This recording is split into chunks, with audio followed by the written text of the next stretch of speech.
Okay, what's up, everybody?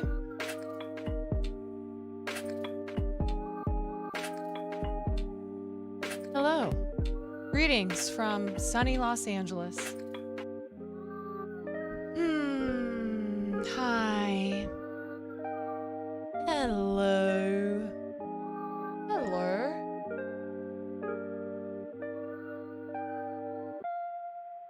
How's everyone doing? How are we doing today? Greetings from gloomy Melbourne. Hey. Down under. That was a terrible Australian accent. When I said it was sunny Los Angeles, that was me being facetious. It has not been sunny Los Angeles in a long time. Going to dinner now. Hopefully you're still alive when you get back. Well, enjoy dinner. I'm sure I will be. Cause we got shit to cover per usual. Hee-haw seesaw. Thank you for the Prime Gaming. The boys are fighting. Who's fighting? Not the Hassan train. Oh boy. Oh boy, is that happening right now? Quan going live when the world needed her most. Yeah, I have no idea what's happening on the platform. Save your brain cells. Here, you know what? I'm gonna guess how this is going down, okay? Let me just guess how this is going down. Hassan is presenting valid points. Trainwrecks is probably angry about things that he cannot, like, point to any evidence or any clips or anything like that. And it's just going around in a circle. And I'm sure there's yelling. And, yeah, is that what's happening? I don't need evidence is a direct quote from 15 minutes ago. Yeah. SS65658, thank you for the 2 months. You know, here's the thing, Brain rot debates refuge Quan love. Speed Racer, thank you for the 7 months. There are certain personalities on this platform, that are hopeless when it comes to any progress, any, you know, putting aside differences, because inherently...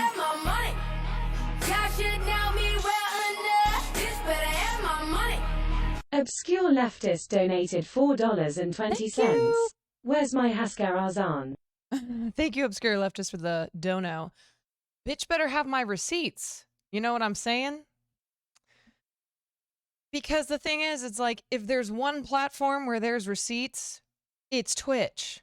There is nothing that can be said on this platform that will not come back to find you one way or another years later. So if you don't have receipts of things, then it's probably because it didn't happen. It's definitely because it didn't happen. Not only are you cool, but also psychic. I mean, LMAO, it's... I know that it seems like I'm a psychic. It's just that it's the same thing that's been... It's the same thing that's been happening. Here to escape in first class with me. Yeah, everybody, all aboard. All aboard. All aboard the stream where I'm not gonna watch them. I'm sure many people have this fight pulled up right now. Frogan has the right approach and is watching with Subway Surfer and Soap cutting below them. Yeah, I understand the idea of this being a productive conversation, but like I said, there are certain personalities on this platform where there is no hope of productiveness. There's too many egos. There are too many people who, or not too, there's some people who are just unwilling to admit when they're wrong, right? Because people on this platform are not adults. And I'm not talking about Hassan. when you're not an adult, it's hard to just say, you know what, I was wrong, and I'm sorry about that, and let's find a way. Let's find a way forward. Me and my friends watch OTK event every month, and we absolutely love you. Your personality is top tier, and you're beautiful. I'm a woman, not that it matters, but just so you know. Oh, thank you, Skit Cal. Thank you so much. That's very sweet. Yeah. Yeah.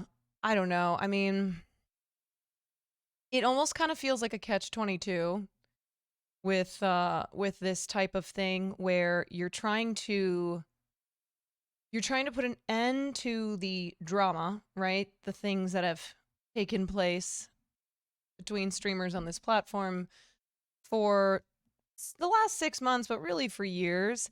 But you're inherently creating more drama because you just have certain individuals who can't back down. Now Train is fighting Hassan on socialism. Amazing. We love it here. Your eyebrows are flawless. Thank you. Caroline Steak after visiting Texas.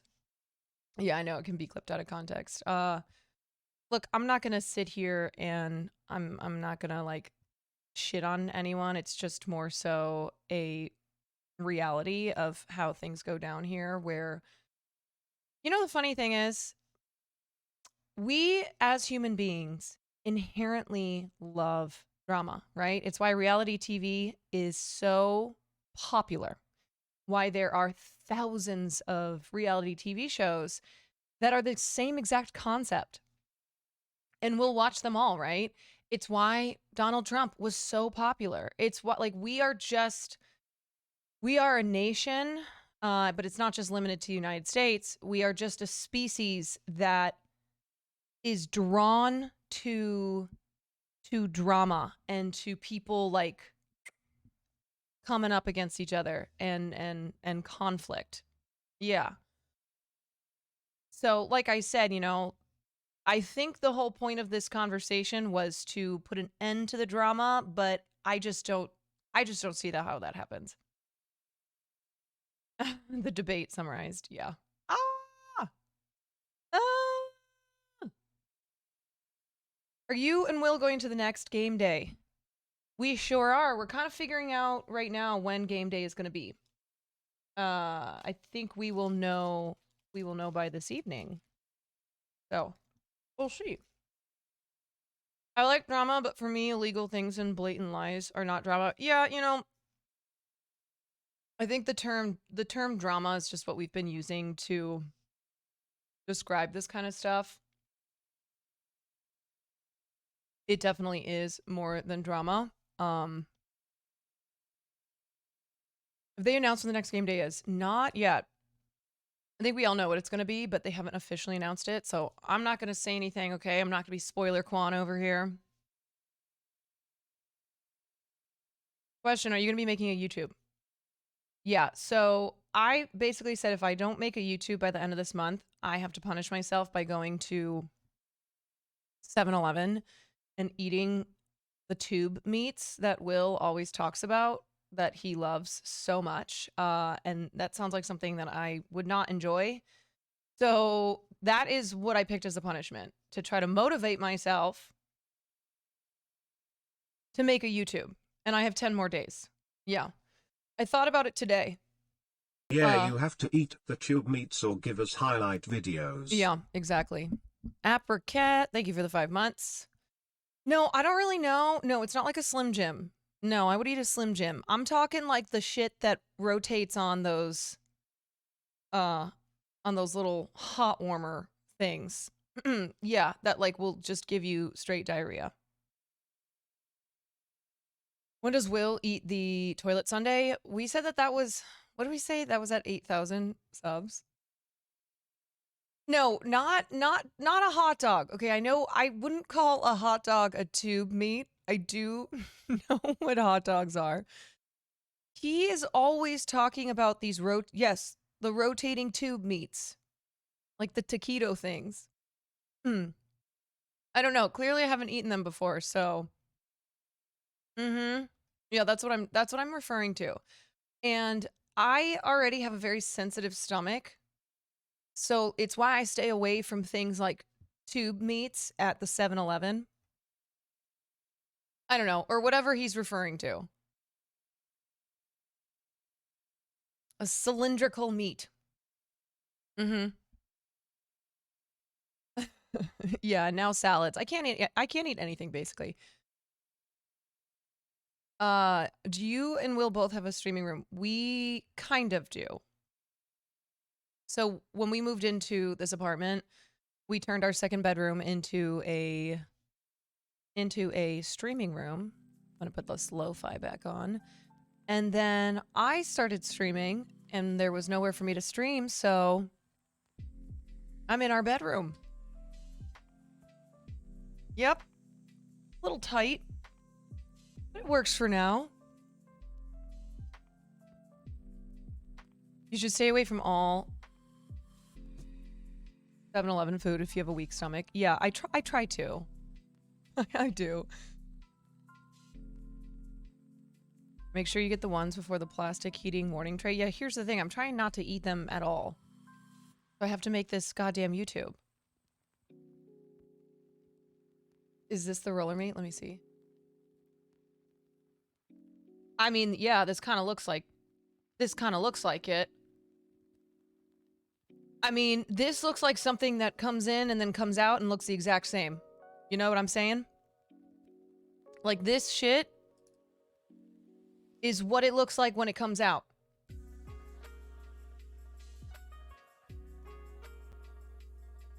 Yes, and then these. It's like this, and then whatever these are. This looks like literal shit, doesn't it? Yeah, literal. What would you call this? A Lincoln log? It's perfect. You just keep eating it again and again. Yeah, so, you know, I got food poisoning from a salad. So it would be great for me to, make my YouTube so I can try not to get food poisoning twice in a month. Ham8232, thank you for the Prime Gaming.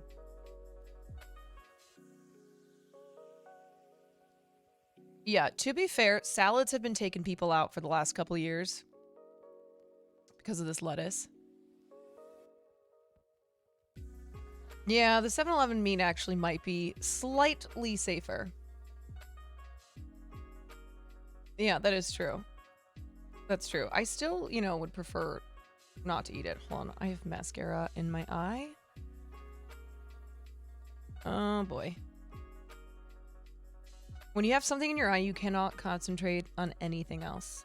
Like hiccups and something in your eye, you can't focus until both are gone. All right. Well, what the hell else is happening today? We've got the attempted friendship amendment happening at the moment, which I'm sure is going splendidly as we speak. Anything else exciting happened today besides Trump possibly about to be arrested, which we'll talk about? If you value your sanity, do not tune in. Yeah, I was giving Farley a bath, and then I was doing some other shit, so I didn't have time to tune in. But like I said, I pretty much predicted how it went down. There's no there's no way that that discussion could be productive at all. You wanted to punch your monitor watching that? Yeah, it's not good for anyone's brain. But like I said, you know, people are probably watching it, and they're gonna be watching it until it's done. Yeah, Will is not FYI, Will is not going live tonight. He is currently in Seattle. He is doing some game show thing tomorrow. So he's been having himself a day.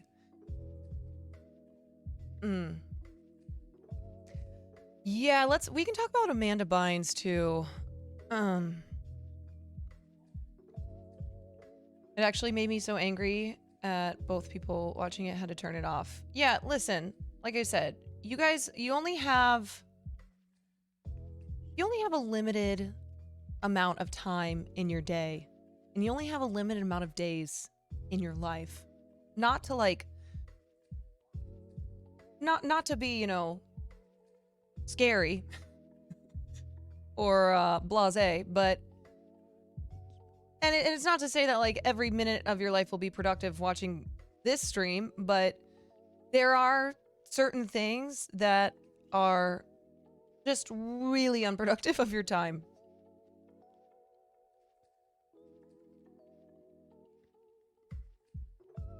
You're scared now? Don't be scared. Don't be scared. Just, you don't, if you got a taste of what that fight or that conversation was, you got an idea of how the entire thing will go down. It's honestly kind of crazy how my blood pressure noticeably dropped when I clicked off that stream. Isn't that amazing how that happens? Isn't it? Being productive in Twitch is kind of contradicting itself. That's true. That's true. I mean, sometimes, you can learn things. But many times you'll just... It's like anything else, It's like watching trash TV where it's entertaining.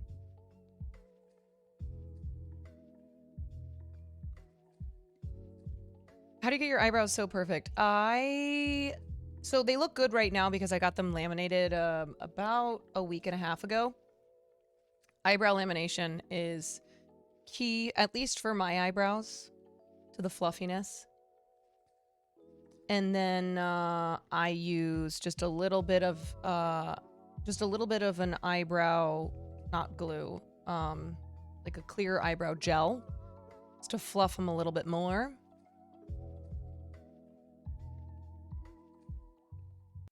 I don't really understand the scenario, but you said they were friends. Were they actually friends? I mean, not like IRL friends, not, hanging out and going to like dinner or something. But they were friendly. I mean, they were friends in the way that a lot of streamers are friends on this platform, where they are... they get along, they put up the pretense that they are friendly with each other. Like coworkers. Yeah. Yeah. Peers is the word that people are looking for. Yeah, because this is... I mean, there's a lot of people who stream on this platform, but there's only a small amount who are big streamers. So it's kind of like they're all working in... like they're coworkers in an office, right? Where you kind of want to just get along because it makes it easier.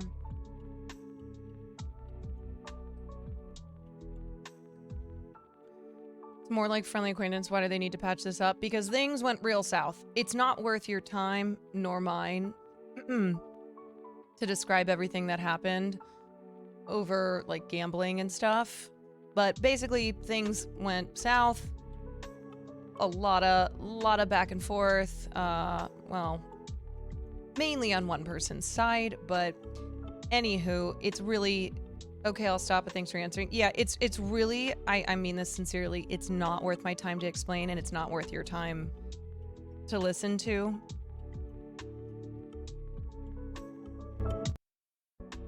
Alright, I'm new here. How/when did you get started in streaming? I started streaming beginning of September 2022. Yeah, that's right. Have you ever had a job that you just walked out and quit without giving 2 weeks?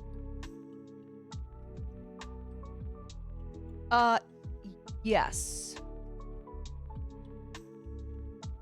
When I worked at a call center and sold internet, I'm pretty sure the day I had enough, I just left. I like threw down my headset and I think I just left.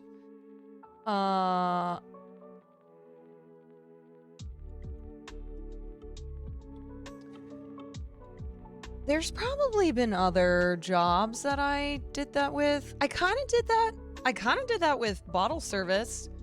I just never worked a shift again when I started streaming. Like, that was it. I just started streaming and I just never went back to the club. I remember the night Will told us about you starting and then I left him for you. Based. No, the call center I worked at, it was... It was hell. It was hell on earth. Call centers are truly, truly hell.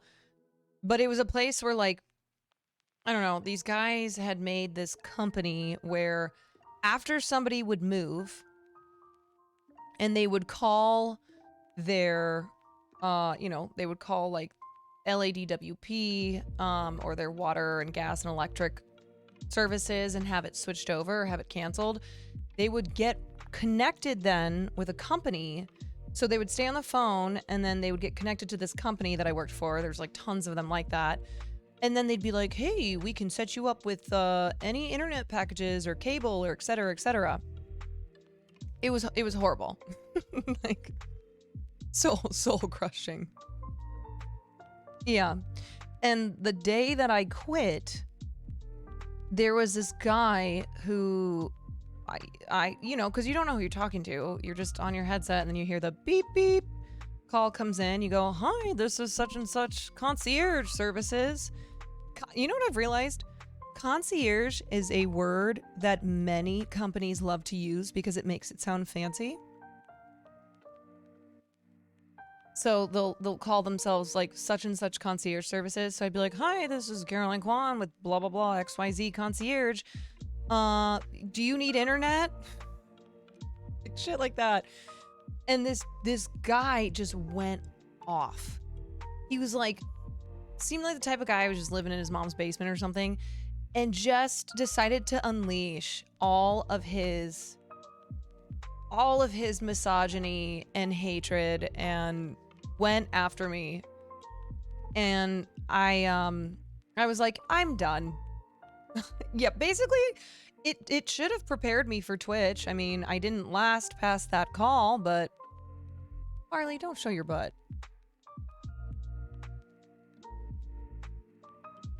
Who's that floofy handsome king? Oh, I'll show you guys my my tweet that I... So we went on a walk. We went on a very, very, very long walk. Because... Oh!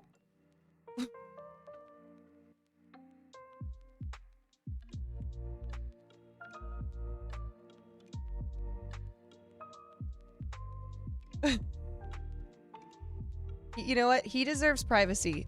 Okay? Literally. There he goes.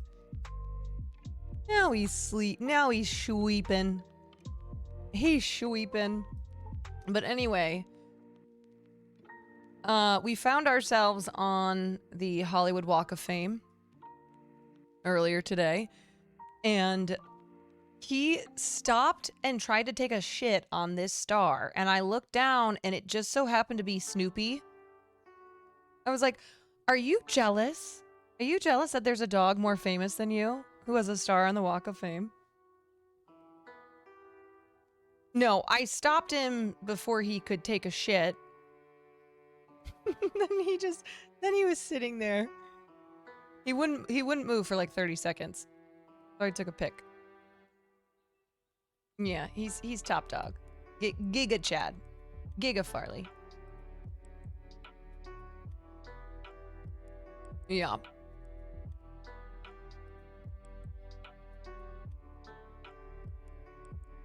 Oh, what else was I gonna say? Oh, speaking of dogs, like doing things in the background, someone tagged me in the the Austinox streamer video. I guess he updated it and added some more streamers, and I wasn't in it the first time, but the second time I was. The streamer awards. So I was like, oh,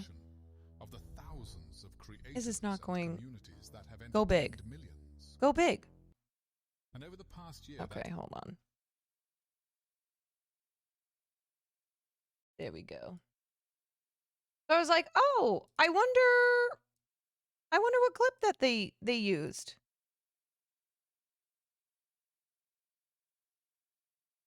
Oh my god, do it again, do it again. 30 seconds left. To many, live streaming is synonymous with gaming. The top category, however, belongs to the storytellers, creators, with such a force of personality that they That's the clip that Austin Hawks used. Who remembers this? Oh boy. Oh boy. This was one of my first streams. Okay, I think this is the first month of me streaming. I legitimately thought I was going to get banned. I didn't know how things worked. I didn't know, little did I know that months later I would be banned because I was watching DJ Khaled on the Grammys. But I thought, like, right then and there, I was like, I'm going to get banned. can captivate. Austin Hawks is too good. Of all the clips that I have, The top category, however, belongs to the professional storytellers, talking. creators, with such a force of personality that they can captivate an audience. Yeah. Anyway, no, I appreciate getting included in that. Even if it's the clip of when my friend's dog was fucking the other dog.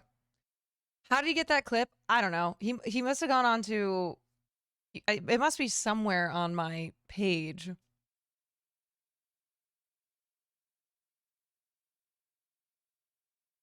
It's too short for the dick twerking clip. That is true. Did he add Will? He added Name Your Price. I don't know if Name Your Price was in it before. You guys remember if in the old version of the video here, I think. Cultivate a community their viewers can share. But when streamers come together, they can create so much more. Yeah, so here's Name Your Price. I don't think it was in the first A blending one. of personalities bouncing off of each other in perfect harmony. Perhaps a Oh, joint TK, effort to TK. Whose dogs were they? They were my friend's dogs. I was watching them, and I didn't know that one of them tries to fuck the other one.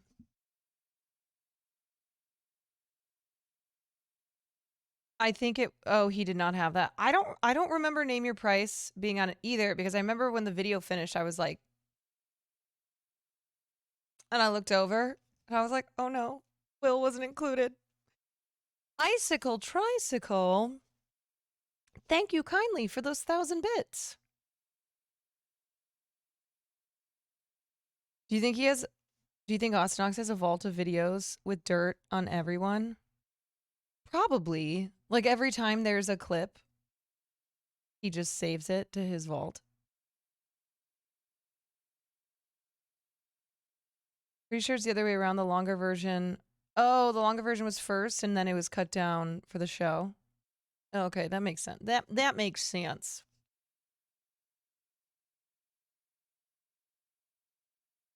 Yeah, but I'm honestly glad I wasn't included.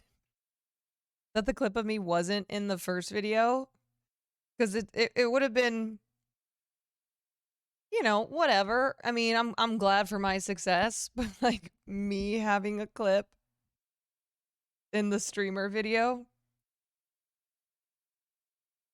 and not Will, I would have been like, thanks.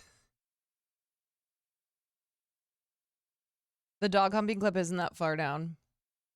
What arm? I haven't even ever looked to see what my top clips are.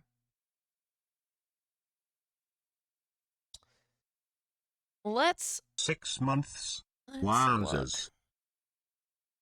6 months. Wowzers. Thank you, Dorky1, for the 6 months.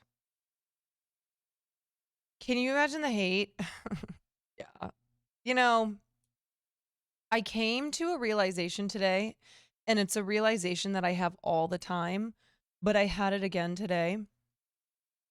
The way the internet works is because I was looking, guys, I try not to read comments, but I was looking at one of NMP's videos on YouTube from the content that we did when I was in Austin.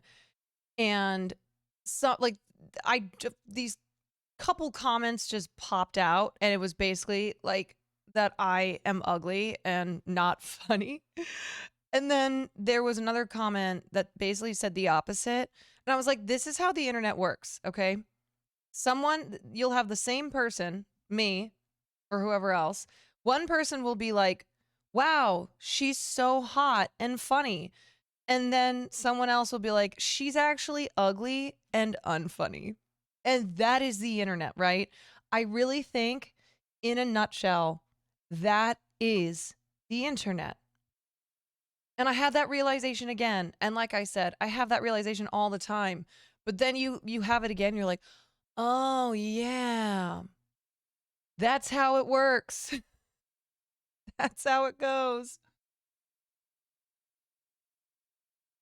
It really is.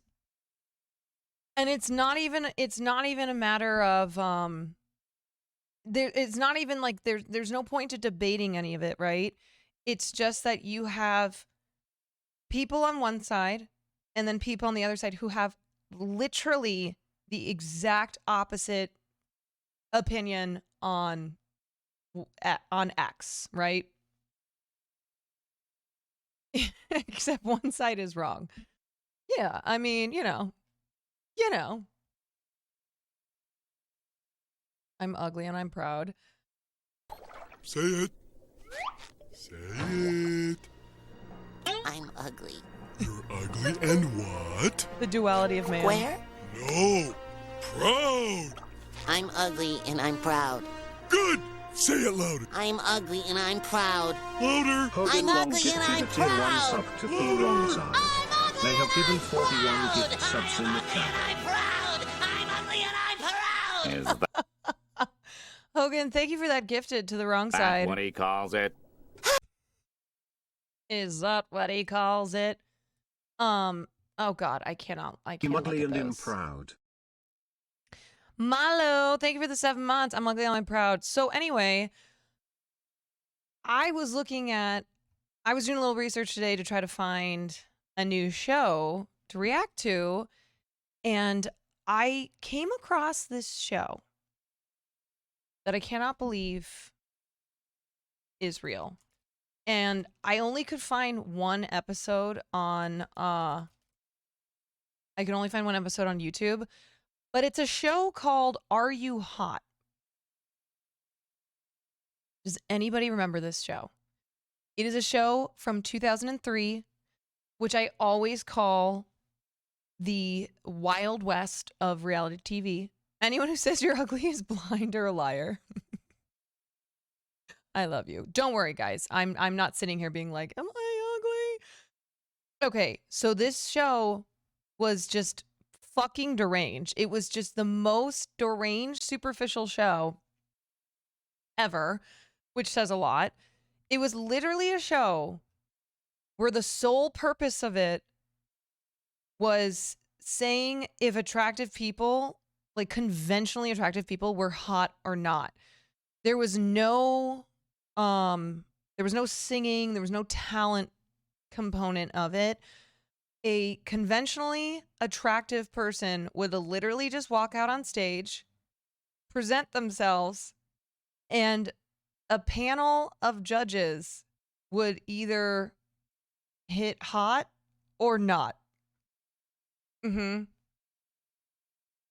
It's wild. It's so fucking wild because it is, I'm not kidding you, like hot people, all hot people who'd walk out on stage and just be told that they're not hot. And then like if they are hot, they get evaluated, they get like rated on a scale of 1 to 10, like their face, their body, and their sex appeal. Is this like those incel forums where they just nitpick a person's looks? Yeah, I mean, the judges are supposed to be hot as well. Yes. That is the episode that I'm referring to. Does Cody Co have a video on it? I found another guy who had a video on it. I feel like if anyone would have one, Cody would have one. Oh, you saw it on Cody Co's channel? Yeah, we can watch the Cody Co. We can watch the episode that or the video that he made. I feel like someone who thought they were ugly would not go on the show anyway. It's only hot people go. Yeah. And it just reminded me. So I started watching some of this show because I'm like, this can't be real. And then I was like, what am I talking about?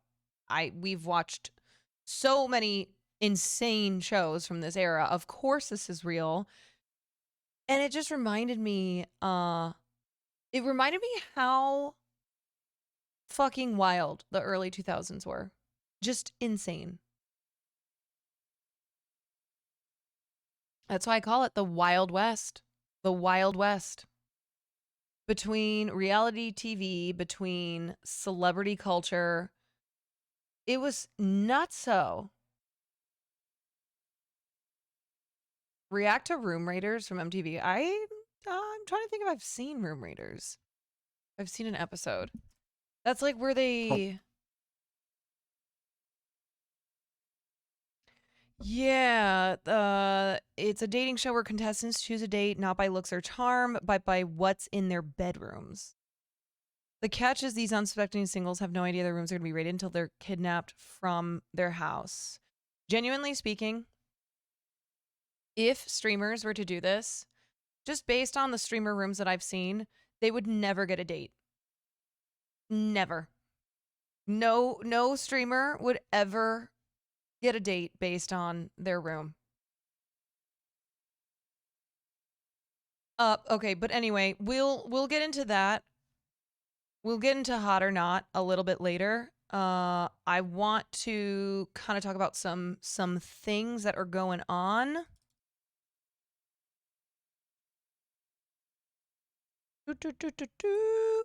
So, do you not have a YouTube? It's in the works. I'm working on it. Dude, the chicken towel. The chicken towel. I mean, I learned a lot of things about Nick this week and weekend. The chicken towel, I don't know.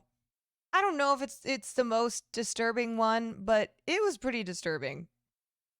And I also was like, I don't know if you're playing this up for content or you genuinely don't change out this towel. So Nick has this towel underneath his desk that he calls his chicken towel. And whenever he eats chicken and has grease on his fingers, he just wipes it on this towel, and then he'll wipe his face and blow his nose in it. And yeah, I'm going to just stop the description there. But I said to him, I was like, oh, okay, well, do you change that out? Like, do you change that out frequently? And he said, what did he say, about twice a month? Yeah, Milena sent me a picture of Soda's doll today because I did not go into the garage to see it. So she sent me a photo of it. So now I've seen it. Yeah, she sent me a photo with the caption, maggot cheese. I was like, good thing I ate already. Delicious. Yeah. Yeah. Oh boy. The maggot cheese. Little did I know how that would have turned out. Little did I know. I saw someone on Twitter claim they didn't change their bath towel until they used it 20 to 30 times. Oh boy. You know, I feel like there's constantly this debate happening about towels and sheets, right? How many times you should change out your towels and your sheets. It genuinely feels like an age-old debate that pops up every once in a while, you know, and there's always people on both sides. Did I try warming up my milk for my cereal? That was fucking crazy too. When Extra Emily revealed that she warms up her milk for her cereal, That was nuts. That was nuts. Change. Mine starts to smell after like 3 uses. Yeah, when I first started dating Will, I would go over to his place and he had one towel. Now I know it's not all men. I know that there are plenty of men out there who have towels, plural, right? It's not the towel, right? There is no one towel that gets used for everything. But when I first started dating him, he had one towel. And so one day I had enough because I was like, I don't ever want to shower here because there's only one towel and it smells because there's only one towel. And I know you're not washing this every day. One towel, Andy. Yeah. So I took him to Target and I said, we're getting some extra towels, okay? Extra towels will be life-changing. Yeah. So he gets these extra towels. For a while things are good, and then somehow one day I realize we were back to one towel. And I was like, how are we back at one towel? We bought you extra towels. And yet somehow we're back at one. Where are these towels going? Where are they on vacation? Literally had this experience with my ex, but she took the towels when we broke up. Oh my God. That's kind of nuts. They've been in the laundry basket for weeks. Probably true. Probably true. Yeah. So when we moved into this place here, I bought us many towels. Many towels. And I was like, isn't it nice that whenever you shower, you have a fresh towel? Is this a nice thing? Caroline, have you ever dated someone that was more hygienic than Will? Again, this is how I explain Will. He's extremely hygienic. Showers minimum 1 time a day.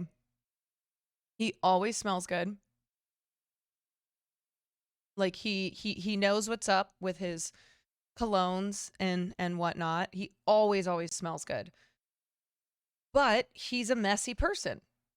And before, I don't know if this was something that he was doing his whole life, but when we first started dating, he was a one towel Andy.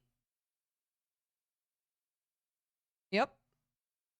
Do you reuse the towel for your hair? I have a separate towel that I use for my hair. It's specifically a hair drying towel. Ooh la la. Yeah. People are interesting about towels. Like, I remember if I'd be at a party and someone would go into I'd go into a bathroom, or I don't know, like maybe I'm with a friend or something, she's using bathroom. And many times there's no hand towel, right? So you look around and the only thing there is a bath towel, right? And this is what I would always think of. I would always think of like 2 things, okay? One, if you're the person and it's a party and there's no hand towel, you just washed your hands, you went to the bathroom, and you're using this person's bath towel, then that person, if they don't wash that towel, like they're using a towel that many people have dried their hands on, okay? That was the first thing. I know, it's nasty. And then the second thing was the person drying their hands on that towel. Hogan Long gifted a tier 1 sub to hairdrying. They have given 42 gift subs in the channel. Hogan, thank you for the hair drying. The second thing is that if you're the one wiping your hands on that towel, you're wiping your hands on somebody's bath towel, you know? Hi, first time chatter. Do you ever feel like you're too serious for the OTK gang? I kind of get that vibe. So this is interesting because I saw a couple comments, and again, I try not to read comments. They just popped up. I'm actually a very like unserious person in many regards. Uh if you ever see my dynamic with Will, I come across as the wah wah, like the, rolling my eyes or like, oh my God, I can't believe you just said that. But I actually am extremely easygoing, and I don't have a stick up my ass, even if it comes across that way. Yeah, it's just my humor. It's just my vibe. I find it impressive that you keep. I'm kind of like, I don't know. It's almost like I'm the straight man, if that makes sense. Like I'm very energetic and I have a big personality.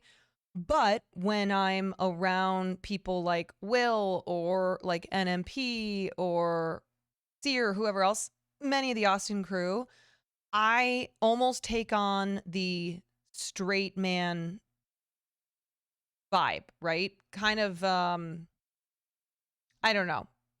Because to me, like the way comedy works is that you can't have everybody doing the same thing. And so I always, yeah, the foil. It's kind of like how Daff is.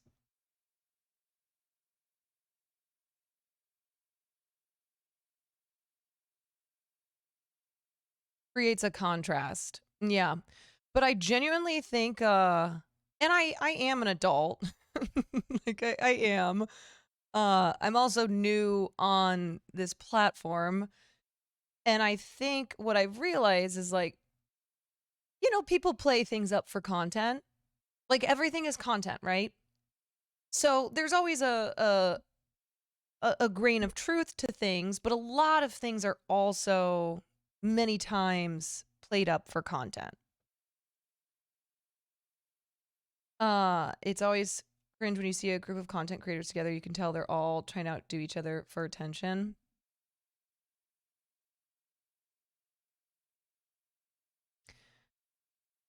Content is king, yeah. I don't know. I think you just have to do what naturally works best for you, right? And if you're not naturally quirky and you try to be like, if you try to be quirky like Seer, then it's just not gonna work, right?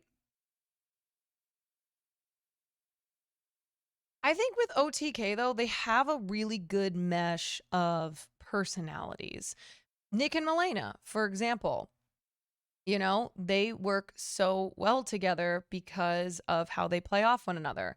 And not everyone in OTK is a super big personality. I'm 12, chat. Hi. I don't believe you. But yeah, I think because people in OTK just maybe they're just used to their OTK creators and the way that they work.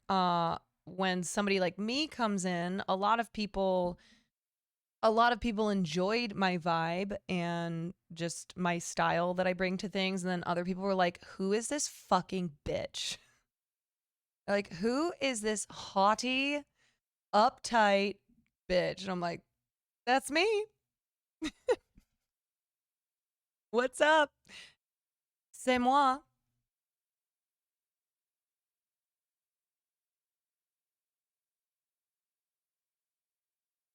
Phrasing in terms of outdoing people isn't always right. People want to be funny and have fun with each other. Yeah, that's true. I do think that sometimes, and I'm not saying this about anyone in particular, I'm just saying like when you're an entertainer, whether you're doing improv, whether you're live streaming with a group of people, whatever it is, there can feel this pressure to like stick out, right? And make sure that you're not getting lost in the sauce. But you just have to have your humor or whatever your vibe is, especially with live streaming. You just have to have it be something that works for you, and rather trying to do something that is not you at all. I don't know. I don't know how I would never be able to do that. Basically, like, have my personality as a streamer be completely different from how I am naturally.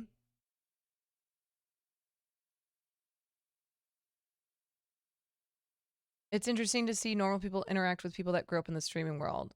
Yeah, I think so too. And I think that is a lot of what my vibe is, right? It's like you take a normie and then put them in the streaming world, and see how it goes.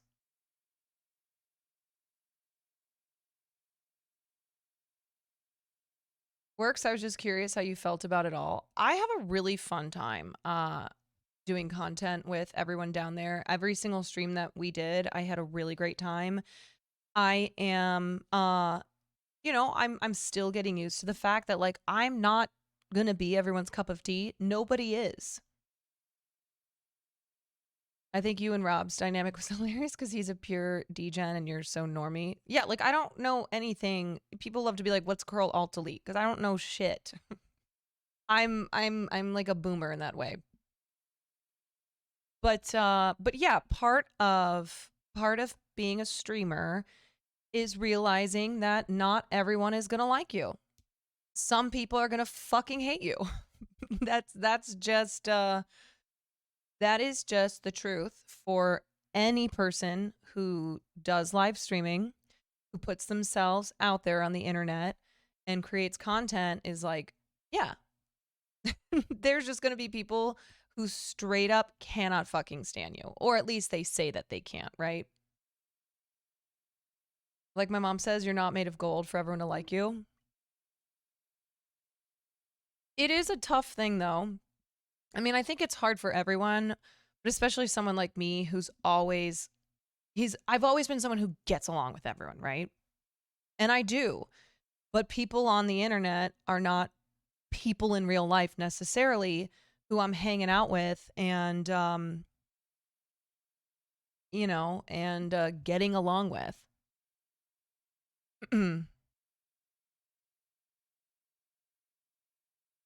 Did you rewatch the football game? Wake Wilder on commentary was revolutionary for me, but I saw some people in the chat say they didn't like it. Exactly, right? Some people thought Wake was fucking amazing as a caster. And then other people were like, get this guy off my fucking screen. Like I said about 20 minutes ago, the internet is, wow, she's hot and funny. And then also, wow, she's ugly and not funny. I thought Wake was great as well. Wake was amazing, right? It's like, what else would they have wanted? But that is just how things go. And I remember when I first started watching Will's streams, when he first started streaming and I'd tune in, I would get so upset seeing people say negative things either in his stream or on the internet and be like, Will Neff is not funny. I was like, that is just not true. That is just objectively untrue to say that Will Neff is not a funny person. And then I started doing this myself. I'm like, yeah, that's just how it goes. It is impossible to have every single person on the internet like you, you know?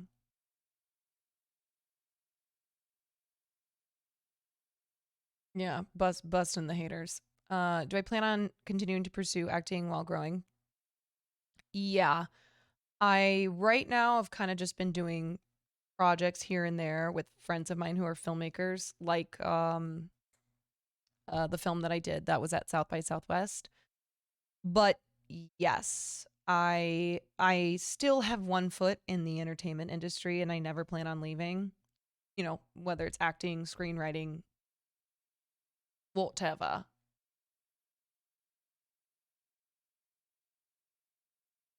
Different strokes for different folks. Yeah. Seems way too exhausting to try and make everyone happy. I think that goes for real life too. Trying to make everyone happy is a losing battle. Whether you're a content creator or just a person existing. It's You can't do it. And your, I don't know, the thing that pushes you in life shouldn't be trying to make everyone else happy. It should be making yourself happy. Don't tell that to my social anxiety. I mean, we all have social anxiety to some degree, though. I'm a really outgoing person and I still have social anxiety because I always, I want everybody to like me. I do. And streaming wasn't the first instance of me learning that like not everyone likes me. It's just much more apparent because somebody online will literally be like, I fucking hate this bitch.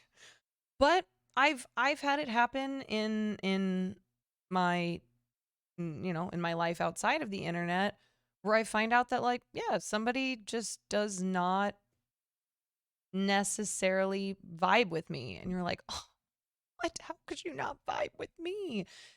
It's not always a bad thing. It's just people are different.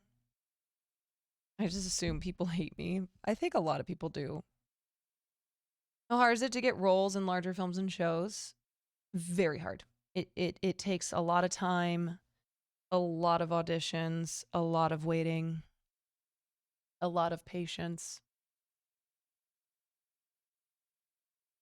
Fundamentally impossible to make everyone like you. Yeah, it's true. And I've talked about this too with my streaming content, where there have been times that I've contemplated not doing any more political content, especially when I was doing stuff on the Oscars. And, if I cover a particular political topic that's controversial or ripe for people coming in here and just being trolls. And then I thought to myself, it doesn't matter what I do, right? I could sit there and do nothing. I could sit there and I could talk about puppies. I could do whatever. It does not matter. And there are still always just going to be people who set out to ruin your day. So you should do, that's what I told myself. I was like, you should do content that you like, that you enjoy, and that's going to serve you in the long run. Puppies Madge. I mean, hello. We've learned from Hassan Piker that you can't even go around to different adoption shelters and pay for puppies' adoption fees without people on the internet getting fucking mad. How it goes. Oh, what's up, Mike? I used to think it was ego maniacal of me to think that people were gossiping about me or had strong enough feelings about me to hate me. Oh, I was very wrong. Yeah. Yeah, you almost wish you could you could go back to like it's just all in your head. I don't know though.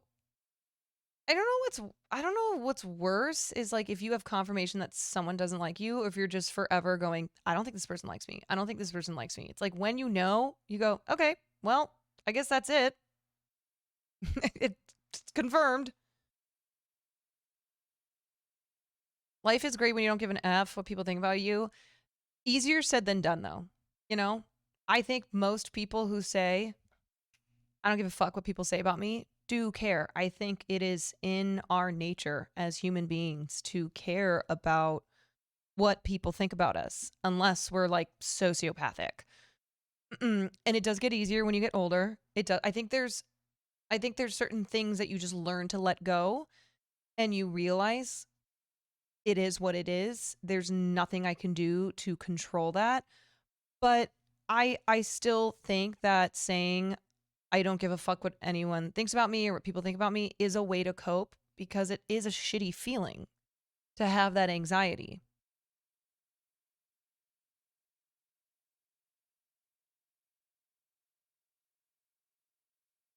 The not knowing is probably the source of my anxiety. Yeah.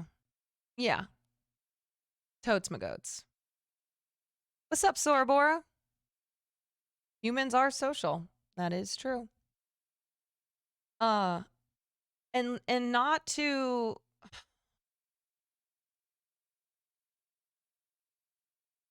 I'm not gonna bring up the whole situation. I guess I kind of am bringing up the whole situation, but I think that is something about what's fueling Train right now is him feeling like he has nobody anymore, no streamers, right? It feels like he's on his own island here, and whether it's because he sailed that ship himself to the island or not, at the end of the day, you know, most people really do care about what people think of them. It sucks. It sucks to feel alone, and to feel as if you're all by yourself. And I think that I'm assuming that is what kind of kicked off him getting into Will's chat, and then this whole thing with Hassan, even though it's not going well. Happens when you push everyone away. Yeah. And obviously that's different than what we were just talking about before with like regular social anxiety and like, does everybody hate me? Or, you know, Mindy Kaling's book, is everyone hanging out without me? But it's the same thing where, you know, you push people away and eventually, you know, you're going to feel the effects of that.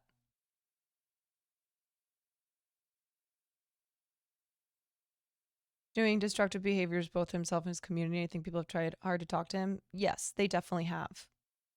Will included. Yeah. Well, that's why I said, you know, there's really not going to be there's not going to be a happy ending here. There's not going to be, you know, a productive conclusion if he is unwilling to admit that he's been wrong about things. So, okay, not to like have a very abrupt change of conversation, but I saw this photo on Twitter. I'm gonna give us like 10 more seconds before I just completely change the topic. I saw this photo on Twitter.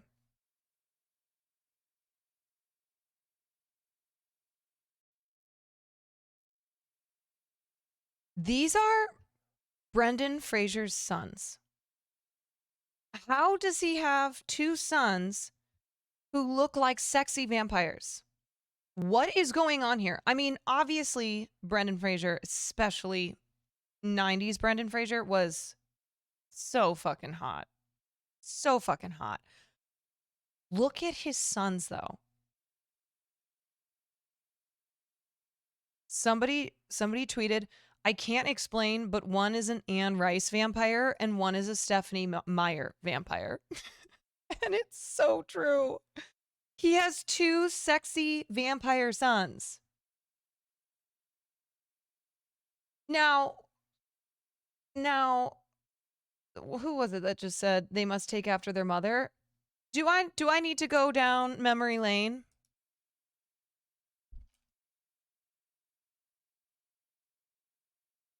Do we need to go down memory lane and remind everybody of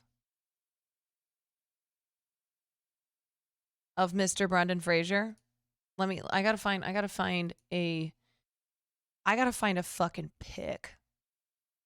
All right. I mean, obviously anything of George of the Jungle, so hot.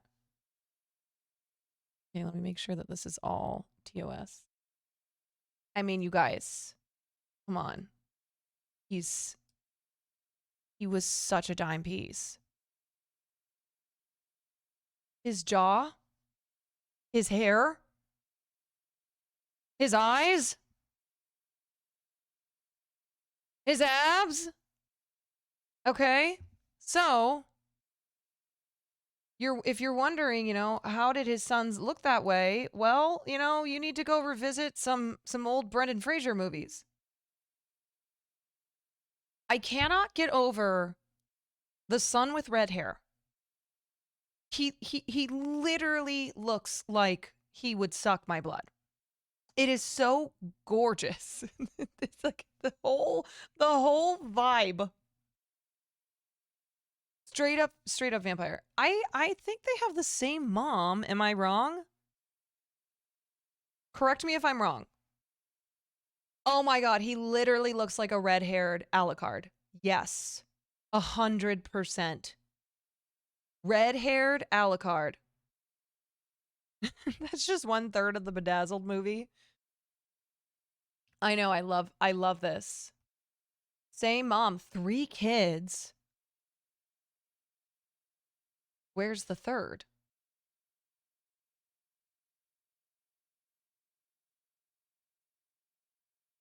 Yeah.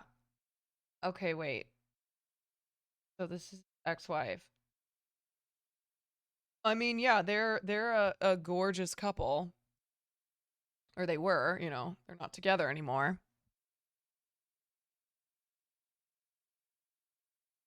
You don't like the lips and nose and eyebrow? Oh, come on. Come on. Oh, the third son has autism. Red carpet might be a sensory issue. True. Scroll down for them with the boys. Okay, so here's... Where the fuck does this red hair come from? Wow. I mean, is this his natural hair color? Or is he dyeing this shit? This is amazing. This is unbelievable. They're very aesthetically pleasing. Anyway, this does not need to be... I don't need to talk about this for another 10 minutes, but wow. Just, I was knocked backwards a little bit when I was scrolling the TL and saw these two. Okay. Oh, okay. Well,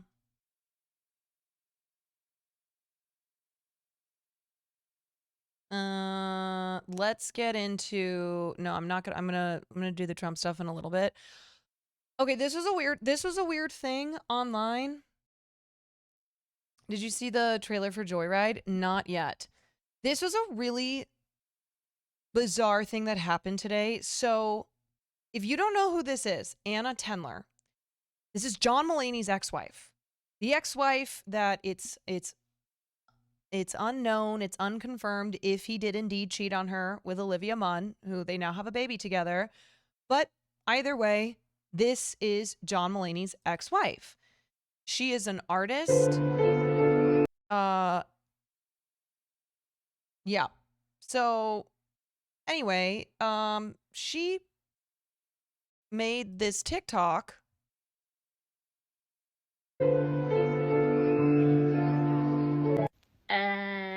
Taylor?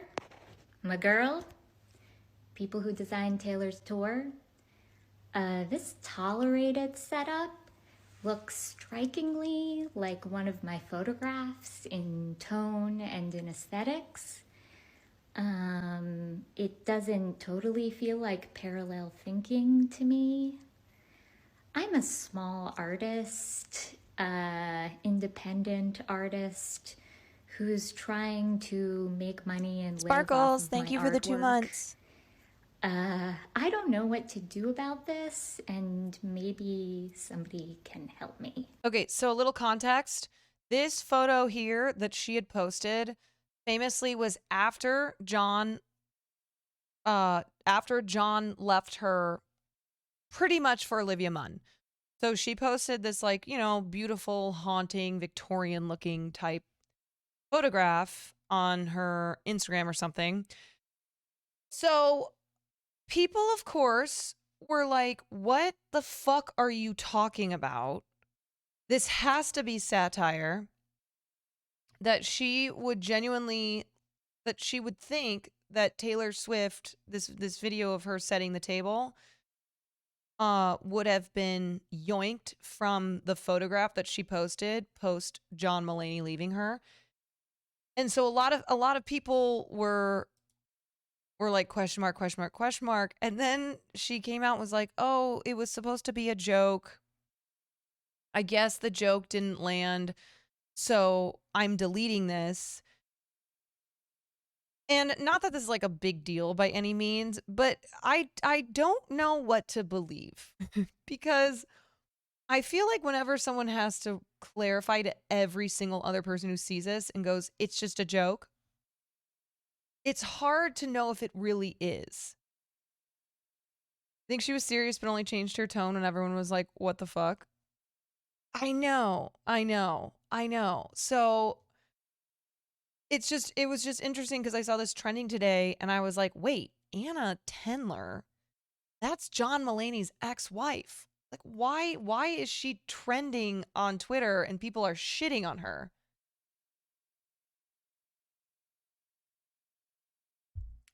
I don't know. It felt like a joke to you.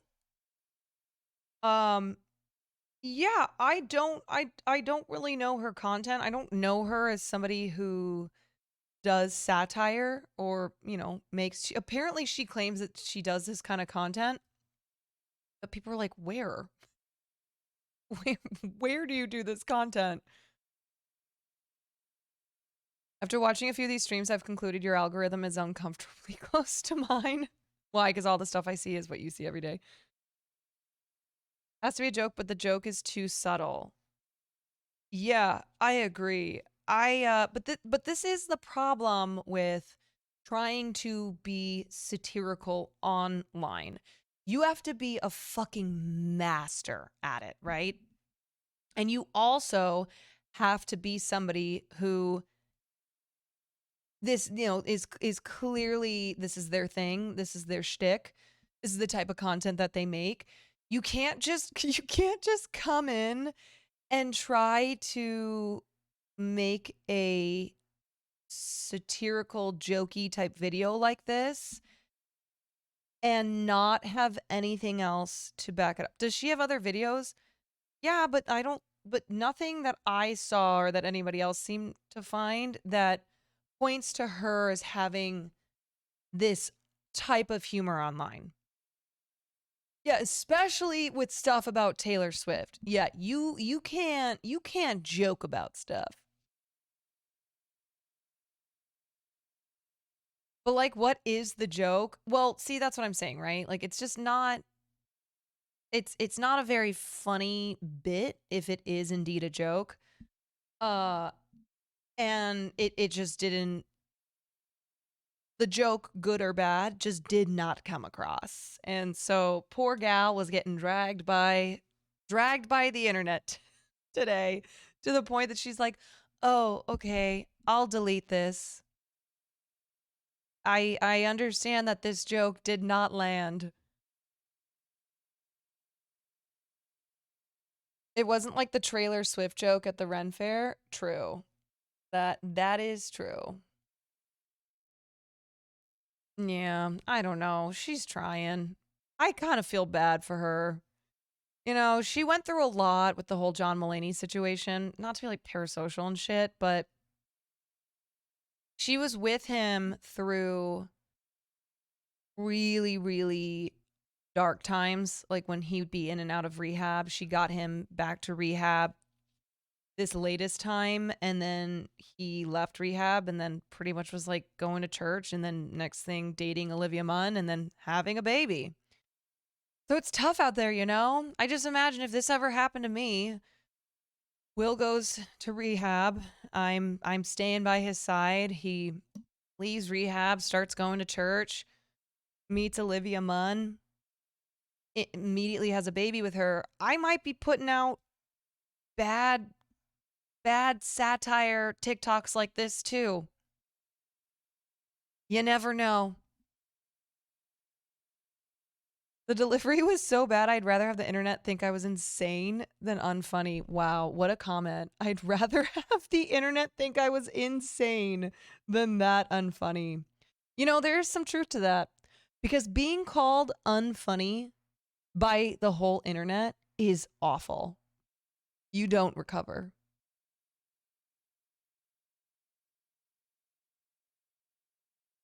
Girl, and I would like every one of them. Thank you. I appreciate that support.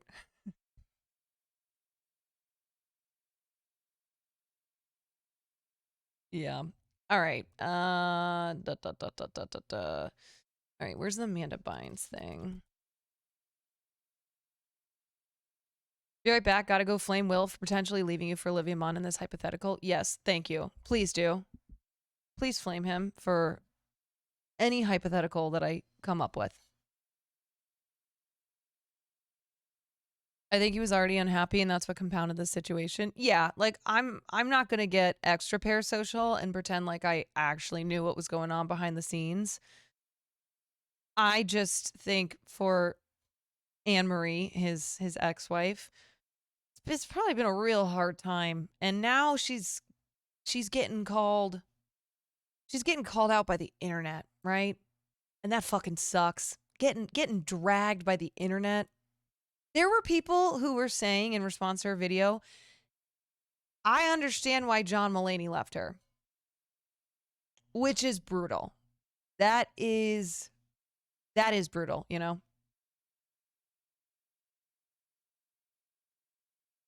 Ola, found my way here through NMP LOL streams. Ola, what's up?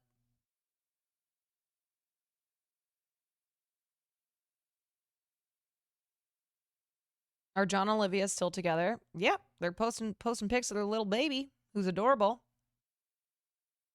Swifties tend to take it too far. Everybody takes it too far, though, you know? We all take things too far. Okay, so Amanda Bynes, poor thing, she was found.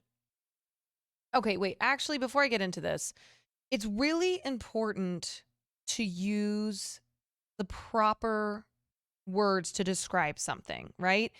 And a lot of these news outlets that were reporting on what happened made it sound like she was just wandering around and then somebody called the police and they got her, when in reality what happened was that she was at least able to recognize that she was having a psychotic break. So she was roaming the streets of Los Angeles naked and alone, and she was able though to recognize that she was having a psychiatric breakdown, and so she asked for help.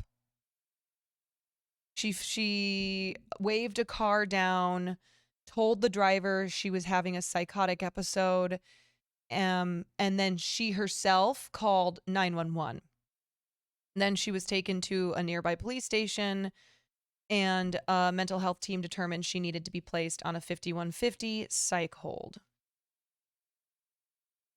Yeah, it's really sad. Amanda Bynes is somebody who has had her, she's had her struggles documented a lot publicly, and she's been around for a long time as a child actress and has struggled a lot with really, really intense mental health issues. And she kind of seemed like she had been healthy and was back on track about, what was it? I think she did the Paper magazine shoot and she was wearing like a blazer and she looked really healthy.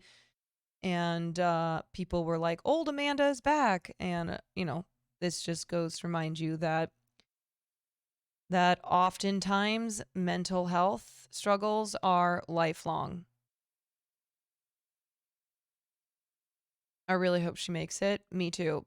But it pissed me off to see these various outlets reporting on the story and not clarifying that she was the one who asked for help. She recognized that she was having a psychotic break and reached out for help.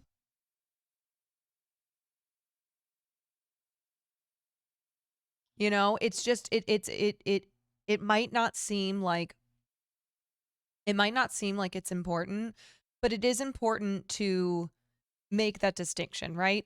Amanda Bynes is in place on a psychiatric hold after she was found roaming the streets of Los Angeles naked alone is not the full picture there.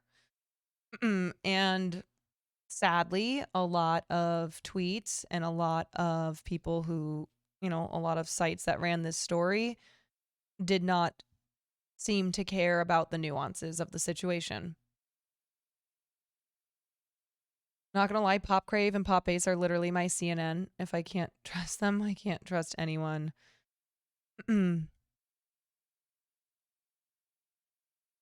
Yeah, I mean, testament to her strength.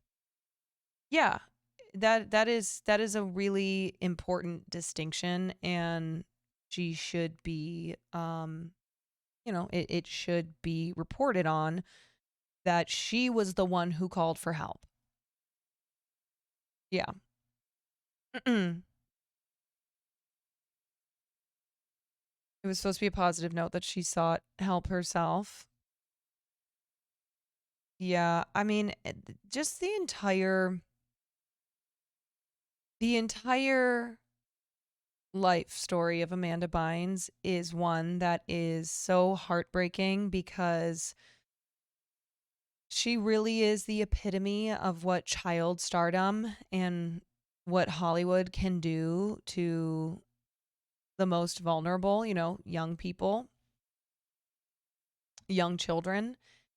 And to see everything that she went through and just at least now in 2023 we have a better understanding of these things, and the way that we talk about them is much more empathetic and understanding. But when she was first exhibiting mental health issues and struggles, and I can't remember what the first big event was. It was the same thing with Britney, right? When Britney shaved her head and the famous photo of her with the umbrella hitting the window, people laughed at it. Or they laughed at women like this. They made jokes, right? They mocked them. They didn't understand that they had no understanding of what they were going through and how they got to this place.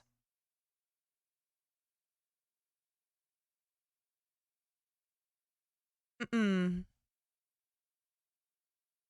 Yes, our generation is more informed now in mental health awareness surrounding celebrities. Yeah, and I think if you ever watched the Britney documentary that was on Hulu, it really showed the contrast between mid 2000s and then now, just the way that we talk about and handle mental health, and especially mental health issues with celebrities who were child stars, who were, chewed up and spit out by the Hollywood system, which we all know can be incredibly toxic, incredibly damaging.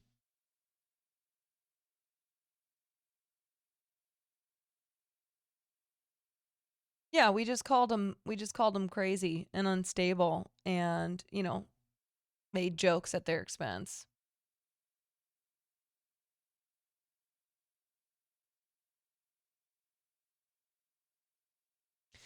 I did see that one of the Spruce twins just came out and talked about how he didn't have a childhood and his narcissistic mother took away his childhood in the pursuit of fame. I mean, it's par for the course with child actors, with child, singers, anybody who was a child and became a star, became a celebrity. It just the damage that can cause. Did I just say Spruce? Sprouse? Spruce, Cole Spruce, one of the Spruce twins.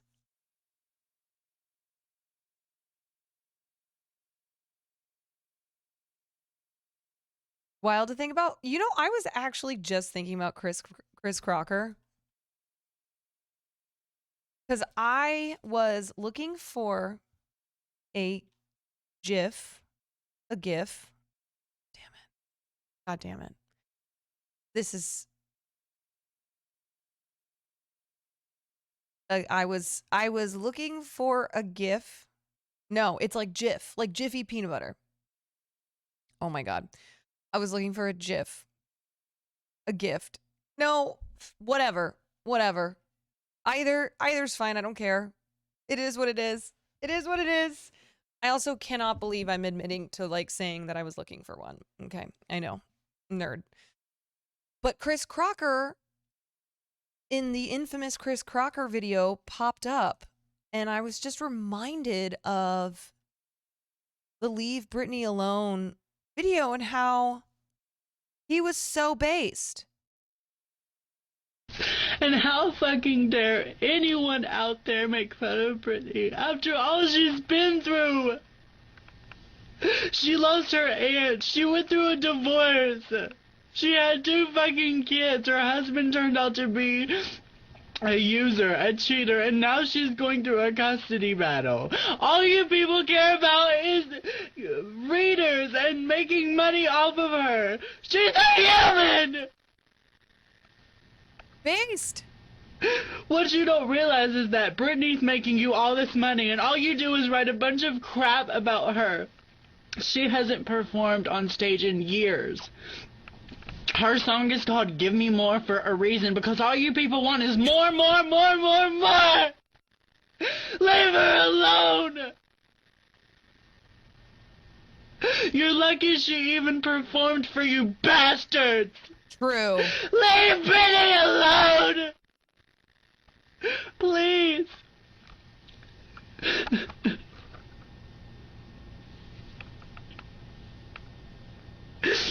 Perez Hilton talked about professionalism and said if Britney was a professional, she would have pulled it off no matter what. Speaking of professionalism, when is it professional to publicly bash someone who's going through a hard time? Leave Britney alone! Oh, she's trans and goes by Kara Cunningham now? Oh. I did not know that. It's a little dramatic, but I agree. No, totally.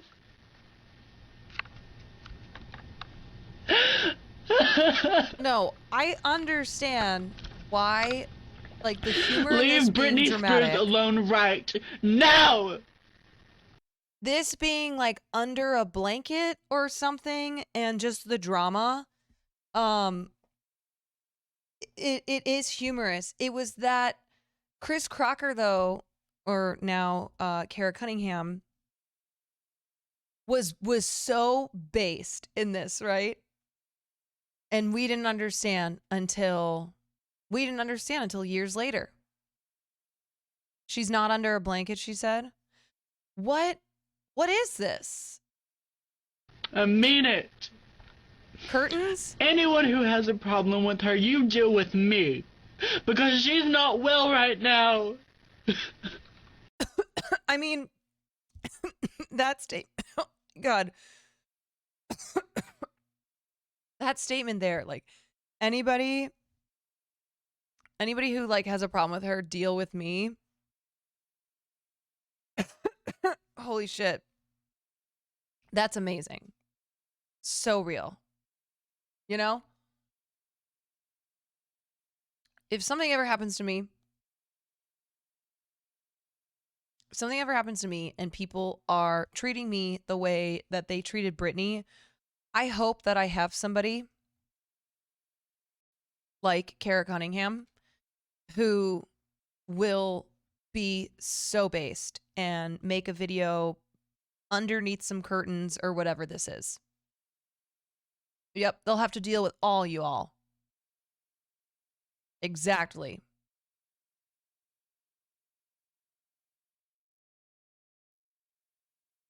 Do I have a business email? No. I have a manager now who has an email. Yeah, leave Caroline alone. Exactly.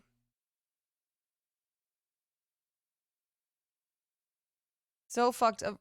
Yes, because at the core of this, and, it wasn't just Britney Spears, it was so many young celebrities who started as children who were just absolutely fucked over by this system, right? I mean, there is something that fame does to you when you achieve it at such a young age. And unfortunately, a lot of child stars came from families where their parents were narcissists, they were egomaniacs, they were putting their kids through this because they wanted the fame and the money for themselves. And they fucking suck. And it's why so many former child stars do not have relationships with their parents. Jeanette McCurdy literally wrote a book called I'm Glad My Mom Died. It's so many former child stars do not have relationships with one or both of their parents. Like pageant moms who live their dreams through their daughters. Exactly.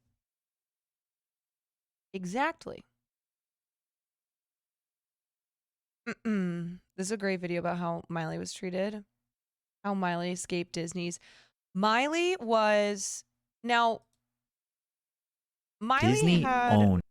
Miley Cyrus is interesting because she had a phase, but it was more so a rebelling against the good girl Disney Channel image phase.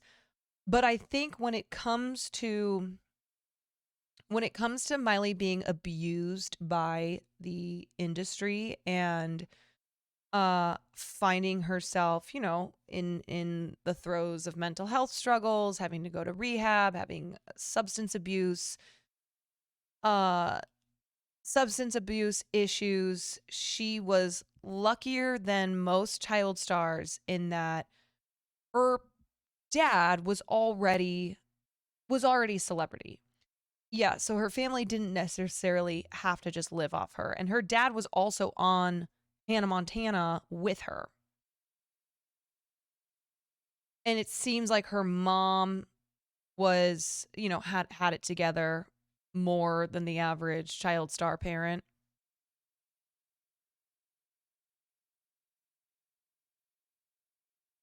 Did you hear about Amanda Bynes? Yeah, we kind of got down, we went down this road because we were talking about Amanda Bynes, and I was saying that it sucks that the way this story has been reported was that Amanda Bynes was found walking naked and alone in the midst of a psychotic break when, yes, she was, but that's not the full story. She recognized that she was having a psychotic break and asked for help. What is your hair care routine? Head and Shoulders. 2-in-1. 2-in-1 Head and Shoulders. How Miley Cyrus escaped Disney's harsh ownership. Okay, this is only 15 minutes. Maybe we'll watch this. But we still need to get okay, wait. Because I want to talk about Gwyneth Paltrow. I want to talk about Trump. And I wanted to do some more game day stuff. And then I wanted to watch the world's most superficial reality show. We just want to talk about your hair. We can just talk about my hair for 3 hours as well. I've never heard a woman admit to using... It's because Will buys these 2-for-1 Head and Shoulders shampoo and conditioner. He buys them in bulk. So we have like 10 of them. Yeah. A friend of mine who's a hairdresser almost killed me when I told her that's what I use. Patrick CC is goated. I recommend his Pop Star Factory. Well, then maybe we save that for another day and we kind of do a deeper dive into child stardom and et cetera, et cetera. All right. I have to go to the bathroom. When I come back, I think we're going to do... I think we'll talk about what's going on with Gwyneth Paltrow. Because it all started with her diet, that insane diet that she talked about, and it went viral, and then everyone was like, fuck you, Miss Goop. But there's something else that's happening that a lot of people aren't aware of. All right, I'll BRB.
Farley looks like a little pillow. Oh, hi.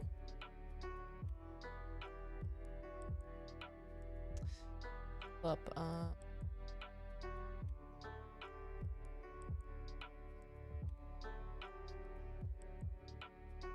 Oh wait, I already have something pulled up.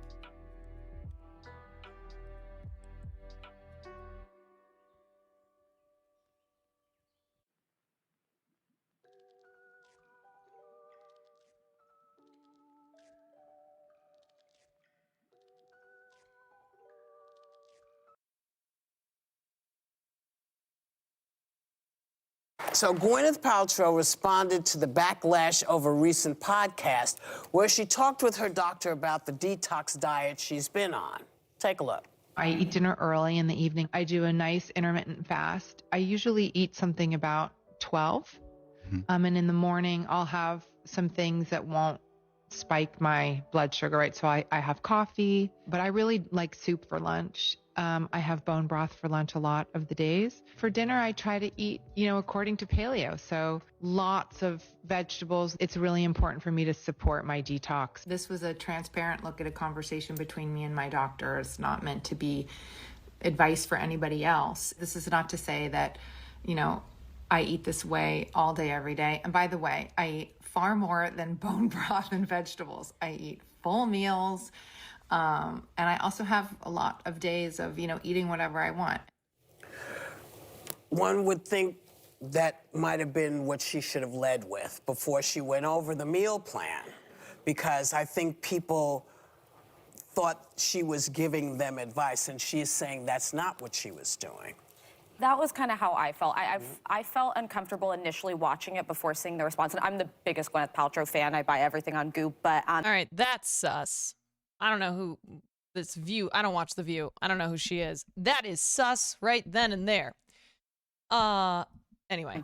They're in a country where we've got like 20 million women who are going to experience eating disorders at some point in their life. We put so much pressure on people to feel like they need to look a certain way. And for many of us, like, your body type is not that way. You could eat literally just bone broth and you're not going to be tiny. So I didn't like that it seemed prescriptive, and I'm glad that she cleared it up to say this is personally only what's worked for me. I know her intent was certainly, like, her whole career has been about helping women be healthy. But I was uncomfortable watching it. It felt like I was like judging myself over how much I eat, listening to how little she. Let me tell you what made me uncomfortable. I couldn't even get to the bone broth and intermittent fasting part, because the other thing she said is, I have used ozone therapy rectally. What is that? She's doing what? Is that shining sun up your butt? No, listen, I'll tell you what it Tucker Carlson say we should do that? I will tell you what it reminded me of. Does anybody remember the 1980s song from Eddie Murphy? Put a boogie up your butt. A bumblebee up your butt. A boat. I've never heard of that song. Go look it up on YouTube. It is hilarious. It is a real song, and it is funny as hell. It is called A Boogie Up Your Butt. I've never quite heard of it. But I will say this, and Alyssa can attest to it because our dressing rooms are right next to each other. I drink tea in the morning, and I have bone broth around 12 o'clock. I don't use the chicken bone broth because chickens are our friends, and I raise them as pets. But they're delicious.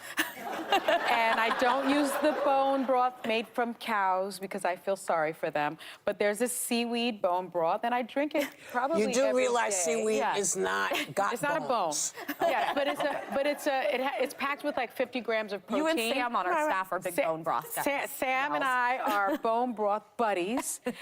Sarah taught me about intermittent fasting. I didn't do that great on it, but you did it for weight loss. A lot of people do it for autophagy of cells. Well, it did help for me because I like to drink wine after 8. They just whispered in my ear that I have a non-legal note. I said it wrong. It's boogie in your butt. Sorry, I'm glad we stand corrected. Yeah. I think the biggest thing here is Gwyneth was asked what she does, and I'd rather have someone say to me, I starve myself and I eat bone broth to look this way, than someone that's like, oh my God, I eat anything I want. It's just clean eating. Because, like, to me, that's what feeds the dysfunction, and I don't expect Gwyneth Paltrow to be above the dysfunction that most people in this society suffer from. So I think that I took it as this is what she does, and I like that transparency. That's a good point. I liked it Yeah, too. like I'd rather her Than lying about it, which a lot of Yeah, 'cause I'm gonna be like, it's not worth it. Okay, so that part right there, I do agree with too. Something that I've talked about that is extremely frustrating and I think is bad is when you have people like the Kardashians who are not transparent about everything that they do to look the way that they look, right? And this gets into something else that I was thinking about talking about today, which is the use of the drug Ozempic, which was initially meant for type 2 diabetics, but everyone in Hollywood now, Kardashians included, are using Ozempic to lose massive amounts of weight in very short amount of time. So anyway, bigger picture type stuff here is like, yeah, diet culture and being extremely skinny and eating disorders kind of seems to be back in the public. I don't think it's something that ever went away, but it does seem as if we're back to where we were with like heroin chic 90s. I mean, being skinny in an unhealthy way has always been it's always been something that existed, but it does seem to have had a comeback in the last year as opposed to the last 5 years. So anyway, Gwyneth's TikTok, or this TikTok that was made of her talking about the fact that she basically eats nothing, sent the entire internet into a frenzy. I can't get Ozempic right now for my diabetes because these people, yeah, I mean, it's a real big problem. So on the one hand, I agree with whoever the lady was, where she's like, it's good that people are transparent and go, I look this way because I've had a bunch of plastic surgery, or I look this way because I don't eat anything. But on the other hand,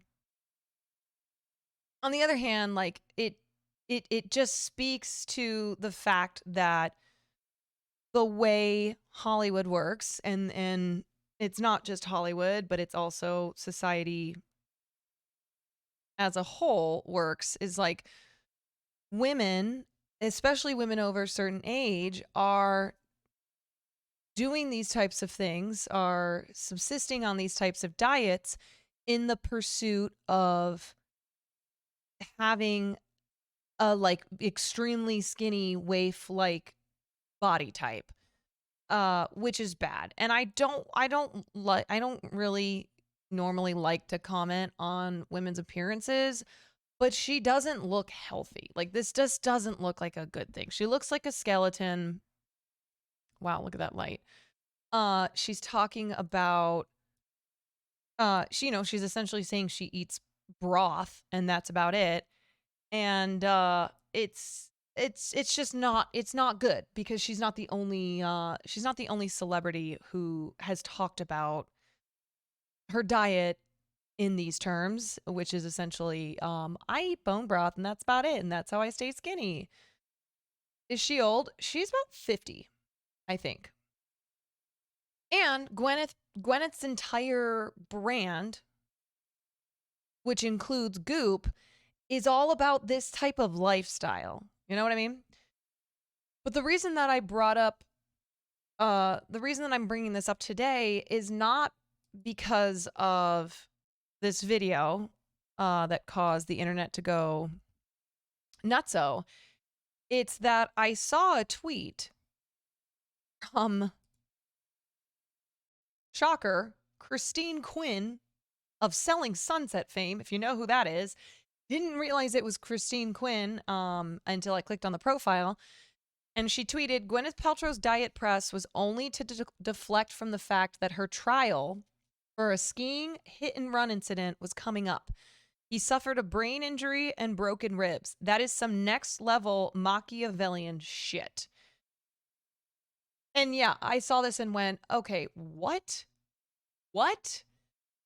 Because this is a thing, right? Hollywood celebrities have amazing PR teams, and I'm not saying that Gwyneth Paltrow necessarily did this, but they will concoct a moment that is sure to go viral, that is sure to put the attention on this one thing, when something else that's actually much worse is happening, much worse in terms of like it affecting the celebrities' status and career is happening on the side. So I looked into this.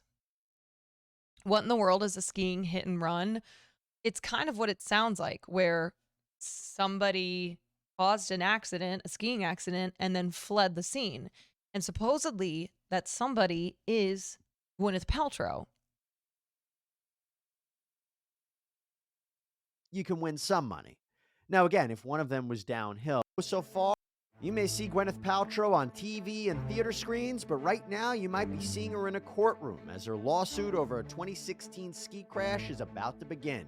We break down what we know so far. Yeah. So the timing is interesting, right? It could just be a coincidence that as Gwyneth Paltrow is being talked about for this ridiculous bone broth diet video, she is currently about to go to court for a trial that has been going on since 2016. Or not a trial, for this incident that's been happening since 2016. So she is about to the trial's about to begin. And sit down with entertainment attorney Mitra Hurrian to understand how this trial is going to play out. Welcome to Sidebar, presented by Law and Crime. I'm Jesse Weber. It's always important to look great, right? Okay, I'm skipping that. And this it's an one ad for concerns shoes. Gwyneth Paltrow. That's right. The entrepreneur and Academy Award-winning actress from films like Shallow Hal, Seven, Shakespeare in Love, the Marvel movies where she played Pepper Potts. Sometimes she knows she's in those movies, sometimes she doesn't. Marvel fans will know what I mean by that. Anyway, you might not have even known that this legal case was happening. A lot of people didn't, but it is quite the case. So a retired doctor named Terry Sanderson has filed a lawsuit against Gwyneth Paltrow out of Park City, Utah. And he claims that back in 2016, he was skiing at Deer Valley Resort, as was Gwyneth Paltrow. Now, it seems that they were complete strangers. They didn't know each other or anything like that before what happened next. And he says that Paltrow was skiing down Bandana Run. This is a beginner level snow slope at this resort, and he was downhill from Paltrow. That's important. And as Sanderson correctly points out in his complaint, downhill skiers have the right of way. The skiers that are uphill have to look out for the downhill skiers. Now, again, that is very imperative because Sanderson claims that Paltrow was skiing out of control, that she was going too fast for an inexperienced skier, and she was apparently distracted. And that is when she allegedly rammed into him. And he says that... So just a side note, skiing and snowboarding is extremely dangerous.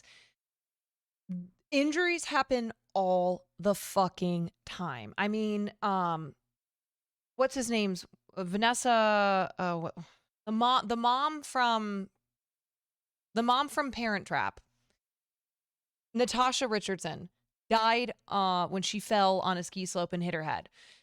Injuries happen all the fucking time. If you are somebody who has skied a lot or not skied a lot, it doesn't matter. Like, just inherently being on the slopes with all these other people at varying levels of expertise is dangerous. Like, the likelihood of something happening is very high. That's why helmets are very important to wear if you are skiing or snowboarding.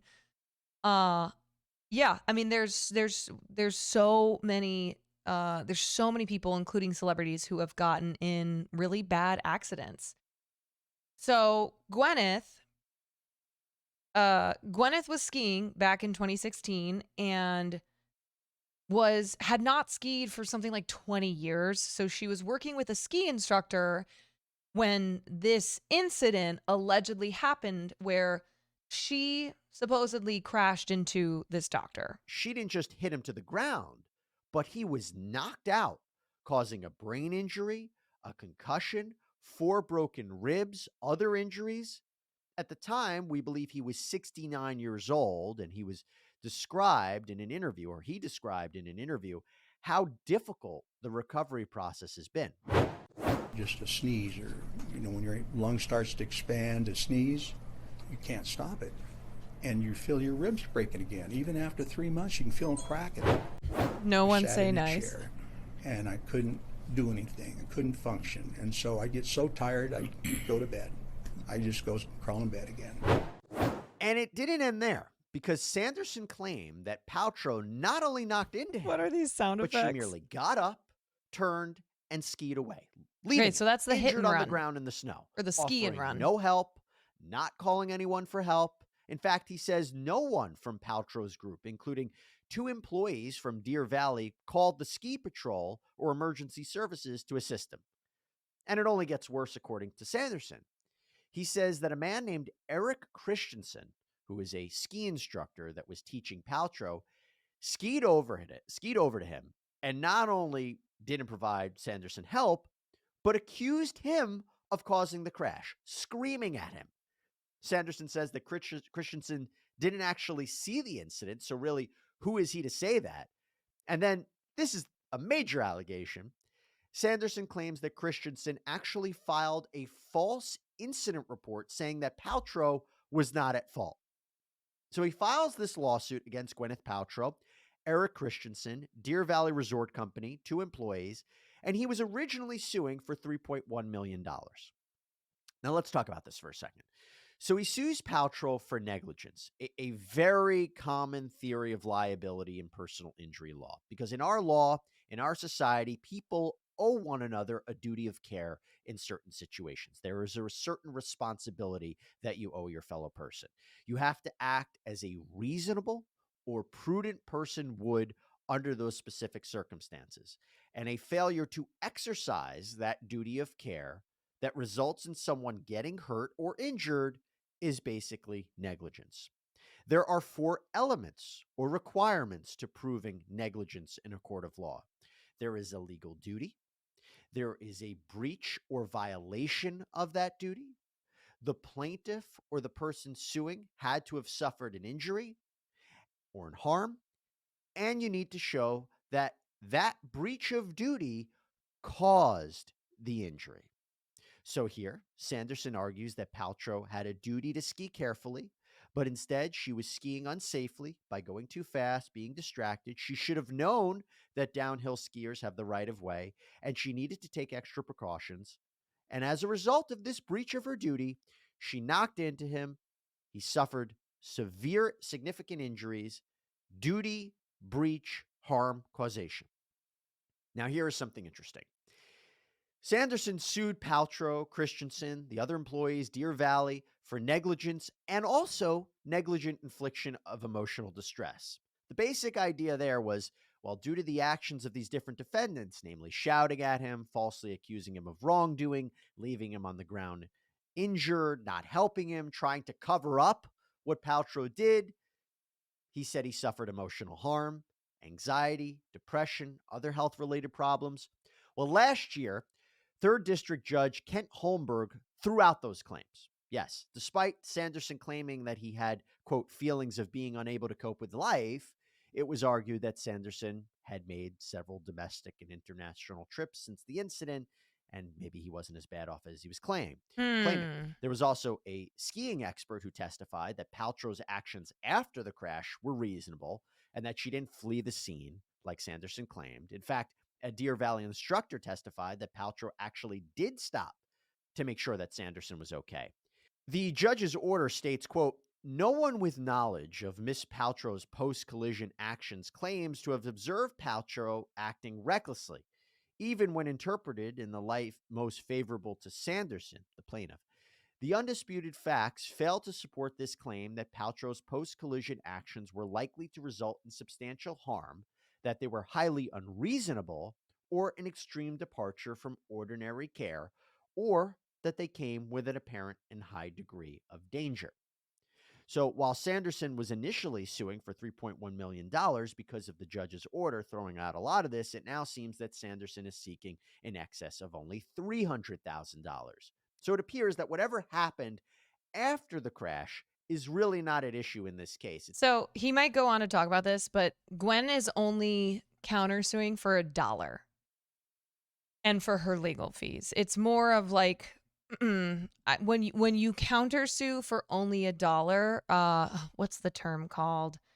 It's fuck. I can't remember what the legal term is called. But the principle, yeah, it's something like the principle of it or something like that. It's interesting to me though that if the suit is for $300,000, that she wouldn't just pay it. And maybe it's because then she would be admitting to be at fault here, but they are going to trial. It seems like the only claim left for this trial is simple negligence on the part of Gwyneth Paltrow with respect to the crash. Did she fail to act as a reasonable skier would, and as a result, cause the crash and injured Sanderson? It's a lot of But that bone is broth. only one side of the story. There are always two sides of the story, right? Well, there are three sides. There's one side, the other side, and then the truth. But for these purposes, let me just talk about Paltrow's side. She has filed a counterclaim against Sanderson. And Paltrow's version of events are the complete opposite of Sanderson. In her counterclaim, she says that Sanderson wasn't downhill, but was uphill. She was downhill, and it was he who crashed into her. She was on the receiving end of a, quote, full-body blow from behind. And in fact, she says that Sanderson apologized to her. She also claims that Sanderson admitted that he didn't remember exactly what happened. Oh, and remember how Sanderson said Eric Christensen didn't see the crash? She says this happened right in front of him. And Christensen said it was Sanderson to blame for this, not Paltrow. So in her counterclaim, is she seeking thousands of dollars, millions of dollars? No. She is seeking just $1 in damages. Her injuries were relatively mild. She seems to have said that it just ruined her day, that there was no more skiing after this happened. But what this really appears to be is more of the principle of the thing, right? Clearing her name. And this will certainly become a question of who to believe, because what I find really interesting about this case is there doesn't seem to be a disagreement about if this was negligence. In other words, both sides seem to agree that skiing down the mountain, crashing into someone like this is negligence. It doesn't sound like they're disagreeing where's the that there was a video? duty, there was breach, there was causation, there was harm. Like on the they're slopes. just disagreeing about who was at fault. There are some other things that I want to note about this. This is a civil case. It's not a criminal case. So neither Sanderson nor Paltrow need to prove that the other is liable beyond a reasonable doubt. No, that's the criminal case. That's the criminal burden of proof. Here, the standard of proof is preponderance of the evidence. So a jury would say it's more likely than not Sanderson or Paltrow is liable. Greater than 50% high-end ski resorts chance don't have that the them. negligence claim is true. Here's a question. What happens if a jury thinks both Sanderson and Paltrow are at fault? We see this a lot in car crashes. Well, my understanding in Utah is that there is a comparative negligence law. So if you are at least half at fault, 50% at fault, Yeah, they for need what a ski happened, off. you won't win. If you're less than 50%, you can win some money. Now, again, if one of them was downhill, it makes you wonder if that could actually be the case here. It seems like just one person would be at fault. I will tell you, our research indicates that there could be only an 8-person jury in Utah civil cases, so less people to convince either way. We believe this trial is going to start up on March 21st. There are questions of, will Paltrow testify? Will there be experts? What eyewitnesses will testify on both sides? You might also be asking, I don't know how you establish the facts here if it's one person's account versus the others, right? And they are both saying opposite things.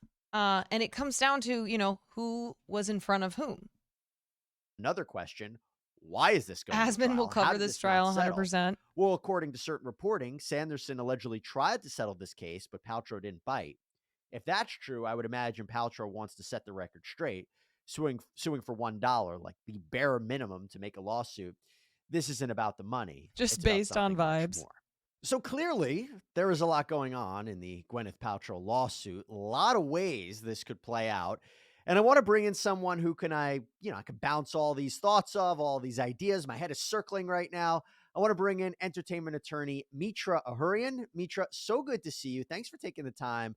Let's first start off with, are you surprised that we're even going to be having a trial and that this didn't settle? I mean, Gwyneth Paltrow countersuing for $1? She didn't want to settle this? It sounds like she's just holding her ground. Would It he is have to pay the unusual, dollar? but I think we're Yeah. seeing it more and more where celebrity cases are going to trials. I think, maybe this sentiment of fine because I can pay it and I don't want this publicized, fine, let's just settle.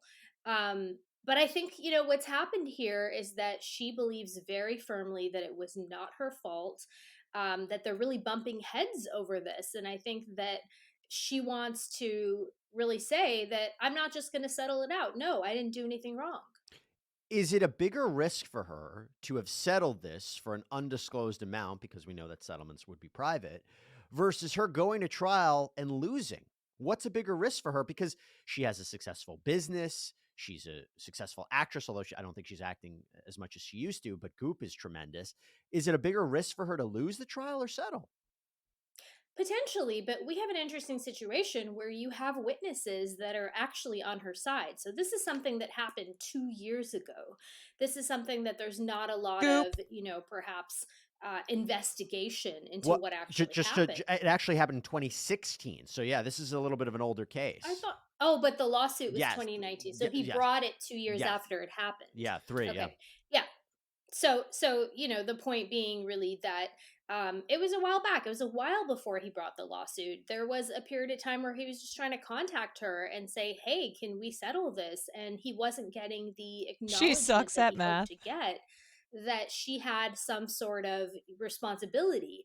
And I think that's what led to this lawsuit, which, of course, we know started at a $3.1 million They keep using this picture of and her. now it's down to 300,000 because the judge kicked out this idea of her hitting and run, the hit and run theory that he had, which kicked out the punitive damage. You know what else happened in 2016 that's now coming back today? Stormy Daniels and Donald Trump, baby. 2016 to 2023.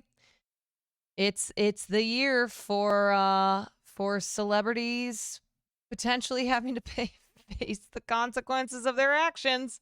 Damages that would have. You were going to say Harambe? Oh my God. Rest easy, Harambe. Brought it to 3.1 million.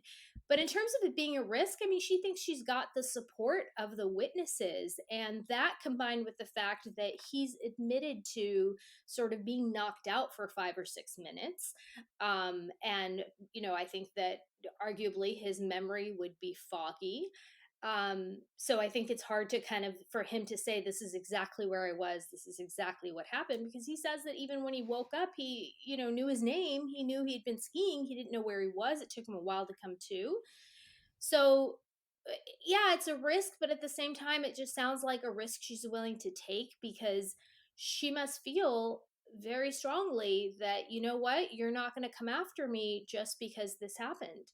And what I find so interesting about it is it doesn't seem to be a dispute that this is negligence. So the idea is they're both saying, well, if you ski, you crash into the skier who's downhill, this is negligence. We're not fighting that this is, that it meets the requirements of negligence. It's just who's at fault. So do you think the jury is going to come He's back eating bananas and in find heaven. that one Feels of them weak, man. was responsible for this and one of them is liable? Or could the jury come back and say, this was a complete accident, no one is liable? Or a third option, I mentioned this earlier, The skiing stock comparative footage. negligence, in the sense that maybe both were at fault and both don't get any payout.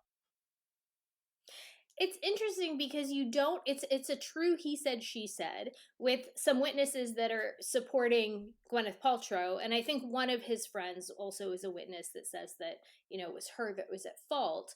So again, even more of a he said she said, and it's very possible that you're skiing, there's an assumption of risk there. There are people who have. All right, what would y'all do? What would y'all do if like Pedro Pascal ran into you and you were okay, but you had the potential to sue Pedro Pascal, but it would be ugly. You would thank him. Apologize. You would apologize for him running into you. Yeah. Be like, would you do that again? Could you do that again? But do you mind if I put it on my TikTok first? Sir, I love you. Would you sign my broken bone? I'll never fix it.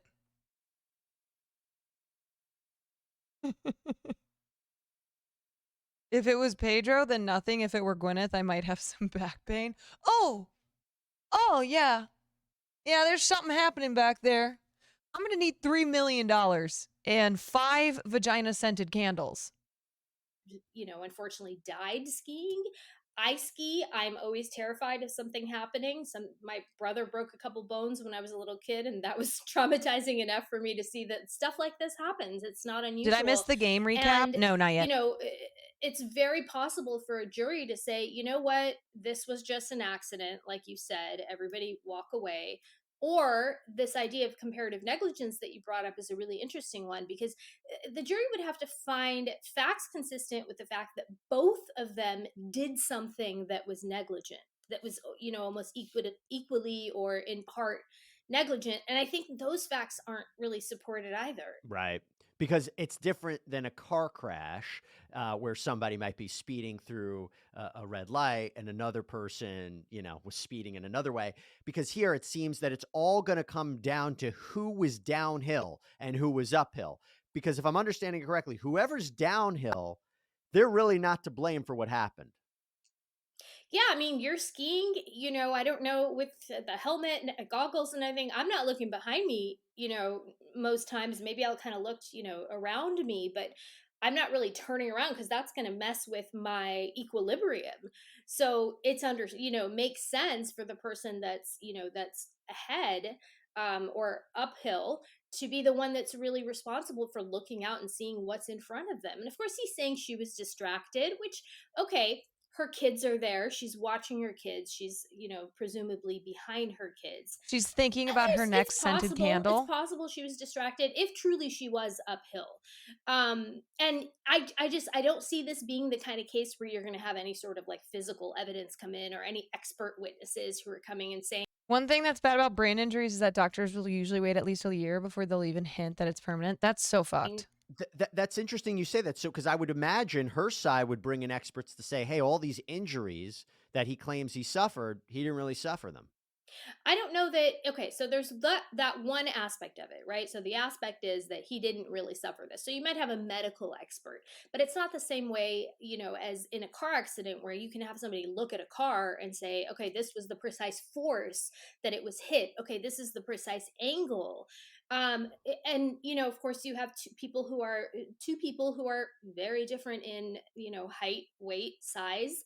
And I think that that's going to play into Gwyneth Paltrow's argument as well. Well, there could be an expert who says these are the standard protocols. These are the rules on the ski mountain. If you're downhill, you have the right of way. I mean, I imagine they're going to bring in somebody like that.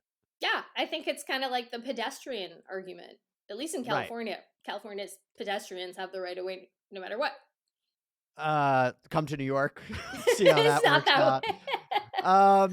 Let me ask you this: what I found, you mentioned something that kind of hit my ear a little bit. She's going to have people from Deer Valley, her supporter, people who were with her saying she had the right of way. She was doing the correct thing. Sanderson was at fault. He might bring, as you mentioned, I think there was a friend who was there as well and saw that Gwyneth Paltrow was at fault. Gwyneth Paltrow. Can you imagine being, if this in fact happened, where you get run over by a skier and then you find out it's Gwyneth Paltrow? That's fucking crazy. To find out that the person who just like fucking barreled into you is Gwyneth Paltrow. Oh, as this very famous person having the backing of Deer Valley, is the jury going to give that more weight than somebody they really don't know? This doctor who brought this lawsuit against her, is that going to give her more credibility, her star power, the backing of the Deer Valley Resort versus, you could argue, Sanderson's the underdog? Yeah, I had that, kind of a little bit of a nagging thought too. Of, Grandma okay, got well, run over by Gwyneth Paltrow. She's, paying what I assume is a lot of money to have her kids be at Deer Valley and have this ski instructor, this private ski instructor. And so I had this little nagging thought of like, are they, supporting her because they're really kind of on her side? But at the end of the day, I mean, this is um, this is a ski facility, right? So it's a Yeah. resort. They have their own interests sort of in, they were initially named in the lawsuit, but normally when you ski, you sign all sorts of releases and things like that. So, you would think that they would be far more credible as people who are part of the resort, who see things like this happen, who are on alert because they're teaching or they're there all the time. They're more familiar Stock with the footage. slopes and how, and kind of the speeds that might be likely from a particular, a slope or things like that.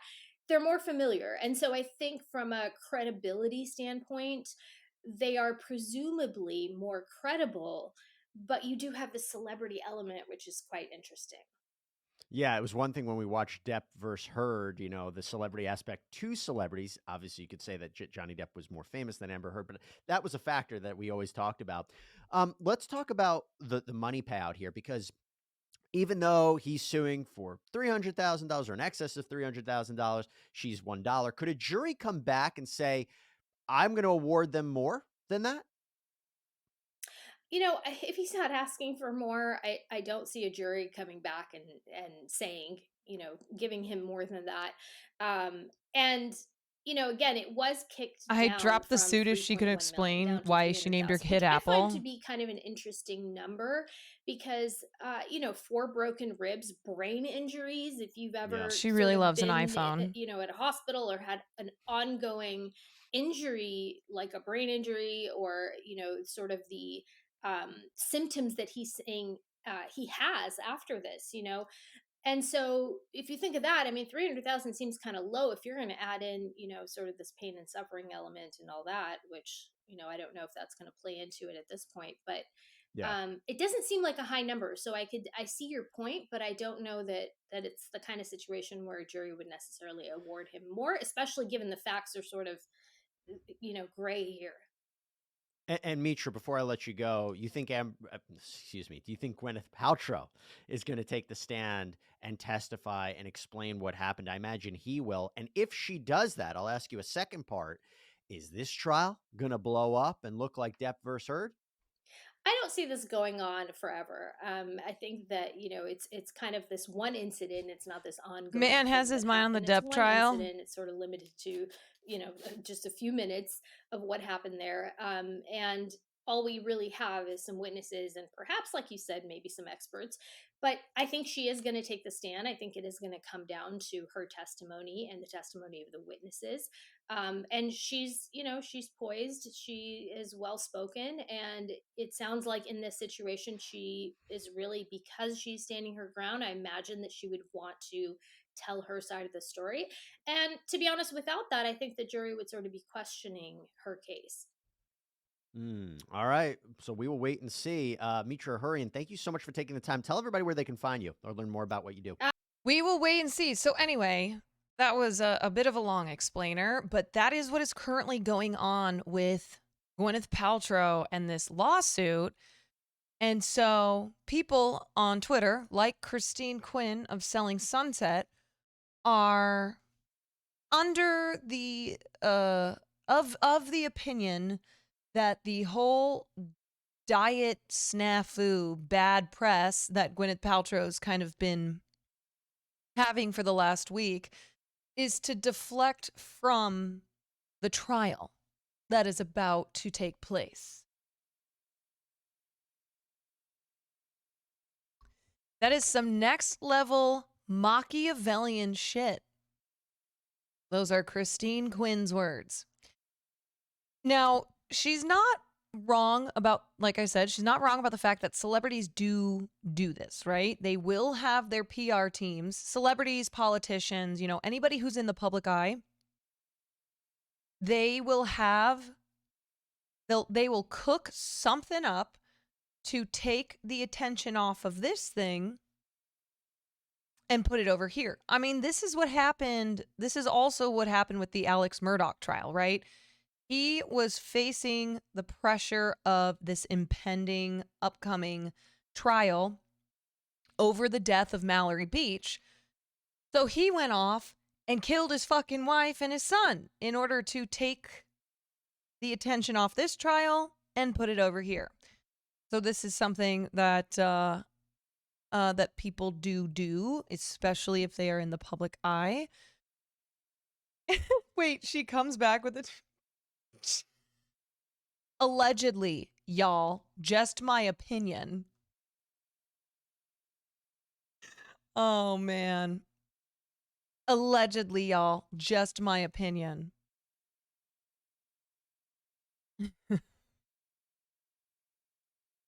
Even though I made a tweet that sounded like fact, it's alleged. So, why did you post cute Farley photos on Twitter? Because he's so fucking cute. Let's see when the trial is supposed to start.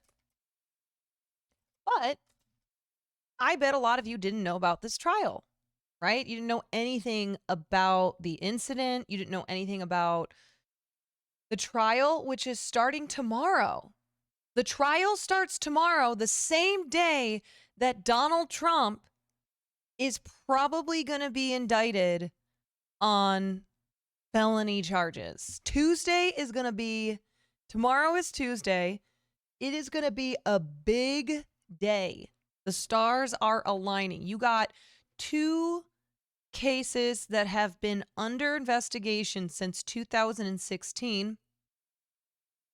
7 years later, they are now moving forward, and we will see what happens. First, those comments Will made. Now he takes 2 days off streaming, and you post cute Farley pics out of nowhere. I'm with that chatter.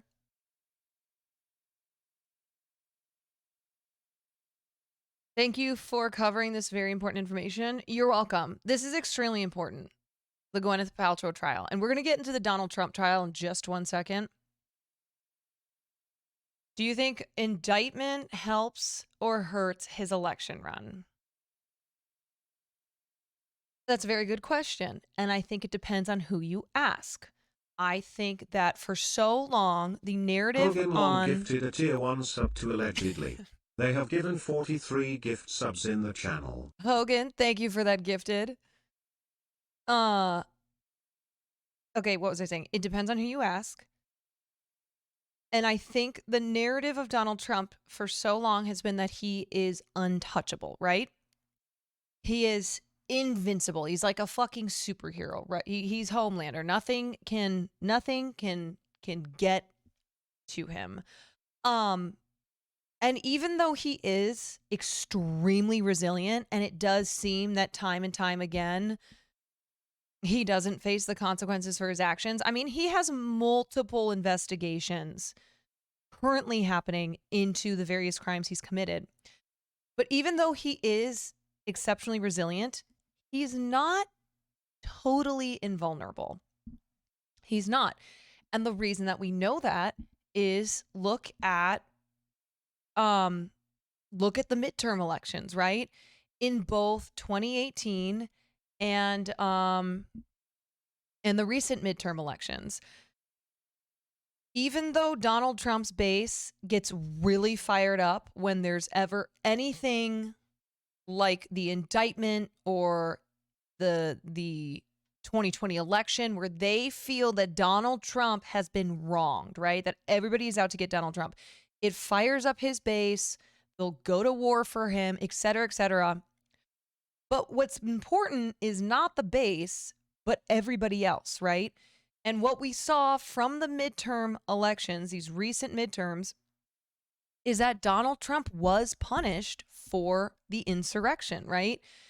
And him getting impeached back in, oh God, I mean, he was impeached multiple times, but it does have an effect on what happens in subsequent elections for Republican politicians, but specifically Republican politicians who fly the Trump flag, right?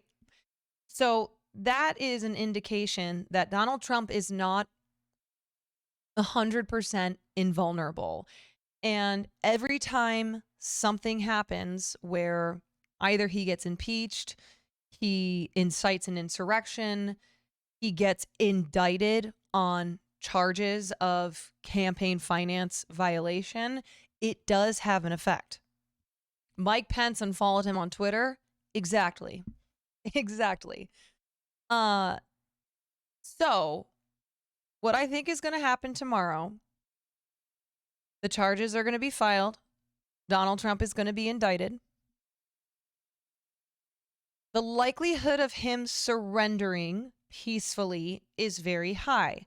So they will, he and his team will go on their own accord. He will be processed. He will be fingerprinted. He will have a fucking mugshot taken, which we're all waiting for.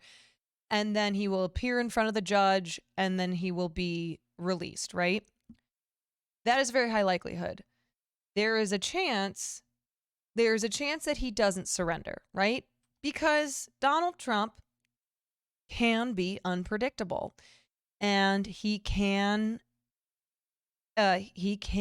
impede investigations.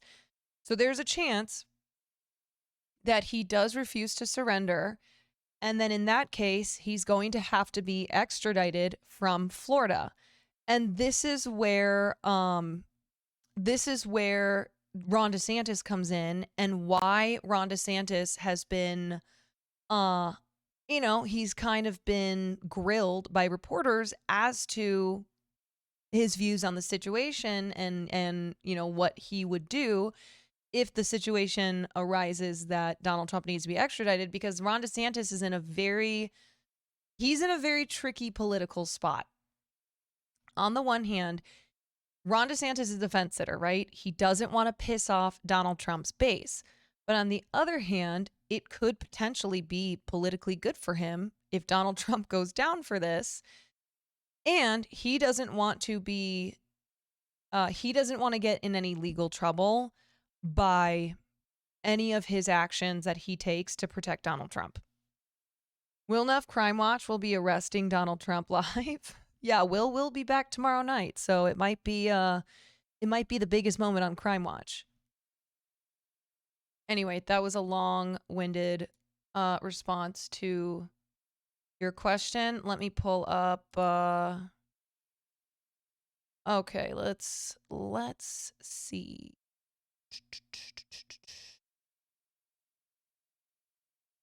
Do I want this video? To happen sometime soon. Let me just see if there's before I watch some videos that I pulled up from today. Let me see if there's any breaking news. Of course I'm on Twitter. Because Trump is calling upon his people. He's calling upon them to do what they did on January 6th. 2021. He is calling on them to take back their country. So right now there are protests that are happening outside of the DA's office, outside of Mar-a-Lago. I don't really see any new updates.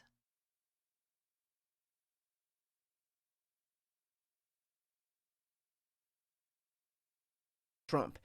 Okay, let's Today we're going to talk about Trump's impending indictment and how Republicans are already falling into a trap on it.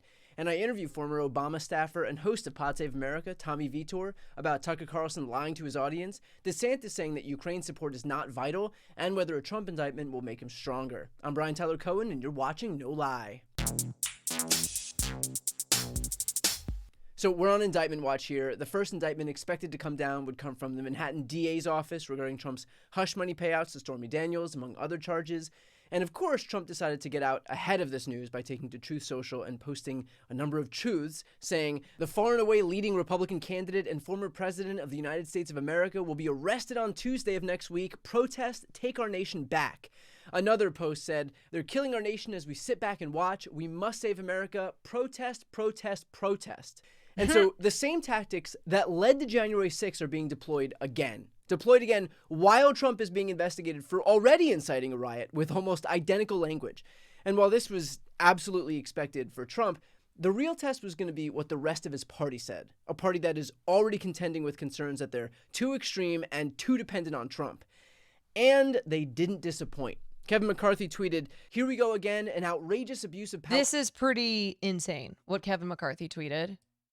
The fact that he is essentially saying that he will be using his power and the power of the Republican Party to go after the DA's office. Powered by a radical DA who lets violent criminals How am walk I as he feeling pursues today? A little political sore. vengeance against President Trump. I'm directing relevant committees to immediately investigate if federal funds are being used to subvert our democracy by interfering in elections with politically motivated prosecutions. Mike Pence said, another politically charged prosecution against former President Trump. People have a right to express the frustration that they feel to see a liberal Manhattan DA poised to indict a former president. It's always amazing to watch Pence defend these Trump mobs, the last of which tried to have him hanged. And of course, here's Marjorie Taylor Greene. And if they indict President Trump on fake charges to go after him to try to stop the movement brother. that they cannot stop, he is... Extra Emily raid. What's up, everybody? Emily is about to raid. Heads up. My head is up. Hi. Hello, everyone. French fry? Oh yeah. I saw that Emily was trying and ranking all of the fast food fries. What was the conclusion there? Which one is the best? Five Guys? Okay. Taste buds are broken. Yeah, I can imagine. McDonald's bad. Oh no. Oh no. She ate cold McDonald's fries. Why? Why not like this? Please, God. Hello, Extra Emily. Community recently saw her in Austin's show. She's great. Emily is amazing. If you all do not know the Extra Emily, please get to know her. Follow her on Twitch. Watch her extremely entertaining content. Emily and I have got to know each other since I've been coming down to Austin, and she makes me giggle. She took a COVID test because she couldn't taste anything. Oh man. Man, what an indictment of what was it, the McDonald's fries? Maria Crystal, thank you for the Prime Gaming. That Emily had to take a COVID test because she couldn't taste anything. Wow. Feels bad, man. Will you be live for Donald Trump getting arrested? Yeah, so anyway, everybody who's coming over here from Extra Emily's community, or from her stream, we are just doing some light coverage on what is going on with Donald Trump's impending indictment. Supposedly tomorrow, this is when it's all gonna go down. Her room when she got home. Supposedly tomorrow is the day. I'll show you anyway. Oops. Let me just pause this real quick. Hell yeah, brother. All right. We just covered Gwyneth Paltrow, who is also set to go to trial tomorrow for a skiing hit and run type accident. So Tuesday is going to be, Tuesday tomorrow is going to be a day of legal action.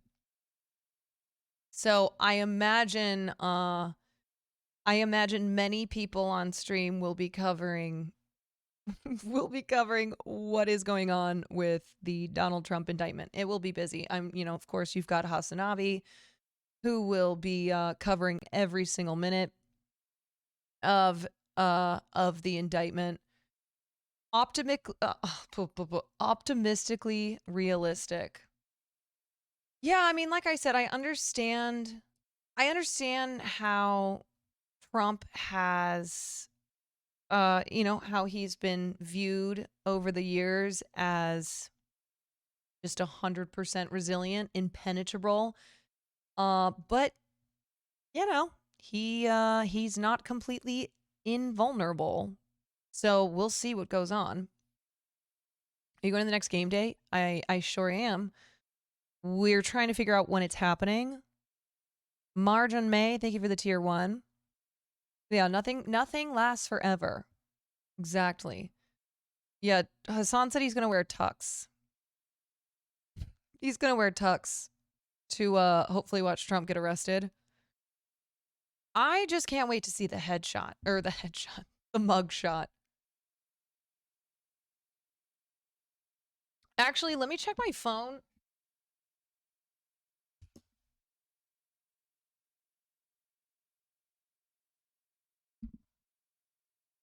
See if there's an update on game day. Potentially, it might be changing.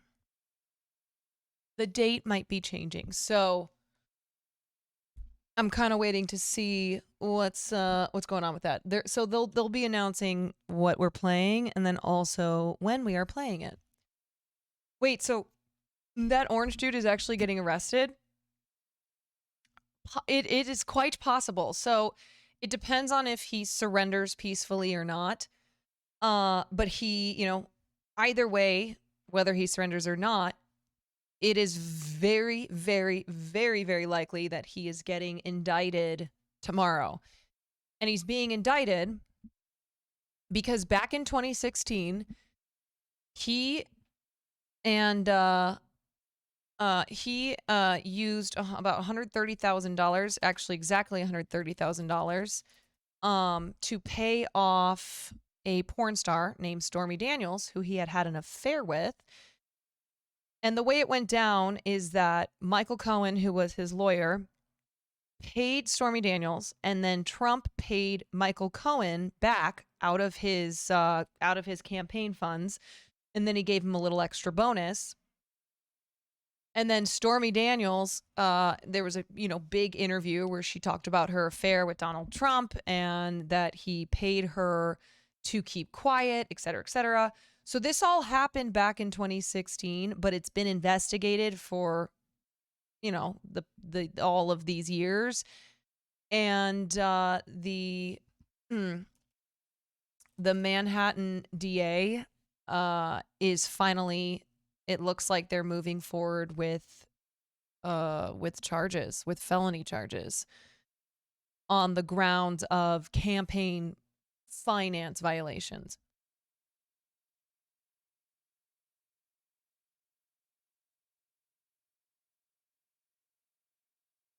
Did you see the barriers being placed in New York? Yes. So what's happening right now is that Trump, of course, has taken to Truth Social and has been talking about his impending arrest and, of course, saying that they're out to get him. He has been inciting his MAGA following to take back America and protest and, ride out at dawn for him. So they have been gathering at Mar-a-Lago outside the DA's office. I was just checking Twitter. It does not seem as if anything crazy is happening yet. But Donald Trump also hasn't been indicted yet. So take it back from who? Exactly. This is the same shit that he said when he incited an insurrection. He said, take your country back. Basically means like go to war for me because I am being targeted by all of these evil, Democrats.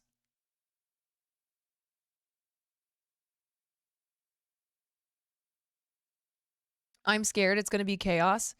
It could potentially be. It could be, depending on how things go down tomorrow. And I was explaining to my chat earlier that there are two potential courses of action. Donald Trump either surrenders peacefully and he and his team go to New York, and he basically turns himself in and is processed, or he doesn't surrender and it gets messy and he has to be extradited from Florida, which would potentially put Ron DeSantis, who's the governor of Florida, in the crosshairs of this entire situation. And Ron DeSantis is most likely going to be announcing his run for presidency after the Florida legislative session closes in May. And Ron DeSantis doesn't want to piss off Trump's base. He's very, very scared of the MAGA base, but he also, he hates Donald Trump, and this is his opponent. Okay, let's get back into this Brian Tyler Cohen video. 2024 in a landslide victory, and then we will put him in the White House, and he will finish what he started. We will gut the government of all the traitors that are serving the globalists in America last. And I listen to these people and I think to myself, like, this was your chance, you idiots. This was your chance to be like, well, we love him and we wish this wasn't the case, but we've got no choice but to just move on now. With the subtext being that this guy is radioactive, toxic waste on a ballot. He was a loser in 2020, a loser in 2022. Republicans shot themselves in the foot by not voting to convict him at the Senate trial and bar him from holding federal office again. Instead, they left themselves with this albatross around their necks. And yet now, down from the heavens, they're given one last lifeline, a gift from the gods up above to finally be rid of Trump by letting the judicial system deal with him. And instead of taking it, they make this the hill that they're going to die on and vow to defend him until their dying breath? Of course. God, it's like Republicans want to lose. And look, this is not me being so naive to think that Trump is invincible, because very clearly we don't have a President Hillary Clinton to show for it, but we still do have recent history. And we know that Trump led to historic losses in midterms in 2018. He himself lost in 2020. His entire slate of America First candidates running for Secretary of State and governor in all swing states lost in midterms. Yo, the extra Emily Raiders are based AF. Terms, and that was all before an avalanche of indictments.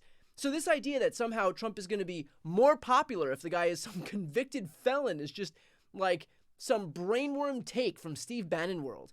I think I can go out on a limb here and say that getting indicted for crimes that you committed probably doesn't redound to your party's benefit. So it's going to be pretty amazing to watch Republicans simultaneously make their rally cry that they need to save Trump, while somehow reconciling that with the fact that their biggest weakness. That's what I'm saying. Whoever asked me the question as to whether or not Trump being indicted will be good or bad for him, I think that ultimately it is a bad thing, right?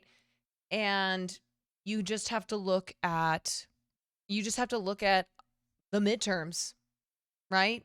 Republicans have been losing in the midterms because of MAGA Republicans, because people who are not MAGA voters are pissed off at the shit that Donald Trump has been doing.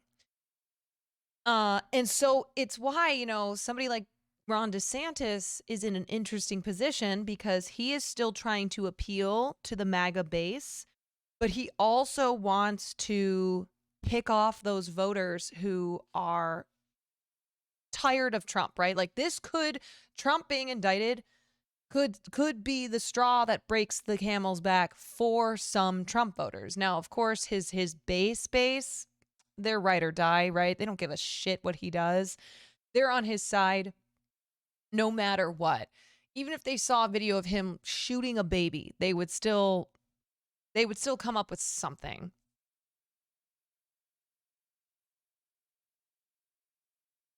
Is that they rely too much on Trump. If that seems like a doomed effort, yeah, I'd agree. But if that's where Republicans want to plant their flags, then I'll make sure to do my part by letting you know just how far out onto the limb these Republicans are willing to walk for him. Here's a preview of my interview with Tommy Vitor. There's this idea that floating around, I think Love seeing propped your up by Austin someone like Trump content. himself, that Thank you. if he gets indicted, that'll only make him stronger. Yeah. I personally think that's just a way for him to try and scare prosecutors away from holding him accountable for what he's done, and basically waging threats that, like, if you come after me, you just wait and see what happens. Yeah, It's gonna be bad. What do you think on this? Does he benefit from an indictment, like both in the Republican primary and beyond the Republican primary? It's a really good question, and you're right that this is Trump's narrative. But remember, David Brooks, the New York Times center-right columnist, wrote this. Oh my God. Oh my God. Guatama, thank you for the 5 The gifted. Mar-a-Lago raid too. Yeah, the FBI just handed the nomination to Trump, right? Right. So I think the honest answer is who knows. None of us can tell the future.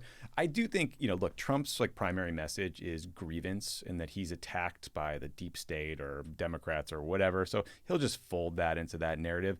I do wonder though, if he's indicted, if he's going through some sort of criminal proceeding, that's got to get in the back of some voters' heads That's when what they I'm think about saying. his electability. It can't help. It'd probably not be great for electability if you're running from Yeah, jail. well, you the fuck up. right? So Yeah, it's it not going to always will. stop him, but it certainly might undercut his argument for how he could beat Joe Biden.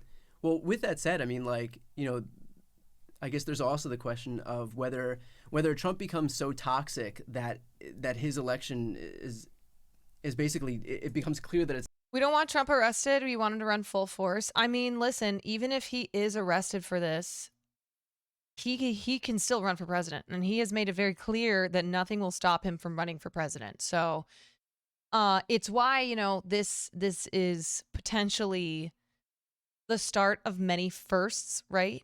The first former president to be indicted on felony charges. The first former president running for president again who has been indicted on felony charges. It's not going to happen. Like, if he does get invited, if he's indicted, if he is sentenced to prison time in either Fulton County, in the Manhattan DA's case, in the January 6th DOJ investigation, special counsel investigation, do you think that there is a moment where Donald Trump relinquishes his desire to be president and kind of throws his weight behind somebody, or do you think that we would more likely watch him campaign for Bernie Sanders than for Ron DeSantis? I mean, honestly, that's the smartest idea I've heard in a long time. If you were to be like, listen, Ron, I got your back. You just have to promise to pardon me no matter what. That's a pretty good play. But, if I were Ron DeSantis or anybody else running against Trump, my message would be, listen, we all love Donald Trump. We love what he did for this country. We love that he owned the libs. But all that baggage is why he lost to Joe Biden. Thank you, all Arch that baggage Reaper, is for why the we 7 lost months. the Senate. It's why we lost in Georgia. It's why we lost in Pennsylvania. I bring you all the things you like without that baggage. If you want to win again, vote for me. I know we're playing with fire here, but is there any part of you that's like, okay, Donald Trump is more... Trump makes more sense than Biden. Great. He's got some NFTs you might want to buy. more toxic than someone like Ron DeSantis, and so it'd be, I guess, to our benefit, because it's going to be one of them. I mean, we may be wrong on that, but it's You gonna most need likely that going to be money. either Donald Trump or Ron DeSantis as the Republican nominee in 2024. We can sit here and say, like, Donald Trump has not only the baggage that caused him to lose in 2020 and his candidates to lose in 2022, but now he has all this legal exposure for which he's probably going to be indicted any day now. So do you think that he is a better person to have on the ticket because of those issues, or is it still like, you know, it's to our own detriment that we would sit here and try in any way to prop up someone like Donald Trump, who already showed that he could beat someone like Hillary Clinton in 2016?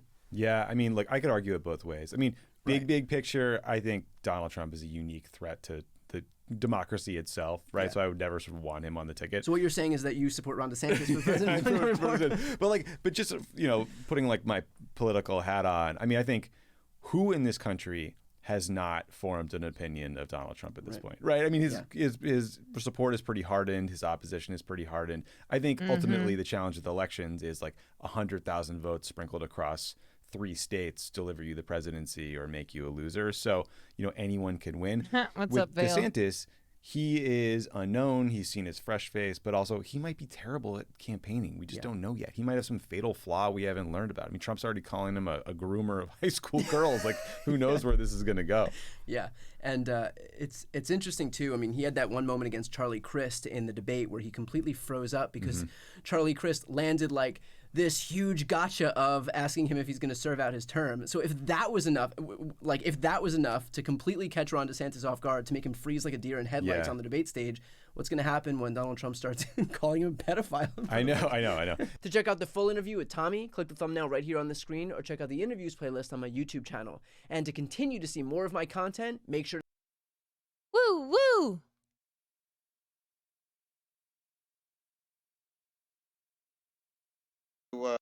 Joining us now is former White House ethics lawyer Richard Painter and CNN law enforcement analyst and former Secret Service agent Jonathan Wackrow. Richard, I just want to start with you, counselor, here, because Paula was talking about this. What we're seeing... DeSantis is legit evil. Yeah, DeSantis fucking sucks. He's terrible. The thing is that Donald Trump is still the most popular Republican. So that's how things stand right now. I know that hair. And DeSantis is like, he's awful and horrible, but he's also boring. Like, he's just not an exciting politician. And it's why people still are ride or die for Donald Trump. Or not seeing, The but know about Satanists? it, the grand jury today, feels unusual because a grand jury investigation, by definition, is run by the prosecutors. The defense lawyer is not even in the room. So how will the questioning of Robert Costello even go today?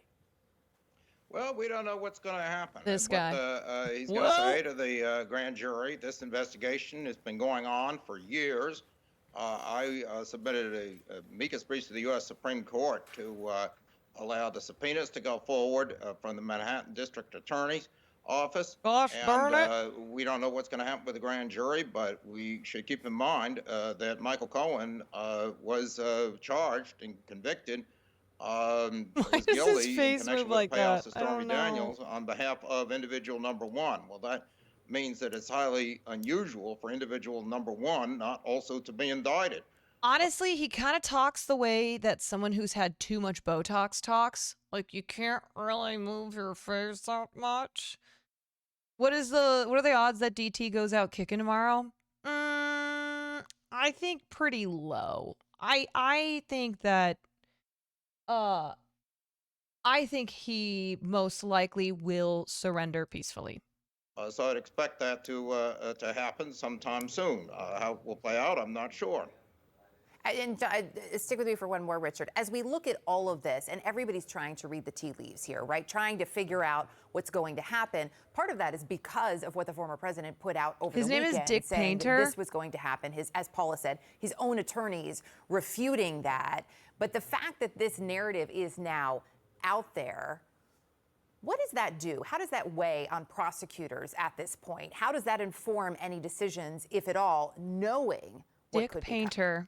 in terms of a reaction? Well, Donald Trump is going to try to play this to rev up his base and cause unrest, but the prosecutors should continue to. Wiki says he has a condition that makes the left side of his face paralyzed. Oh man, that's too bad. I take back what do I their said. job. That was That's mean. what prosecutors are there for. The problem is that the much more serious charges are in the It's hands shingles? of the Department of Justice. The charges for sedition and insurrection in connection with the events after the 2020 election. Listen, I've lived in LA for too And long. unfortunately, we have a situation where the district attorneys, both in New York and in Fulton County, Georgia, I've lived in LA for too long, so when I see someone's face like that, I just assume too much Botox. are far ahead of the Department of Justice, or at least appear to be far ahead of the Department of Justice in their investigations and handling grand juries and moving toward indictments without DOJ having taken action on the most serious charges. The sedition and insurrection charges would disqualify Donald Trump from public office under the 14th Amendment, Section 3. Those really should be the Hi, first Jana. charges to be brought. They should have been brought a long time ago. It's been over 2 years since the insurrection of January 6th. And unfortunately, without air support from the well, look who it Department of is. Justice, the You'll love this. We're doing political content right now. We're doing some fun Donald Trump political content. His ass is about to be grass.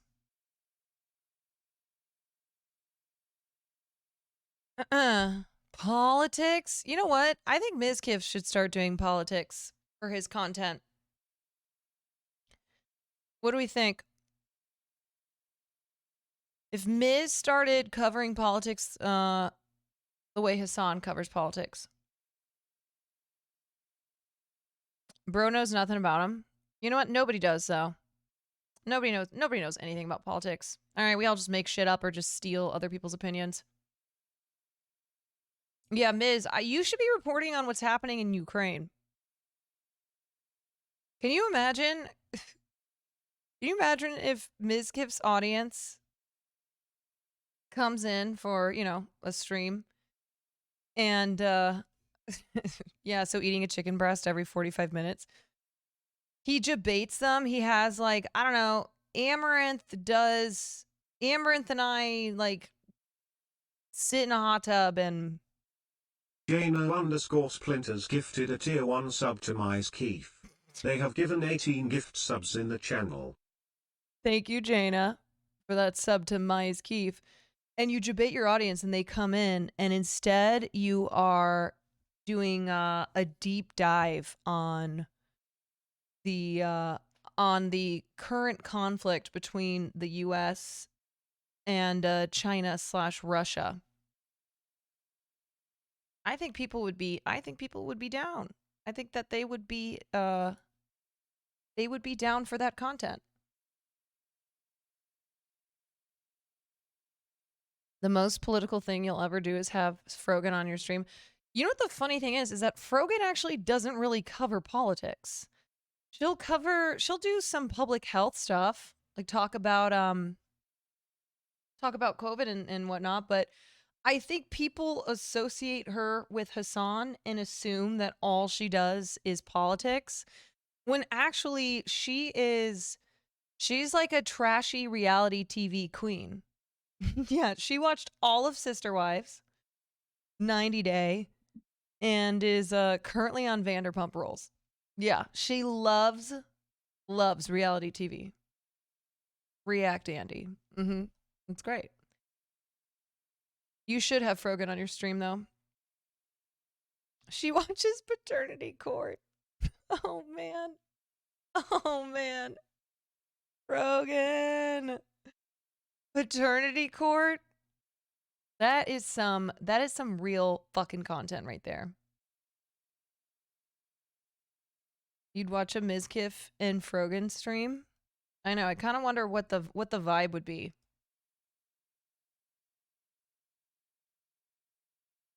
Oh yeah. Anywho, all right. Oh, we did not finish this video.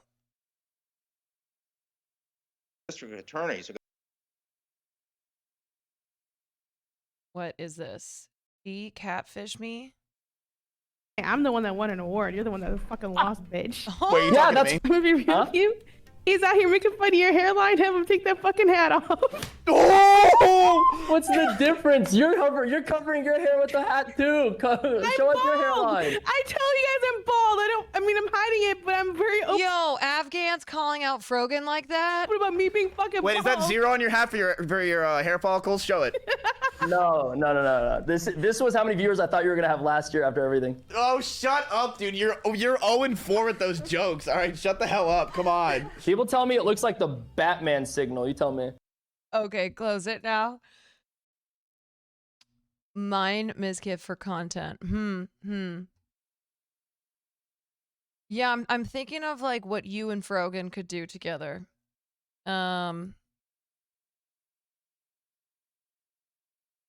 She's pretty ruthless. She's brutal. I think the two of you together would make world peace. Maybe. She's a great reactor. She does not hold back. She cuts deep.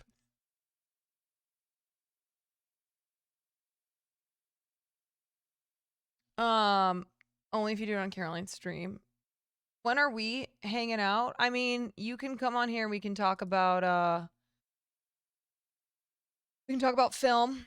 We can approach it from a We can approach it from a social commentary lens. You know, we can talk politics. That would be fun. I think people would love that. What else do I do on here, guys? I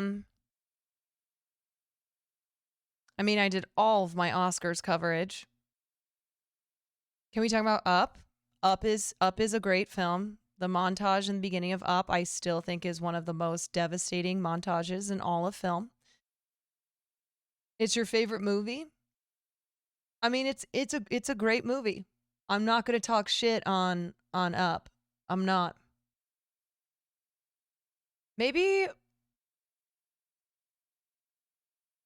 trying to think of a film that I should make him watch. Film reviews. You know what I always think is interesting? If you take somebody who Misk, I do not know what kind of movies you watch or what you've watched, but I really like podcasts or YouTube channels where they have one person who is a film nerd, and then you have another person who is not, and then they have to watch this movie and then they discuss it. Give me a film and then on your stream we discuss it. Okay. I'll think if I want to go, like, do I make him watch an Akira Kurosawa? A Wong Kar-wai? No, we're not watching Up. No, you're not watching something that you've already watched. Everything Ever All at Once? True. A Serbian film? Wowie. Wowie.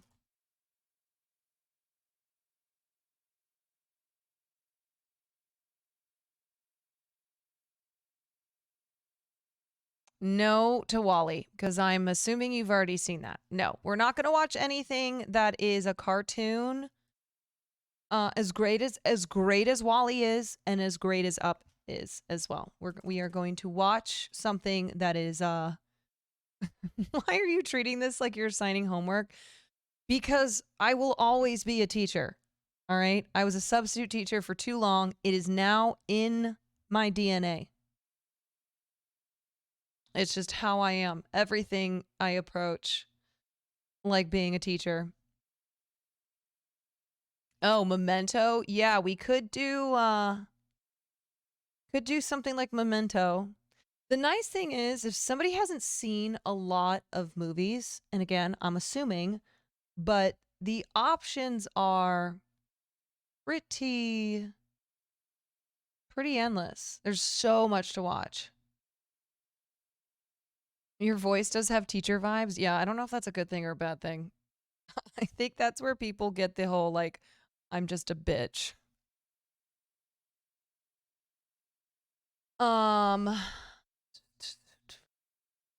Yeah, I mean, we also could go horror. I'm letting you know I never watch movies. I mean, horror is my genre. So we could go something horror. I saw somebody say Suspiria. Let me think what else. Have you seen Martyrs? Yeah. House of a Thousand Corpses. Yeah, we could just do like a horror marathon. And I put together, you know, The Thing. Yeah. The Thing is so fucking good, man.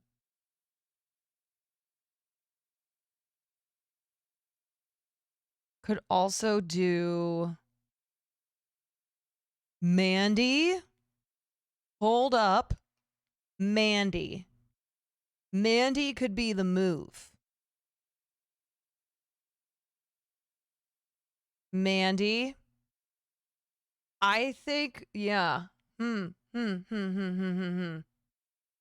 Okay. He said, "Who's Mandy?"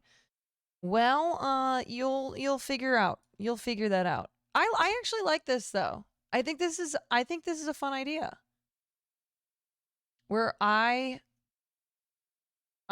introduce the world of film to somebody like Miskiff. Mandy's nuts sit on your face.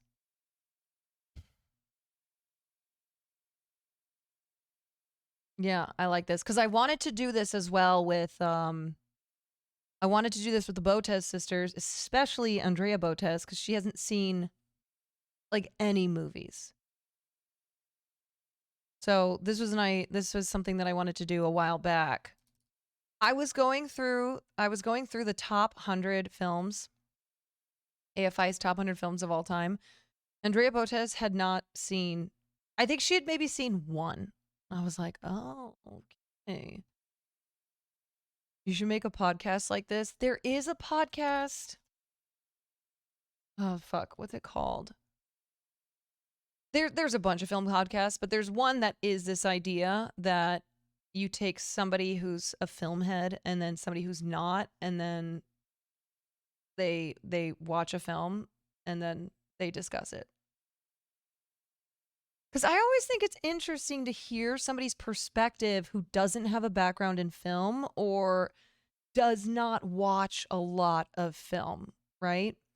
It's why I love, when I read reviews for something, I don't always like to go to the critics' reviews. I like to go find a review from like some dude named Joe who probably lives in Arkansas or something and saw this movie, and I just want to know, like, what was the initial reaction to it? What does Joe from Arkansas think about this movie? That's why I love Letterboxd. Yes, Letterboxd is great for that.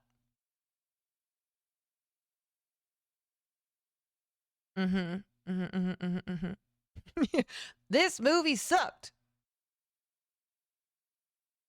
That was what was interesting about a film like Tar.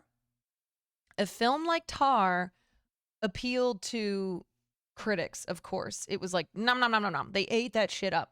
Critics fucking loved Tar. So did people like Martin Scorsese.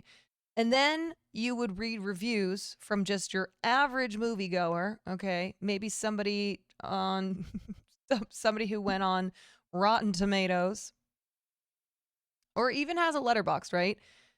And they fucking hated Tar.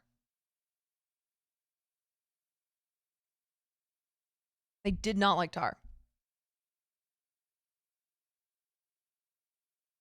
I don't understand Letterboxd because other people's opinions are fucking garbage and mean nothing to me. Actually, I feel the exact opposite. I love hearing other people's opinions on things. Unless their opinions fucking suck. So am I watching Up? No.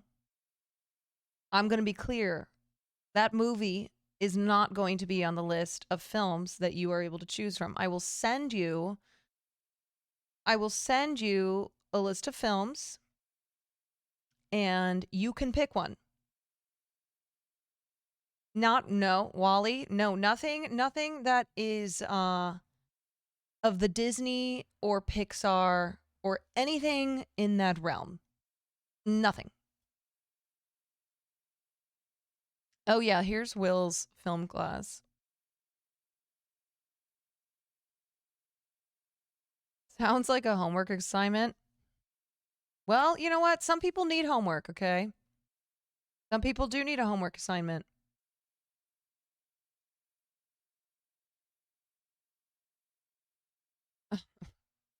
Please come home. The kids miss you. Hi, baby. I told my parents about us. They said it's okay. Oh my God, good to know. Good to know. Can I call them mom and dad? Yeah, I'm going to assign a movie to Miz if he's just going to watch Up. And then he's going to give me a review on the film. I'll be like, did you just watch Up? Yes, I love you. Oh. Hey God, you know what? I'm over dating a white guy. I'm dating Gina Darling. Okay? That's the next move for me. It's time. It's time.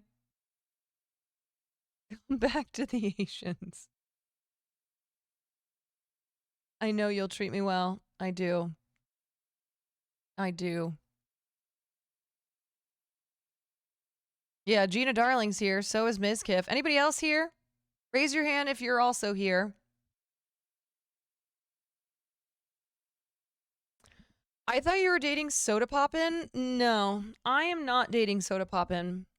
Soda Poppin' was in my dream. It was not a sex dream, but he was in my dream.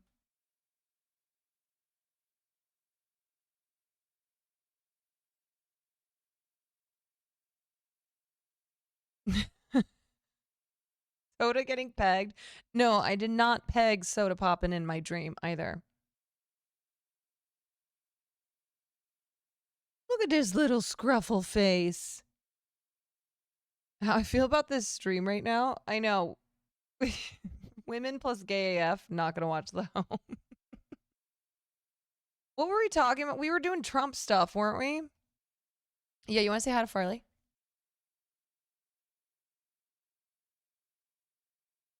Farley. Hey. Oh, no. No. Here he is. He looks like One-Eyed Willie. He looked like One-Eyed Willie. Oh, my baby.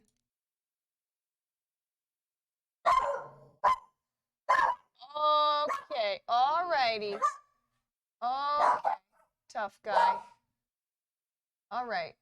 Okay, that's enough. No, come here. No, you were sleeping so nicely. Go back to sleep. Go back to sleepies. Come on. All right. Okay. I'm getting distracted. I'm getting. Speak your truth.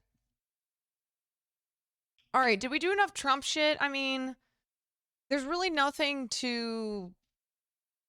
Kind of just have to wait and see what happens tomorrow, and then tomorrow is going to be a big day. I think we covered enough Trump shit.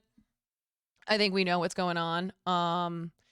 If you don't know what's going on, quick recap. Trump is about to be indicted on felony charges tomorrow. So tomorrow is going to be a big day between the Gwyneth Paltrow trial starting and then Donald Trump being indicted on felony charges. Tomorrow is the day. Talk about NMPLOL's leaky ass. No, I've talked. That was the topic of conversation like the whole week I was in Austin. We couldn't get away. Could not get away from it. Yeah, so tomorrow we will of course be tuning back in to see if Trump surrenders or if he decides to raise hell and not go quietly into the good night. There's a Gwyneth Paltrow trial, but it's not about Goop. It's about a skiing hit and run accident that happened back in 2016. Is Trump considered minority because he's orange? Yes. Yeah, he's actually the most endangered minority that there is. I say raise hell. I mean, it would be exciting. It would be drama. The press briefing drama at the White House. The press briefing drama at the White House. No. What is that?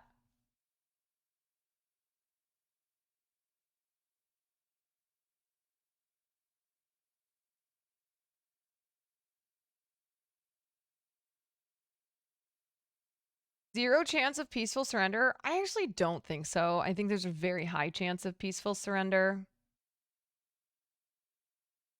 But it's Donald Trump, so you don't know. You never know what he's going to do.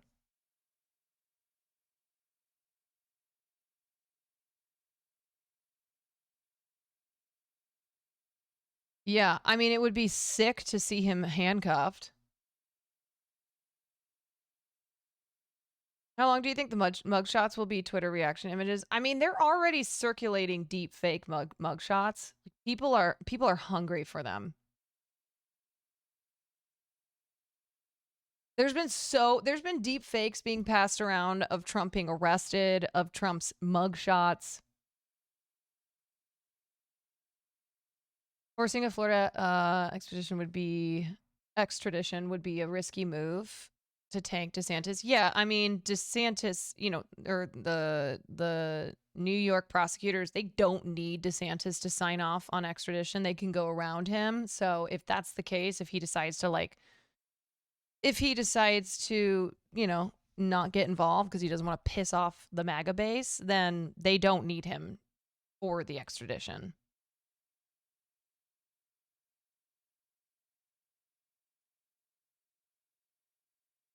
My dad works in New York City, thinks it's going to be January 6th part 2, but there's going to be like 20 people that show up.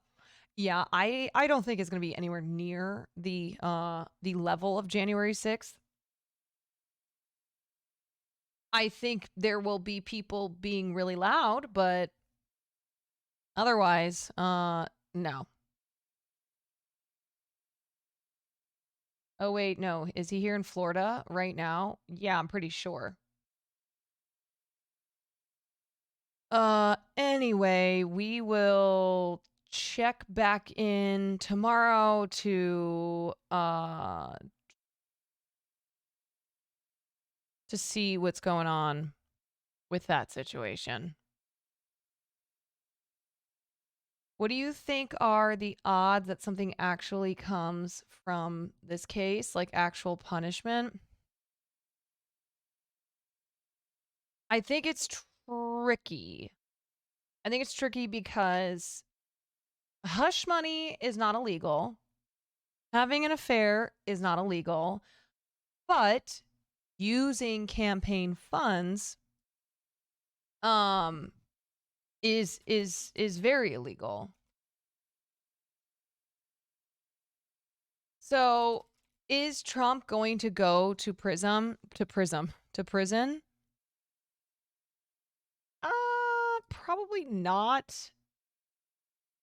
I don't know. I mean, that seems very unlikely that he would go to prison. That he'd go to prison. But as far as facing other legal recourses, I mean, the potential is there. The potential is there. It's gonna be a matter of how this goes down. How it goes down in court. Spike Bebop, thank you for the 5 months.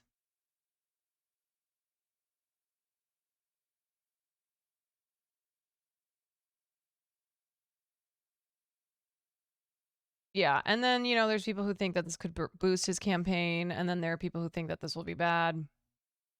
Prism is what they call gay prison, brother. Hell yeah, brother. Going to prison.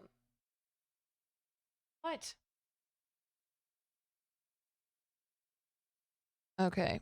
We're gonna move on to the next thing. Jagger Hunter, thank you for the tier 1. Favorite Disney movie? Mulan. We are going to have to.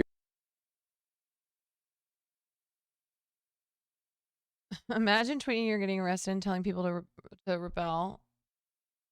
Yeah, I mean, this is the point that we're at in this country. This is where we're at. I mean, we've had so much insane shit that's happened in the last 7 years, including a motherfucking insurrection on our capital. That, I mean, this is just kind of par for the course at this point. Having the first former president about to be indicted on felony charges, Trump really does a lot of firsts.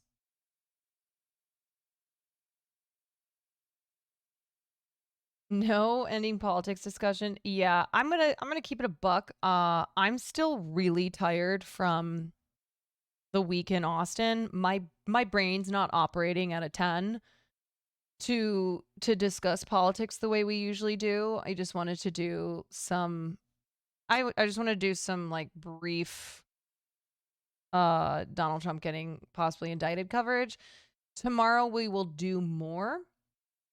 Tomorrow will be wild. But until then, no, I'm not going to sleep. I'm not going to sleep yet, but I think for the rest of the stream it will be non-political content because I genuinely my brain is not firing on all cylinders. I was reading, so usually what I do before stream is I like sometime during the day, I mean I do this anyway, but I go through all my various news outlets, you know, New York Times, The Atlantic, Google News, New Yorker, and I kind of just read, see what's going on. I was reading and having to reread because my brain is just tie. This chat is filled with literals. This chat is filled with literals. Litter ALS. Wow. That's a new term that just got invented. Jedita Quito, thank you for the 3 months. Yes, thanks. Just got from Hassan stream and now my head is fried up. Yeah, I don't know how he talks about politics when he's really tired. Like I'm just being honest. When I'm tired, when I am not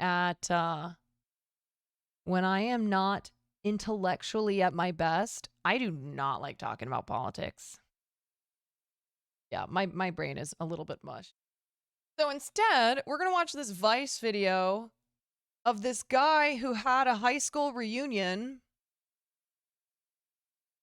and decided to send an attractive lookalike in his place.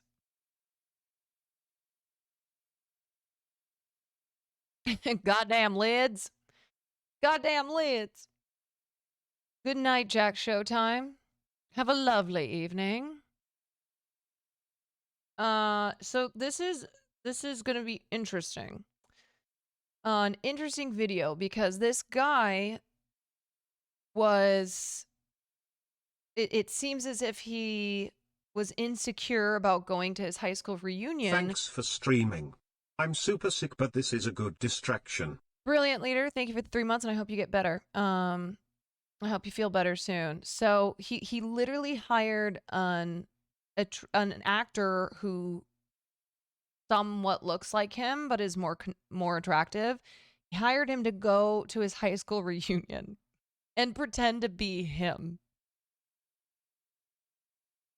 Did you just add block term Hassan's? All right, I'm gonna run to the bathroom and then we'll watch this.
Okie dokie. Just finished Hassan subjecting himself to what could very well be a CIA black site torture routine. Oh my god, the conversation with Trainwrecks? Good lord, they just finished? To shave your head. This is Stephen. Stephen didn't have a great time in high school, but with his 10-year high school reunion coming up, he wants to go and he wants to impress. Question. Has anybody in here actually gone to a high school reunion? Zyvon, thank you for the tier 1. Yes. I have never gone to one. Never will, because I went to high school in Iowa and there's no fucking way I'm going back there. I feel like it would just be awkward too.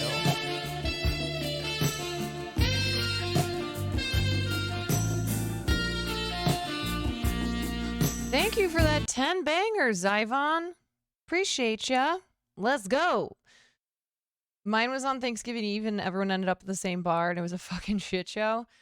So I didn't know this, but I was I'm going to sound like even more of a nerd, but I was the president of my senior class. And so supposedly I am supposed to plan the reunions. I guess that was part of the non-contract of being class president, was that I was supposed to do the reunions. No fucking shit is that gonna happen. Yeah, I guess the former presidents of senior classes were the ones who planned the reunions. And I'm like, I graduated from this high school in Iowa and never looked back. No offense, y'all. I'm never coming back here. What's your name? I'm the most type A streamer. I'm really not. I'm type A in some sense, in some regards, but in others I'm not. But this is not helping my reputation as like a strict bitchy teacher.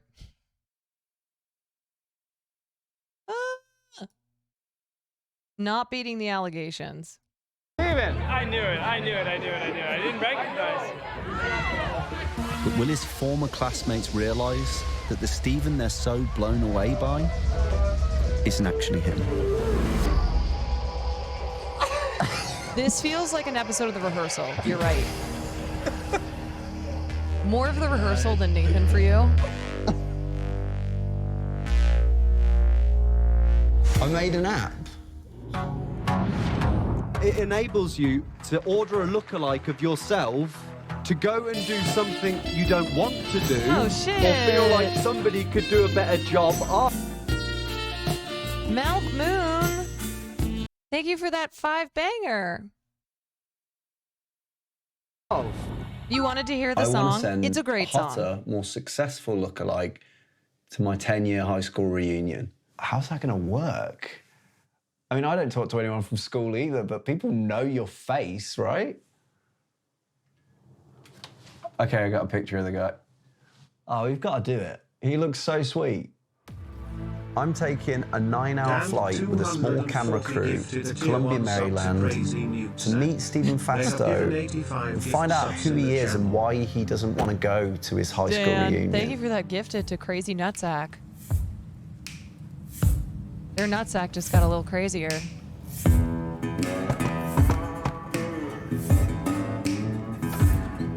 How are you doing? I'm good. Good to meet you. I'm Steven. Steven's back for Thanksgiving and he's mulling over his dad's request because he wants him to move back to Columbia and take over the family dental practice. I don't think the parents had any real idea why we were there. This is your leaving year, 10 years ago. This is the class that will be there. Oh, there you are. Jazz Europe trip. Yep. Band. Yep. Jazz band. Maryland All-State Band. Do these guys know what's going on? I haven't told him much. Okay. So the reason he's here is I applied to his app and we're gonna send a lookalike to the reunion, a person that's not actually me, but a more like socially like affable or charismatic person than me. You go for it. But Steven, you're very affable. You're really sociable. You're all these things. You shouldn't put yourself down. Mom, just relax. It's all good. Do you think this is going to work? Based mom. Maybe. People who haven't seen Steven, it will work. So have you actually got any footage of you when you were in band? Yeah, my Yo, he's parents going have hard a on lot. that saxophone. Check this out.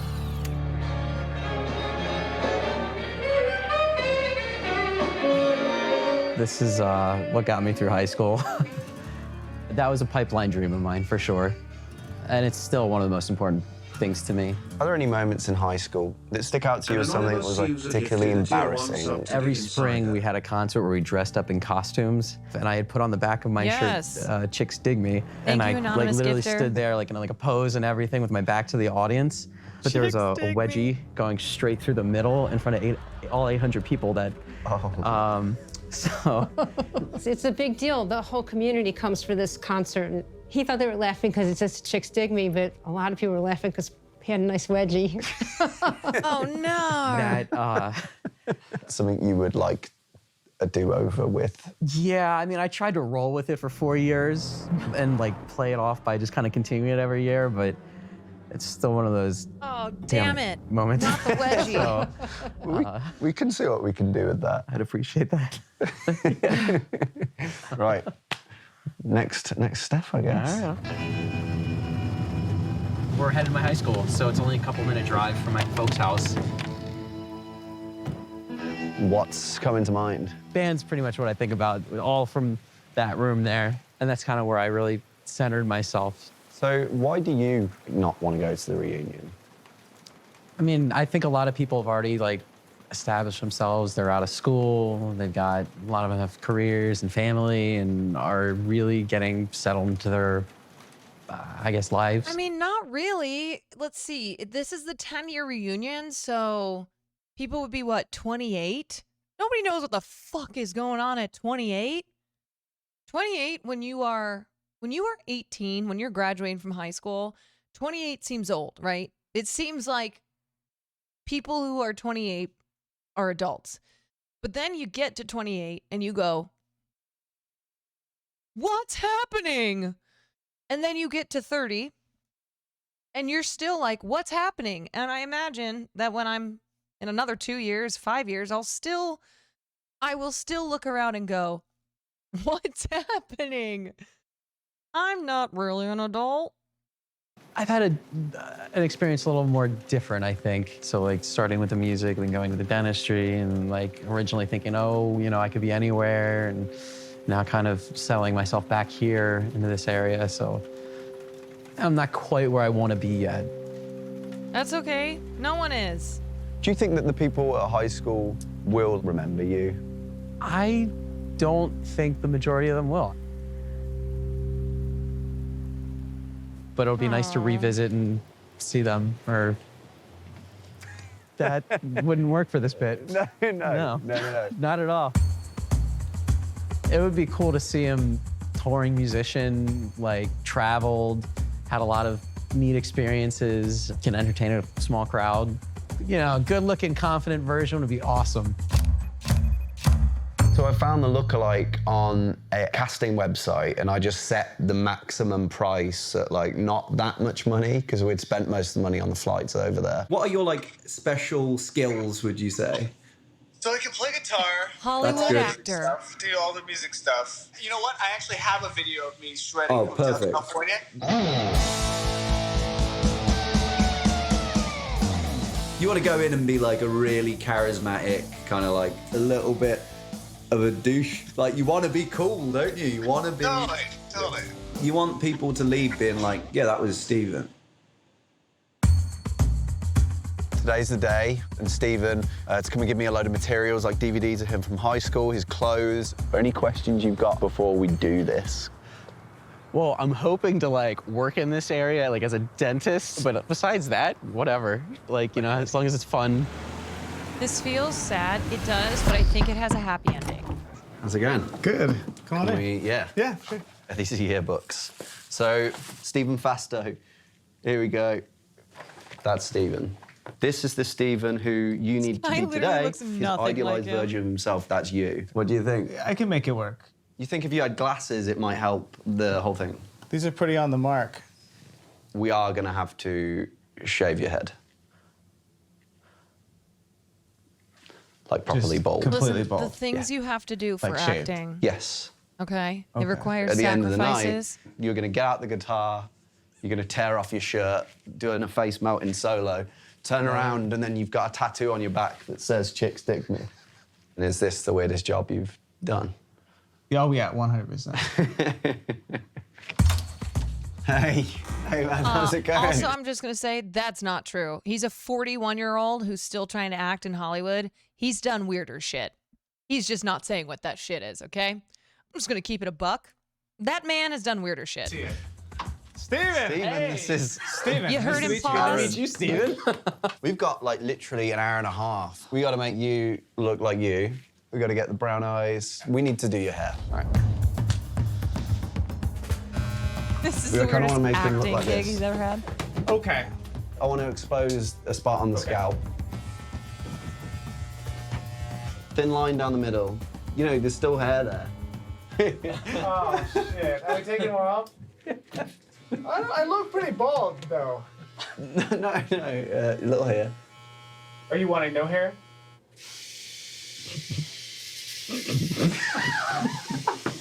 Pretty good, huh? We're going to have to do the tattoo. Yes. Do you think anyone in the room will remember the moment? Kristen, Colin, anybody band related.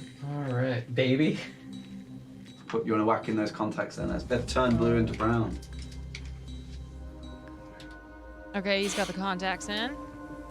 Okay. Fascinating. I think we did it. Closer. The new and improved Stephen Not bad, was not about bad. to enter a high school see reunion it. where he knew nobody. So we had to give him some help. We've got like 5 hours until this begins. We're not going to be able to give you all the information you need. You just need to be able to bullshit. What do you do now? Do you still do music? Here and there. You do. Your band's called The Right Guy. That's There's such going to a- be posters that's up on the way such that an you walk to answer go of- to this venue. Someone who's been out in LA for too long. Oh, We yeah, put here up and there. professional gig posters around Columbia, Maryland to show Stephen was this successful musician now. I wanted to subliminally associate Aaron's face with The Right Guy, which he obviously isn't. There's an anecdote I think you should have about when you were touring in old Kyoto. You should start going into a phrase in Japanese and then say, sorry, and then say it in English. 明らかに私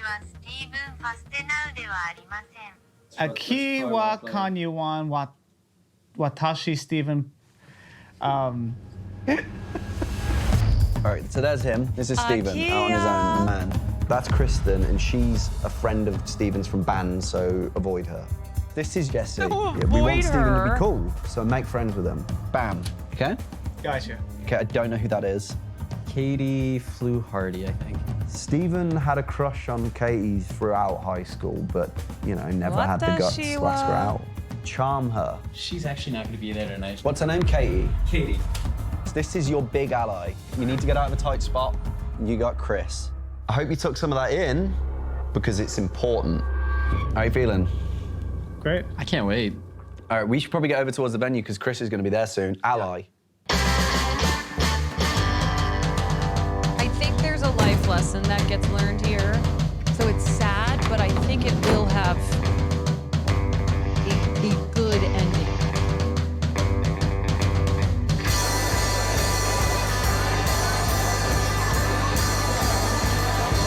That's Chris.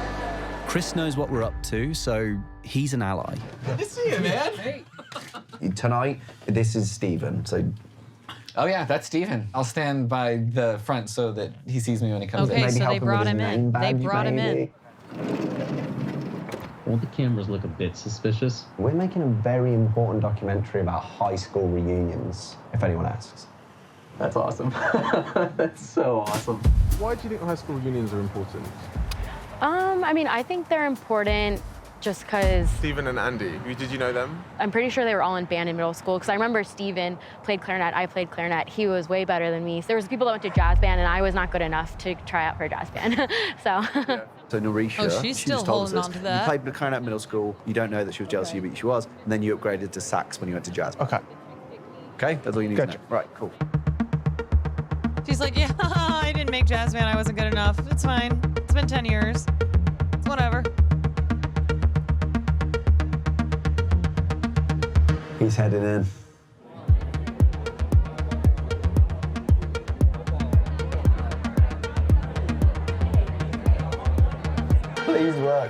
work it up. Please work it up.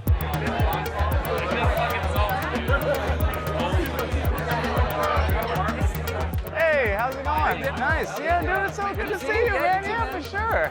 Good. I need a name tag. I think they're right over here, man. You remember me? No, and I remember your name. I play guitar. I know I used to play sax, but I'm playing guitar now. Hopefully he's a lot more socially suave than I am. The hair is crazy. When I was in old Kyoto, there was a sage there, and he used to always say, No. That was his big Japanese moment. First up, we got Jesse. So can our lookalike convince the most popular guy in school that he is the real Stephen Fastow? that is so Jesse. Jesse, Go, man. how the hell are you? Stephen Fastow! Stephen Fastow! Yeah. See you, dude. That's right, dude. Say, how's everything? Dude, everything's been good. You know what? I was gonna follow my dad's footsteps, but actually I moved to LA. Okay, really? And I'm doing some crazy shit right now, so you know, I'm just Wow, trying to. man, it's good to hear. Man, you're looking good these days. Oh, thanks, man. Yeah, I mean, I try to trim up and everything, you know, but you know, I never looked as good as you, but you know, I try. Well, I'm glad you're having a great time, great color. Yeah, man, it's great seeing you, man. No doubt, man. All right. Yeah, you too. Jesse's had like 12 PBRs. He doesn't know what's going on. Awesome. Stephen Fastow. Dude, James. What's your name? Steven. Stephen Fastow. Fastow, yeah. No. Yeah. All right, I knew it. I didn't recognize you. No one recognizes me here. You look so different. Well, I mean, I've lost weight. I've like grown into myself. Same here. Victor. Steven. Fuck. I have a horrible The memory. bald spot has a He 5 worked with o'clock quite a lot of shadow. people, but they were genuinely shocked about his dramatic change in appearance. But they were shocked for the better. Some thought he looked great. This girl tried and hit on him, which her boyfriend was not very happy about. Wait, he just came back from I like the idea anyone would even question Yeah, I was in someone old kind of looking Kyoto. like as if people There are was like pretending. a shaman, So fucking cool. Murakami Yamamoto, which basically translates to never trust a monkey without shoes. Okay, and what does that mean? The girl I was seeing at the time was cheating on me, so I think that's what he was really implying. He's unreal. He's an by the way. actor. Music's my passion. I went to LA and I invested in Bitcoin. No, this guy. Bitcoin, where the hell is he coming up with this? Have you ever heard of Maroon? This fucking fake version of Stephen Fastow is the worst dude you've ever met. The worst dude you have ever met. I invested in Bitcoin. 5? Maroon 5? Yeah, that's the band I play in. No. It seemed to kind of be No, he going just said he plays well in Maroon until we 5. found out somebody was there who we were not expecting to be. Yet he's still pulling. The girl that you said was the girl that you fancied at school is here. Oh shit. Shitting me. Are you serious? She's down to Anna right now. Oh, hi, Katie. How are you? You're not Stephen Fastow. Yeah. No, you're not. Yeah, I 100% am. What's my last name? Yo, he doesn't have an earpiece It's in. been a long time, Katie. I did have a little bit of a crush on you, so. It's been a long time, Katie. Tell me something about me. You're beautiful. That's one. No. Well, thank you. Something about me He is previous. smooth. What else? This is horrible. This is so horrible. You're beautiful. I know I've changed a little bit, you know. I wish I still had my hair, but you don't remember me, do you? I know Stephen Fastow, but you play guitar. When's the last time you've talked to me? You don't care about me. I'm not buying it. Let me get talk to Kristen. We gotta Oh get my God, I'm Yeah, let's talk to her. Let's see, what are you doing? That's Yeah, not that's not. I know Steven. I will never forget him. That's not him. See, we went to school with him for a long time, and you're not him. I am 100% never forget him. I played clarinet in middle school, as you know. Uh-huh. And you played clarinet as well. But I always Swedish felt like parents this level. weird, like, competitive thing with you. Really? Because I thought you played something in between clarinet and saxophone. What was that? Got him. Oh, God. Got him. Yeah, he's digging deep. I am Steven. No, you're not. I'm sorry. You don't look like him even. They didn't do a good job. Well, the Steven Festo that went to Glenelg. Because I've been waiting to find Steven to talk to him. Does anyone in the room still think it's him? You're not Steven Festo. I just believe it. Steven Festo. No, you're not. Like, no. It's game over. Soon, everyone in the room would know that this was not the real Steven. So we had a matter of minutes to finish this for thing. 5 He minutes. just needs to do Chicks Dig Me and get out of there. Let's send him a note. So if you remember the Chicks Dig Me performance, the most embarrassing moment of Steven's high school, where he had the big wedgie, now this was going to be his chance to do it all over again and do it with a sexier, more topless version of himself.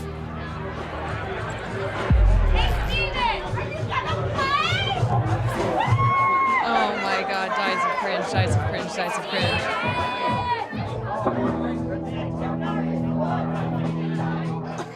Oh, that's awkward. Y'all knew me as a saxophone player, but I'm gonna show you something you've never seen before.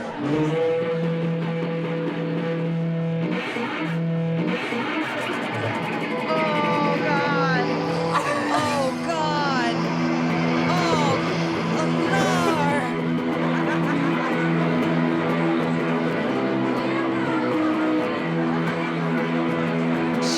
This chick is getting down.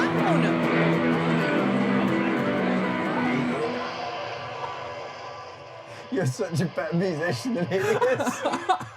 He's so much better than that.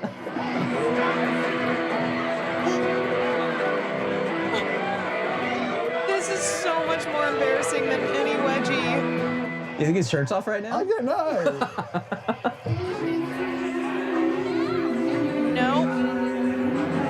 After Chicks Dig Me, things really, really went bad. They all knew by that point that it wasn't Steven. And Steven and I were in the back of the van, and Steven was freaking out. Yo, this actor's Are gonna you fuck alright? that girl who was dancing It's like a mixed that. bag for me. Like, I haven't seen They're these gonna people go in off and 10 hook years, you know, and I'm like, you know, shit, is that just gonna, like, shit on my career, like being a dentist in the area? Like, who knows how it's gonna settle out, but, you know, I signed up for it, so. I'm Steven. I work with Steven's dad. I'm super proud of Steven. That's a bummer, because I would love to see actual Steven. Well, dude, you fooled me. Becoming a better man. Thank you for the tier 1. I'm Steven. I'm Steven and I'm Except 29. for the cringe. They wanted to see him all along. And Steven has this like moment that maybe he wasn't invisible at high school. Yeah. Here's the way I feel. It's touching to know that these people that I didn't think still felt connected to me actually do. It's been so, 10 years. Yeah, I guess I undervalued those friendships that I made in high school. And that's something not to really take for granted. They're not into Steven Festo right now. Not my version of Steven Festo. What do you think? No one is except What for that went one wrong chick. is that him, like? That they love the real Steven Festo. We should go in. Yeah. No, I do want to go in. Let's go. You want to go in? Yeah, for sure. Yeah, come on, dude. Come on. Feel strong, man.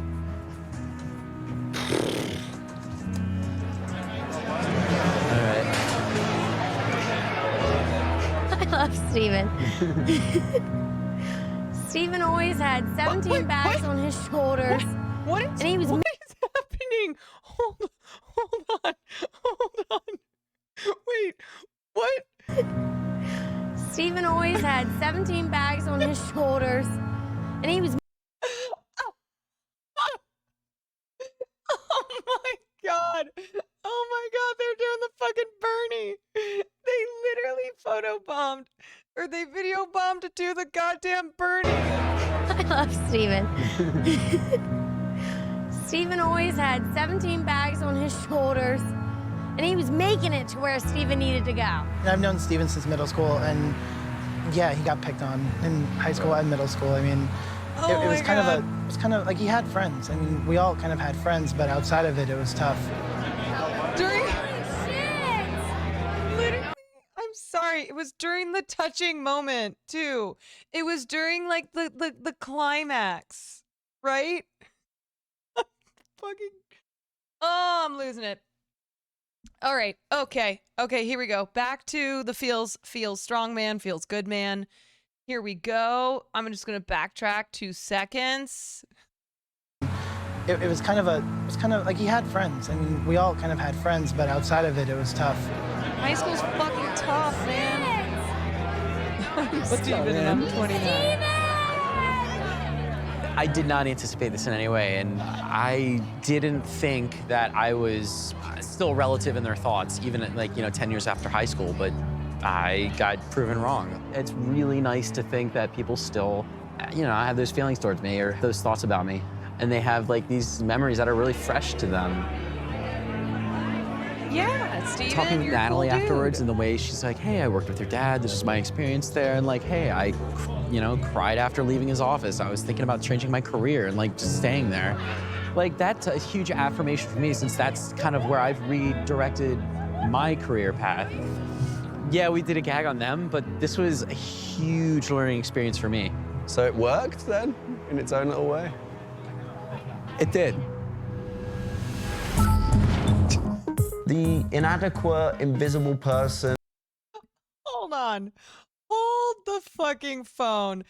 This British motherfucker and his app, he's like, so it worked? And Steven's like, yeah, I guess. I mean, did your app and your idea work? No. Did I learn a valuable lesson from watching it fail? Yes. That's so fucking funny. He's like, so you're saying it worked though? So you're saying that it worked? He's like, yeah, I mean, it worked because it failed, because the task failed. So yeah. But so you're telling me it worked? Okay, great, awesome. Here we go. And that Stephen thought he was at high school died tonight. He even managed to do something that he had never been able to at high school: ask his crush out. Let's get coffee sometime. You know how to find me. Let's do coffee sometime. Okay, we will. Bye.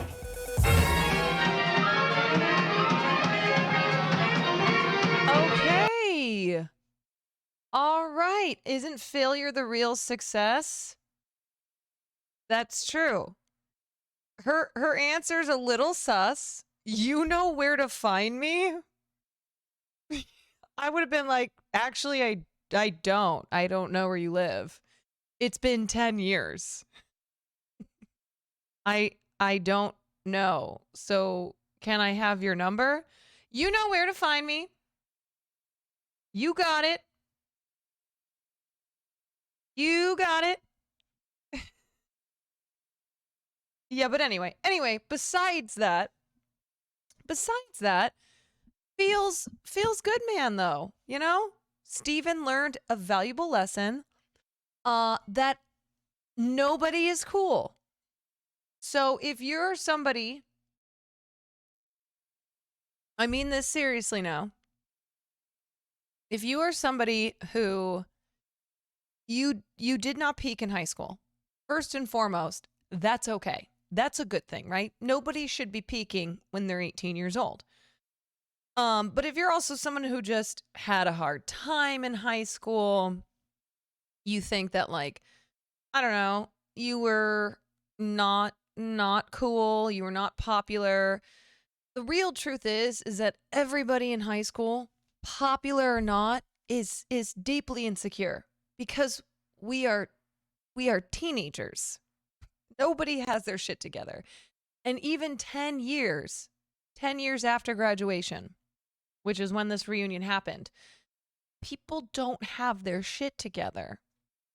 You haven't peaked yet? That's okay. You know what? Always be reaching for that peak. I think that's the important thing. Always be reaching for that peak. Oh, but you were JV hockey MVP, just like Nick. Hopefully you guys didn't go to the same high school, because one of you would be lying. But yeah, you know, I think Steven learned a valuable lesson, and perhaps a lesson that many of us need to learn or need to be reminded of. that what your idea was of certain people in high school, mainly the popular people, Will the Thrill, thank you for the tier 1, is pretty inaccurate, and especially 10 years after the fact. Everybody's just trying, right? Everyone is just trying their best, fit in, get by, to not be crippled by anxiety and insecurity. And oftentimes many of the popular kids in high school, I don't want to be a cliche here, but they're not carrying that with them into their adult lives. Like, being popular in high school doesn't mean shit when you grow up.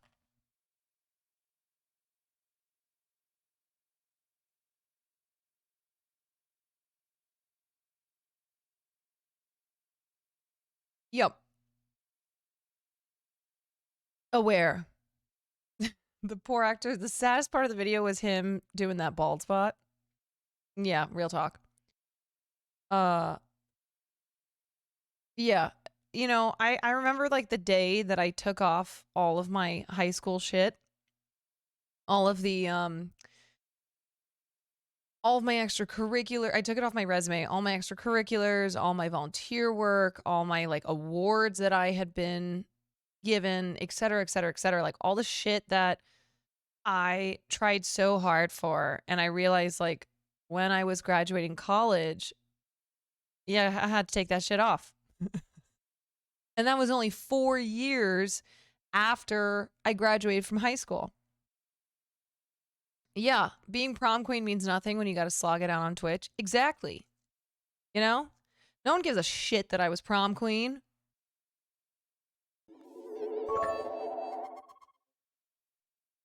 Baller Bear, thank you for the 300 bits. Chat, if my bald old ass can start pursuing a music career at 30, you can do anything you put your mind to. True that. True that. You care that I was prom queen? Thank you. Yeah, the only person who cares about any of that stuff is NMP. That's true. But really though, you know, a lot of people had a really hard time in high school. High school is brutal. It sucks. And the truth of it though is that even the popular kids were insecure and you know, felt the same things that many of the unpopular kids felt. Yeah, high school was an interesting time for me personally, as it was for probably many of us. The people who peaked in high school are the ones who seem to care about the reunion. They want to go back to glory days. In my experience, the people who were really popular and like quote unquote peaked in high school never left that small town. And even if they did maybe go to school somewhere like Iowa or Iowa State, which are, you know, they're big schools, they went back to the town that they grew up in and went to high school in. There's nothing wrong with that. But just this idea that these people who were cool and popular in high school are out there living these like fabulous, amazing lives that we should all be jealous of is just not necessarily facts. You know? Because the truth is that a lot of people, they pretty much live the lives that their parents lived. And so their parents, you know, they were raised in that town and they marry someone from high school and maybe marry someone from college, from the same town, settle down, they have kids, and they just kind of like rinse and repeat. We assume everyone else has it all together. The truth is we're all figuring this shit out. I know, that's the funny thing, right? Like, we really do think everyone else has it together, and no one does. Maybe like one person does. I don't know. I mean, like Barack Obama, okay. But otherwise, people don't have it together. No one knows what they're doing. How the fuck could you possibly know what you're doing? We somehow, somehow were born against all the odds, and we exist here on this planet, in this universe, in this timeline. How are we supposed to know what the fuck to do?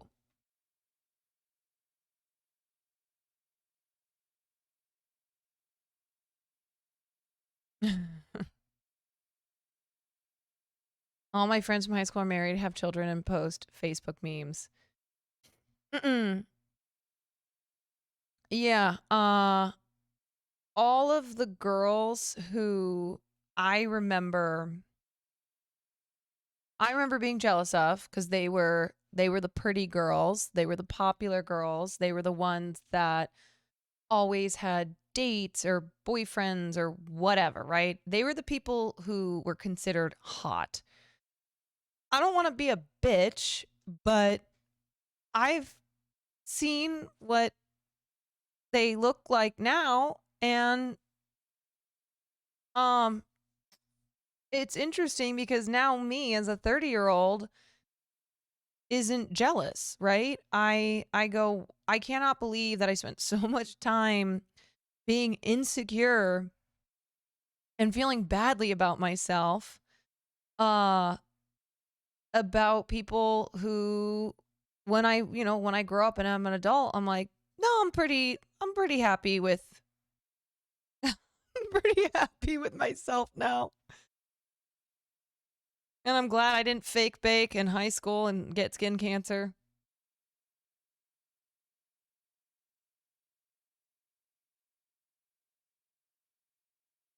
You somehow always manage to give me reminders to stop stressing about where I'm at in life, and for that I thank you. I think we all need those reminders. I need those reminders too. Yeah, we need to it's really hard not to stress about life and feel like we are inadequate, and that there are so many things we should be doing, and versions of ourselves that are just so much better, and it sucks that we aren't those versions, but it's like we have to cut ourselves slack and realize how hard it is, how hard life is. And we really are just figuring it out. And that's okay. And this idea that one day I'll have it figured out is just not necessarily true. And I think the sooner you can embrace that, ironically, almost the easier it is to just go, yeah, I think there's some things that I'll figure out, but other things, you're always learning. You're always learning until the day that you leave this plane of existence.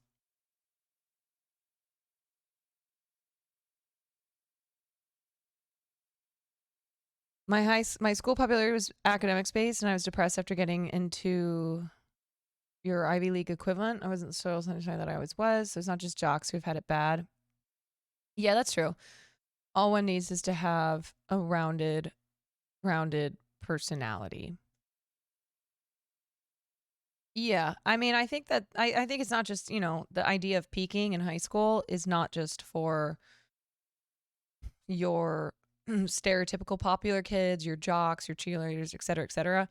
I think there's people who can feel that they peaked because everything else has been downhill, right? Not in a way that they peaked because they were the most popular person in school, because they were like the hot person or the superstar, but that they peaked because they basically, you leave high school and then the rest of life is just this vast ocean that you find yourself swimming in. And it's really scary. And a lot of times you just feel like you're drowning. So you can look, you know, you might look back on high school and be like, damn, wow, I guess I really did. I guess that was the last time that I felt like I had, you know, I was achieving things. And then you die. Can you ever truly peak as a theater kid? No. Never. We are always peaking. It's just one continual peak. And I think that hits even I think post college is really when that starts to hit in, right?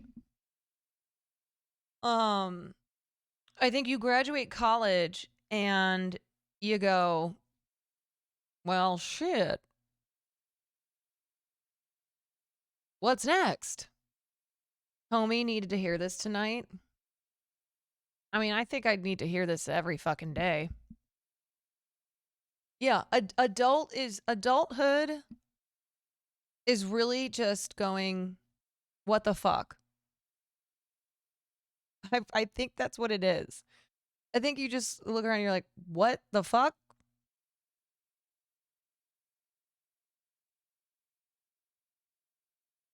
Huh? This is a fucking scam. Life is a scam, man.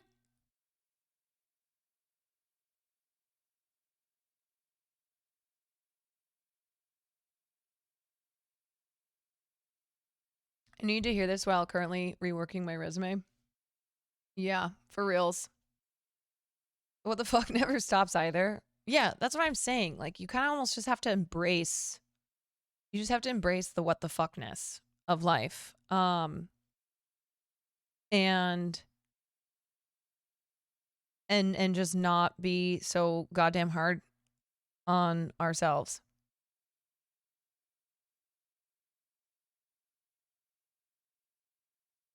Rihanna, thank you for the tier 1.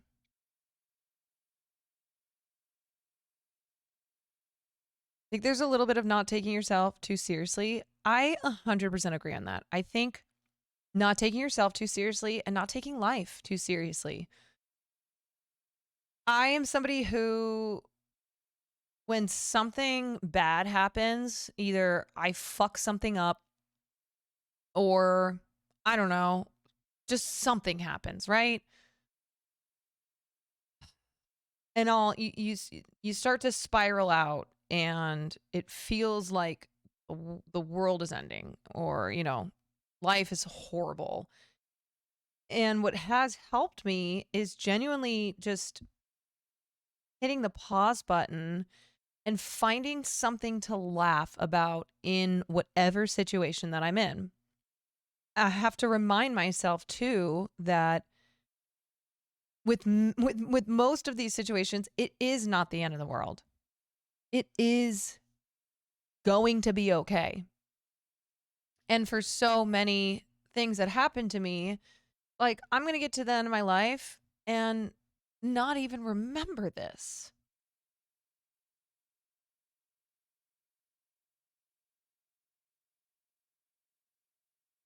I just remind myself this shit kind of fake.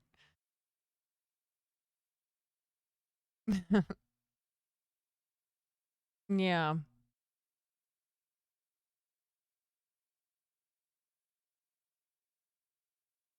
So timely. I've been thinking about a lot of life/career stuff the last week because I've burnt out at my job for like the 3rd time in 7 years. Not a sustainable career, but making the jump to another path is very daunting. And I think the thing to remember is, like, how many times do we have a conversation like this in chat, right? And you see so many people who are like, yep, I relate. Because most of us, we do go through a lot of the same shit. We're burnt out at our jobs. We feel like we've stagnated. We feel like we're failures. Like we haven't achieved what all these other people have achieved. But it's like, how could that be if most of these other people that we're referring to also feel the same fucking way? I really do think when you realize that you are not alone, you are not the only person who goes through these feelings and emotions and experiences, what we've been talking about, it does make it a little easier. Yeah, I mean, quiet quitting has been the phrase of the last year.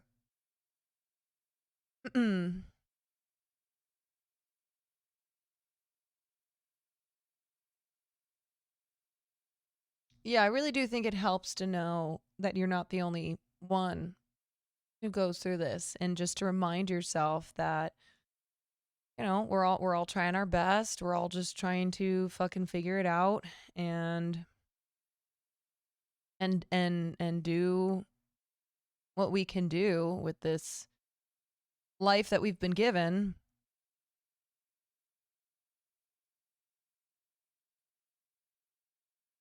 Achieving your dreams is not a recipe for happiness. I achieved my dream, but all good things come to an end. And I still said, now what? For like 3 years. Yeah.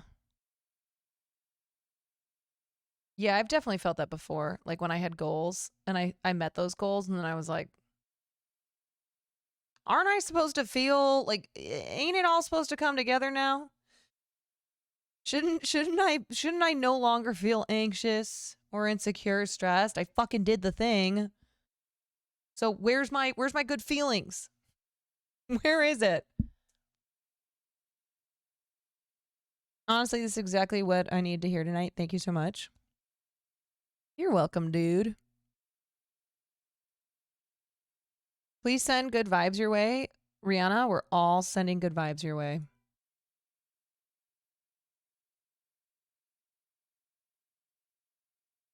Madge, where's my dopamine? It's like those fishes at the end of Finding Nemo when they escape. Yeah, they escape and then they're like, where are we going? Or it's also, you know what scene, kind of similar, but the scene that always haunts me in The Graduate is the final shot of Dustin Hoffman. Oh my god, Ben, whatever his character name is. Benjamin and Elaine. Benjamin and Elaine, and they get to, you know, they've run off together, and it's been all of this, you know, this big to-do at the end. They get married, they elope, and then they're sitting on the bus, and at first they're smiling and they're excited. Oh my God. And then reality sets in and they're just sitting there, and you see their faces kind of drop and they're just like, so what next? You know? Ugh, haunting. Haunting. Yeah, I remember watching that in film class and being like, oh, aware. Aware.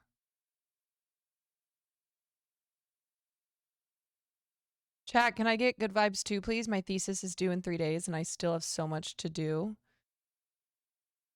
Good vibes. Good vibes. Anybody who has a thesis due? Good vibes. Get off Twitch. Oh, you guys watched The Graduate in Will's film class? Professor Neff. Professor Neff. All right. What am I looking at next? I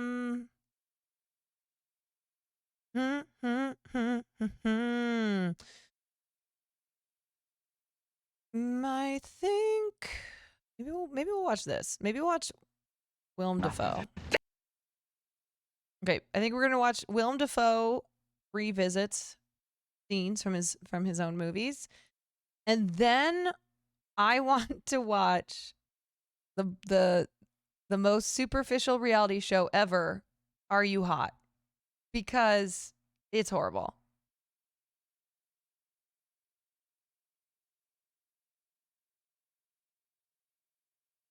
Giga Chat Willem Dafoe. All right, let me pull this up. I need like a snack. Maybe I don't think maybe. about my face ever. My face. Maybe I'll get a quick little snack. Are you excited for Inside? Wait, what's Inside?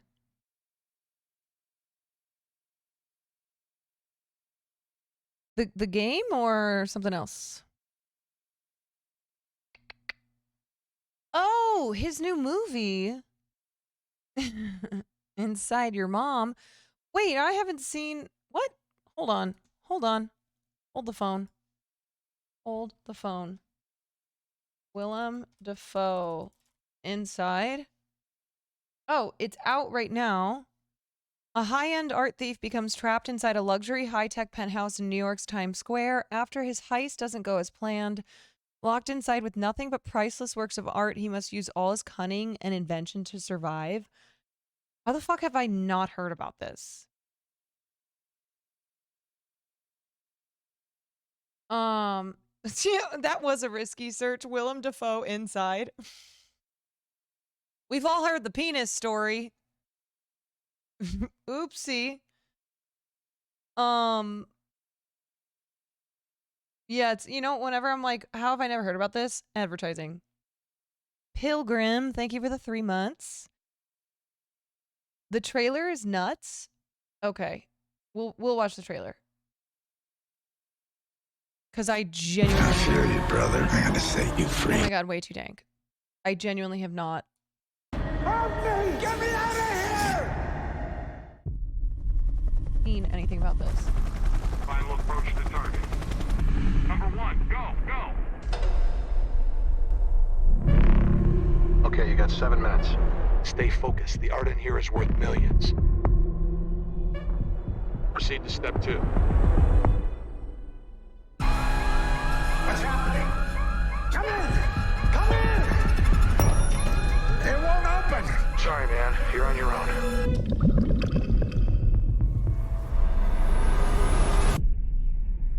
This March. Come in, number 3. Number 3, come in. Just 2 hours of Willem Dafoe. Is he just losing his mind? Help me! Get me out of here!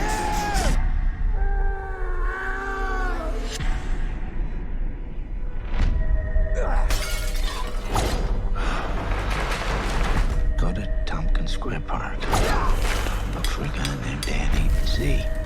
Do that for me. Tell him I'm stuck here. Oh, he's literally roasting alive, yeah. Nobody here but us pigeons. I fear you, brother. I gotta set you free. When I was a kid, my teacher asked me what I would save from my house if it were on fire. I answered my sketchbook, my AC/DC album, and my cat Groucho. I feel like this is a mix of the shit that he's done with Lars von Trier and Robert Eggers. Cats die. Music fades. But art is for keeps. Yeah, this looks fucking unhinged.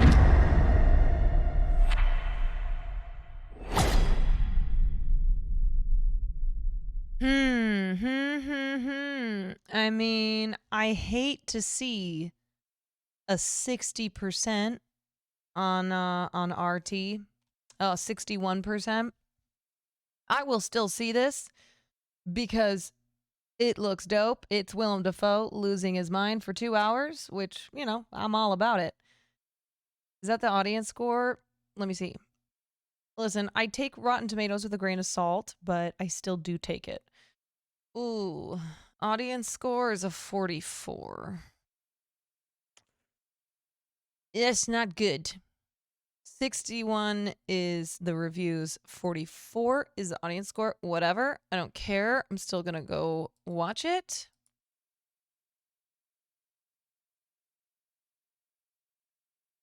Okay, I have 8,000 tabs open right now. Okay. Okay. So, what's the movie name? It's called Inside.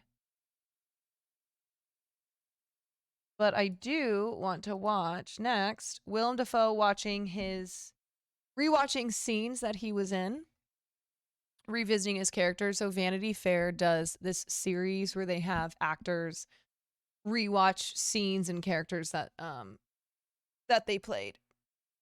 Does his face look like the Hark emote? Good question, but I'm getting a little snack. I'll be back in 30 seconds.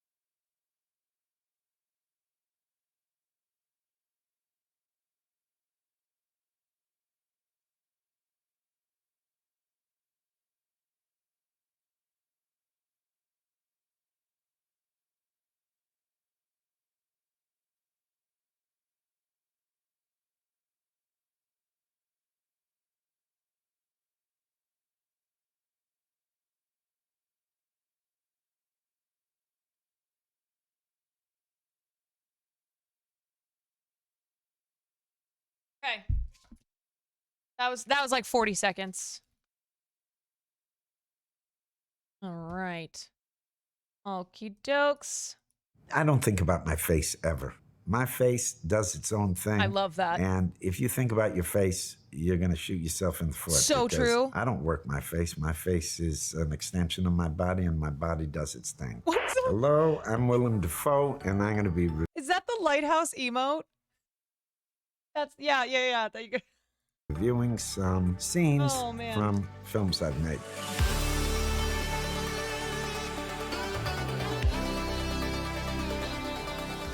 Okay, here we go.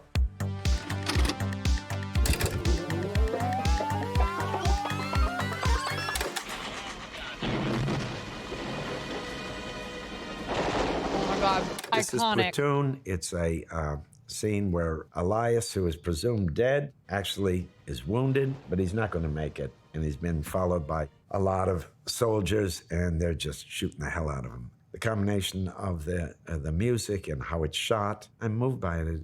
It touches me.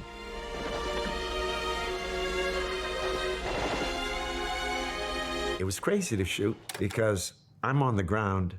There's cameras in the ground, there's explosions in the ground, and there's all these extras behind me. I'm communicating on a walkie-talkie. Everybody else is up in the air. Nobody's even near me because you see one of the shots is very, very big, so they don't want anybody around. I'm detonating my own charges on my body, and I know basically where all the explosions are in the ground. So I've got to do a little dance. You're totally involved because you're pretending and you're really thinking what it would be like to have all these guys coming after you and have these other guys Acting. abandon you. But I've got all these technical obligations at the same time. What kind of cheese is that?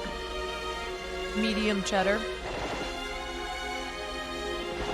But I'm a trained actor. I'm a theater actor. I can do this. I think we did it a couple of times. That ground was hard.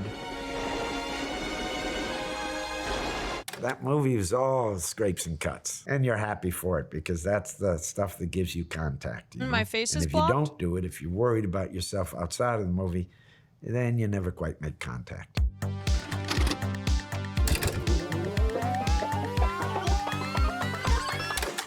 You're fond of me lobster. Say it. Say it. Say it. This is from The Lighthouse, a movie I really enjoyed doing, directed by the great Robert Eggers. It is Rob Pattinson and myself. fond of me, We're lobster. lighthouse keepers. I'm the old hand, he's the new guy, and I'm a little upset with him. What? What? I'm a little upset with him. What? One of the beauties of Rob Eggers is he understands language. The language of this speech is so beautiful. It has a rhythm, it has a sound, it has a music. It was a pleasure to do. I don't have to say nothing. Danny! Let Neptune strike ye dead, Winslow! Oh! The whole idea was that He we said weren't it. bonding. Those are the characters. But it was so cold and so brutal that we're always setting up for shots that there was no hanging out. Rob, I liked him a great deal, and it was fun to work with him, but we didn't know each other because we were always either getting warm or doing a scene. Not that much hanging out, and outside of the scenes, that was our relationship. Send the souls of dead sailors to peck and claw and feed upon, only to be lapped up and swallowed by the infinite waters. Sometimes you don't want to blink, because when you blink, it cuts contact off for a little while. If you're really trying to drill down on someone, you don't want to lose their attention. You don't want to lose that contact. It's like electricity. You don't want to keep your hand off the switch. So you keep your eyes open. So I was very conscious that I wanted to keep my eyes open that whole speech. I don't think about my face, but I was thinking about my eyes. So I kept those eyes open, and I did not want to blink. Even any scantling of your soul is Winslow no more. It has a period feel, the ratio that they chose. That has to do with how they want you to receive the film. But when it's black and white, of course, you can really light it in a spectacular way that can be very dramatic and very bold, but still seem naturalistic. Okay, wait a second. Let me say this. He's now at Pedro Pascal level. I say this with no hesitation. Are you saying in terms of like being a daddy, like sexy? I'm not hating. I'm not hating. I just disagree. Okay. Raise your hand if you agree with Gautama, who's we did talk about Willem Dafoe being creepy hot.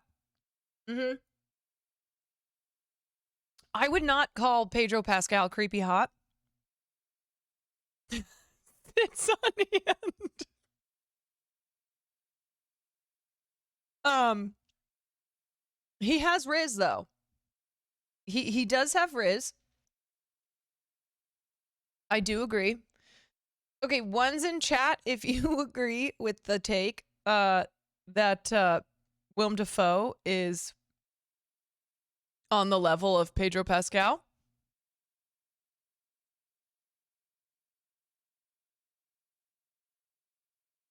Yeah.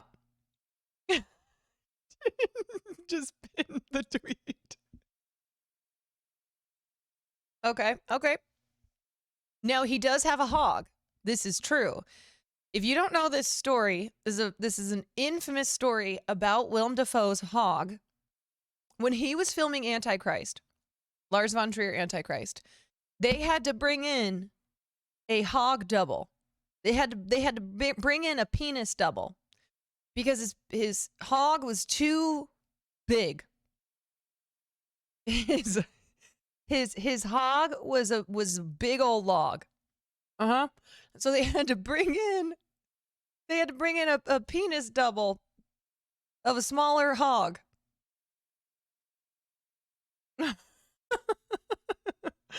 Yeah, it didn't fit in the frame. It was too distracting. It was too big. So I just wanna provide that context. Don't they do that for every actor? I mean, if an actor doesn't want their genitals being on camera, sure. Willem Dafoe was down, okay? Willem Dafoe don't give a fuck. But the problem is that Willem Dafoe has too big of a hog. Yeah. So, anyway.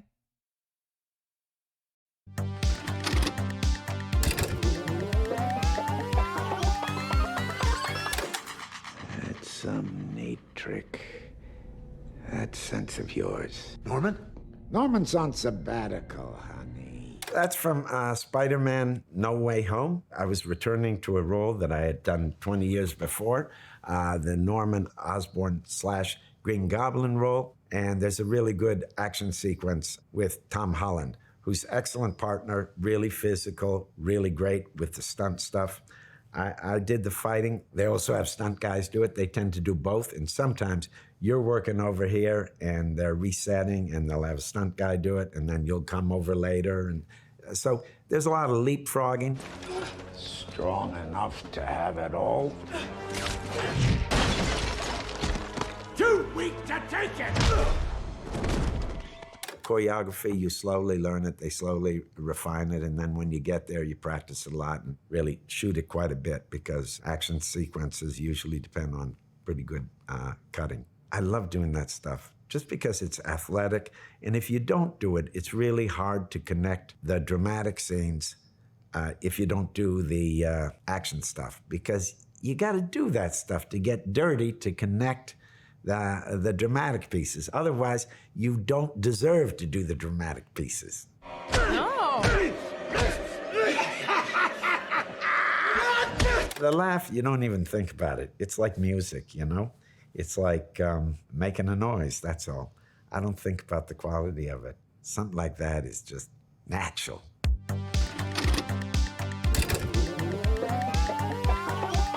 Oh, Florida Project's so good. Right there with me in the office. You can't just not let me have guess what gives you the authority. What the authority? My job title, manager. The scenes with this fabulous actress, Bria, who I adored working with. She was really good in the movie. I think because some people thought she was a bad mother, they didn't appreciate her enough. The character was a bad mother, not Bria. This shot is interesting because it was a Steadicam shot. Oh, Florida Project is so good. But it's always tricky when you're doing a Steadicam shot and the operator's walking backwards and you're going downstairs too, and you're trying not to cut. So the shot is very tricky. We had a fantastic DP. We're kind of vamping some of the time because the shot is just so long and you don't want the shot to die and we're having a fight, so we got to keep it coming. Often Willem Dafoe still shows up to falls reunions. flat because you can feel the actors writing. That's so sick. But here's a case of we're having a pretty good fight. I didn't notice any glitches there, but we're covering that long walk, so we get down to that office on time. Tell us how to respect people. Just because they're not your rules doesn't mean anything. There was a helicopter, like a helicopter for tourists to take helicopter rides right next to this hotel. And we had a low-budget movie. We couldn't pay these guys to stop giving these rides. So we begged them. We said sometimes, hey, can you guys just stop while we're shooting? They're like, man, we're running a business. I'm sorry for you, but that's the way it is. So we just let it go. So it's a funky thing. You kind of wonder where it's coming from, but I think you see it in the movie. You just accept it as part of the fabric. Motels rules, that's the way it is. What's up, Jake, not from State Farm? There's a lot of people that actually lived in this motel. They participated, and it's really they taught us how to tell the story, because we tried to fold into their lives. That was the way to touch down with what we were doing, not to make it a bullshit Hollywood film that, you know, was talking about people that we didn't know. My biggest task was not to be an actor. I had to be a hotel manager, because any stink of actor that I had in this, or any kind of showiness in the performance, that would not work. It would stick out like a sore thumb. I wouldn't be with the people. So here, I'm just trying to be with the people, help them out. Place where people live, and you gotta calm down. Now, I've had it. That's it. That's it. In selection of things like costume articles or props, things like that, the glasses are a little thing that I learned from a guy that I was interviewing that for research that does basically this kind of job. So those are a direct thing where I saw, yeah, okay, cool. That seems right for the character. But things like the walk, that's not particularly studied. That's just, you're trying to be that guy, and the little kid in you that's pretending just wants to walk differently than you normally walk, so you can feel like that guy. Oh, Boondock Saints. Yo, I forget he's in this. They had no idea what they were in for. This is Boondock Saints. I play a detective that's tracking down these kind of vigilante killers. Yeah, killers. He has a special gift, a foresight where he sees things. He's also very fond of classical music. You see that moment where he's I haven't seen this in a almost long directing the time, orchestra in this Now I'm remembering. heavenly chorus as Yeah. all this violence is happening. I read a lot of scripts, and I think I'm pretty bad when I read action sequences. Yeah, best part. It's hard to visualize. You really got to be in the place. So I couldn't imagine this. But when you get there and you start to sketch it out, it falls into place. I'm actually shocked that Will has not done this for movie night because he loves this fucking movie. He's the one who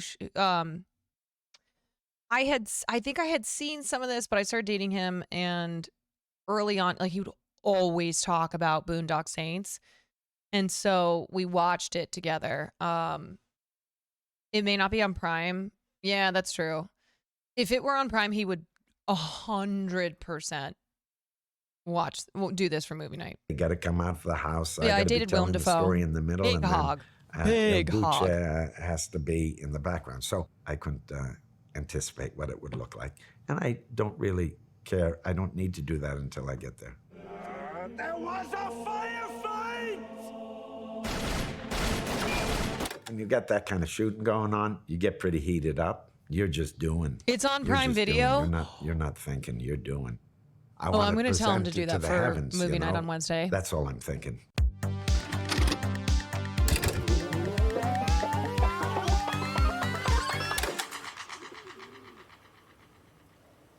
Go to Tompkins Square Park and look for a guy named Danny C. He's usually near the basketball courts. I'm basically the only performer. There's one little sequence where there are other actors, but it's basically me because I play a art thief that goes to steal some paintings in a penthouse in New York City. This is just a little improvised scene. It's a movie that doesn't do well in clips because there are very few conventional scenes. Any dialogue that's in that film is basically improvised. There was a script that is very strong, and there's a very strong narrative of actions, but we had to find the connecting pieces because there are events and obstacles that are very clear, but we had to connect the dots, really. Nobody here but us. Do you ever do pigeons. movie nights? I do sometimes. I Right. don't do them consistently like Will Right. does. Right. We knew the pigeon was out there, so it's like, get out there and play a scene with this bird. That actor pigeon was pretty good. He stood still and he listened to me. He was really listening. It was great. We inhabited the place. We shot in chronological order. If you see the movie, you can understand why. Thanks for watching. He seems like a happy-go-lucky dude. And I feel like he you know, just the characters that he usually plays, because he's a character actor. He just seems like a pretty cheery dude. The bird.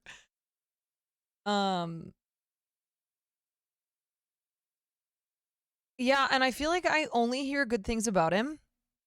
I've never heard somebody have a bad story about Willem DeFriend. Willem DeFriend.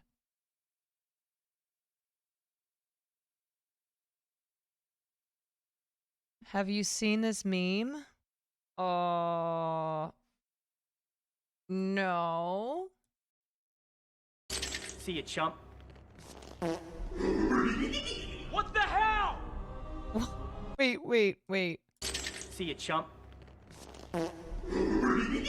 What the hell?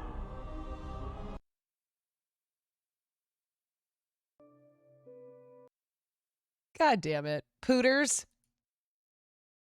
Told you fart jokes. Fart jokes. Oh. Every time I say fart. Oh, he thinks I'm talking to him. You can't escape the farts. I know. I've embraced it, honestly.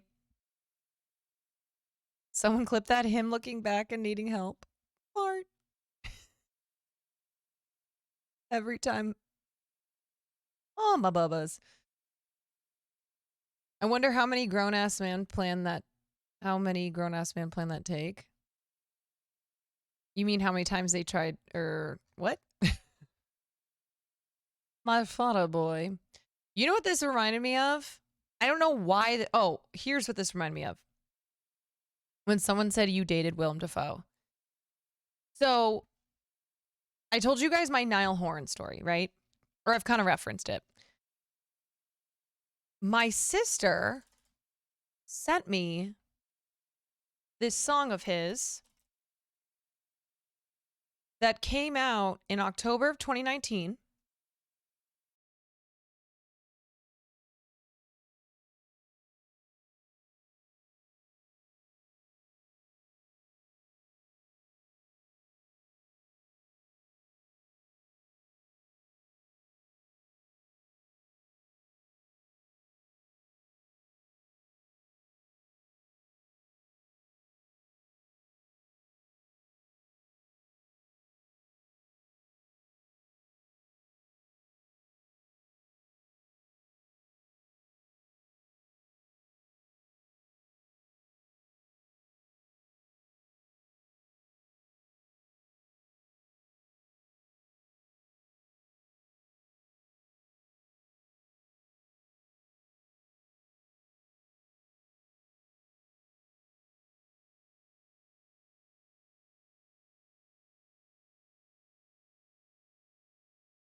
All the people this dude ever met in a bar and chat were like, this song is about me.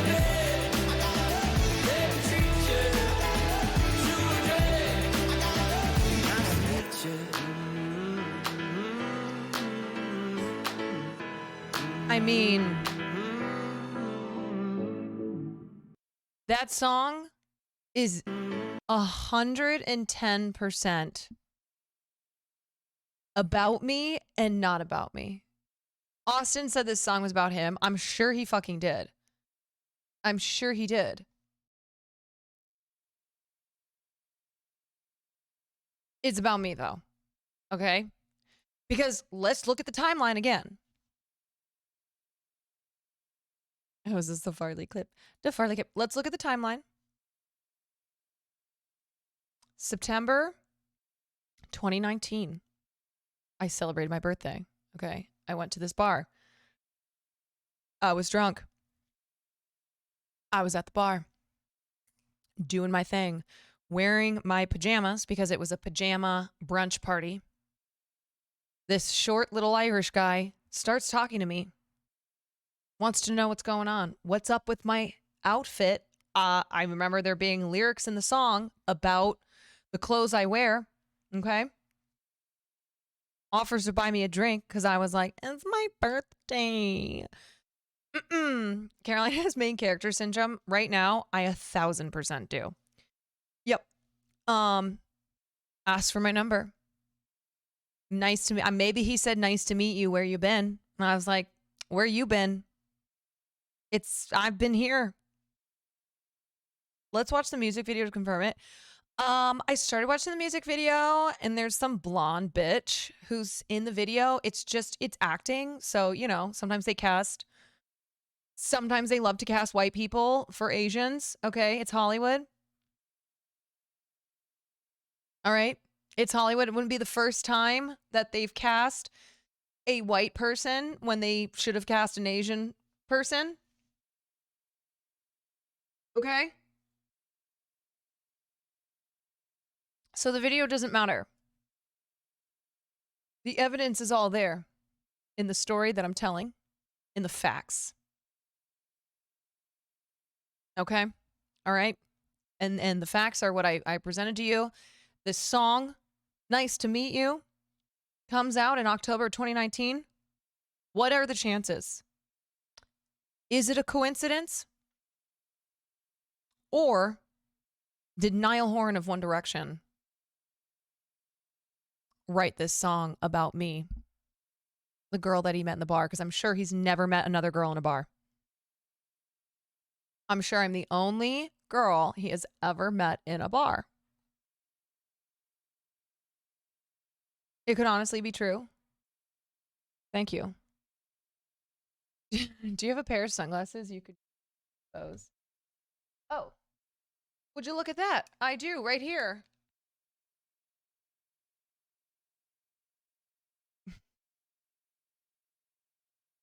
Nice to meet you. Where you been? It's me. Where have I been? Wow, who is she? They say Niall Horan is still looking for me to this very day. He goes to this bar every single day looking for me. Yep. Little does he know that I'm here on Twitch. All he has to do is go to twitch.tv/Caroline Kwan and he'll find the girl that he's been looking for. Who's Niall Horan? He is a small Irish man who was part of One Direction.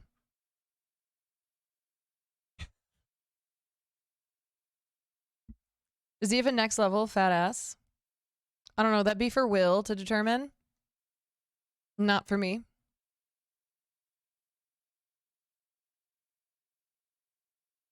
Fact or fiction, Pog? That story was fiction? Yeah, based. True.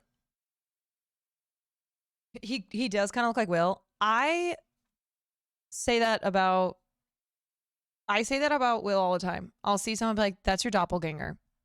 I'm up to like 100 doppelgangers. Anytime I see a white guy who vaguely looks like Will, I'm always like, that guy's your twin.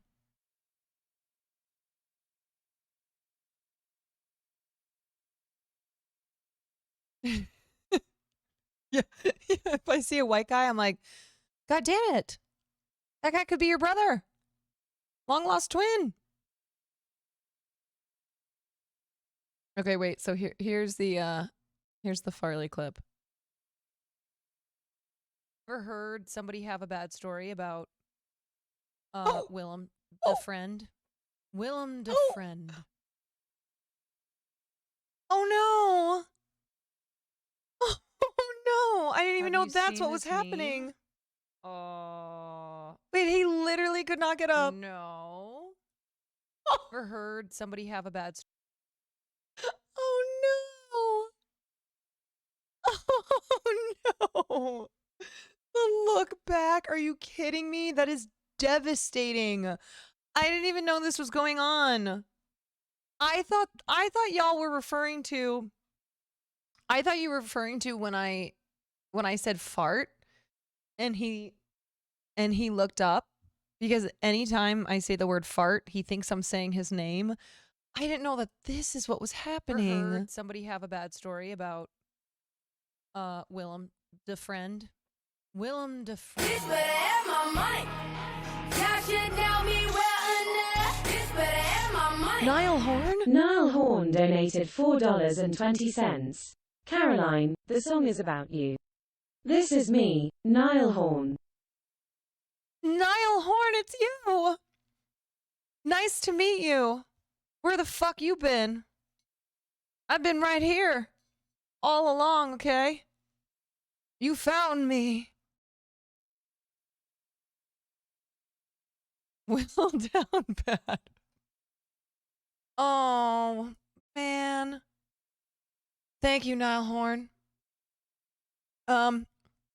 Will, my boyfriend he's out of town in Seattle, so you're not doing anything tonight. Have you seen this meme? Oh. I'm sorry, I can't get over Farley. No. Oh, the look at mother. Mother. Mother, help me. Mother, please. Mother, save me. Oh, my baby. My sweet little helpless baby. And I just sat here and talked about Willem Dafoe's large hog. That would have been even better if that moment when he was struggling to get up is when I was talking about Willem Dafoe's hog. Like, mommy's busy. Mother's busy. She's busy talking about Willem Dafoe's extremely large hog. She can't help you.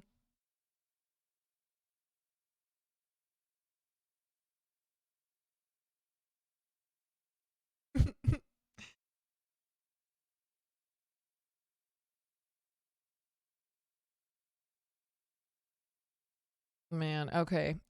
Let's think about what's next.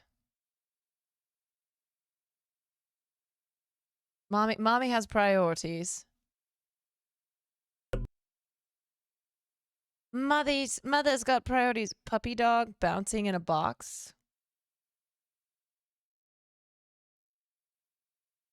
Box like this, don't stop, bounce with it. Puppy dog, bounce it in the box like this. Don't stop, bounce with it. You a good little puppy, you don't live on the street. You don't want no money, you want something to eat. Got your own water bowl, you don't need my drink. Take a shit and walk off slapping like that you beat. Don't think. You your own boss, you don't need no leash. All your shots up to date, you ain't got no fleas. Bounce it puppy like you're trying to get free. Bounce it puppy, little puppy, bounce it for me.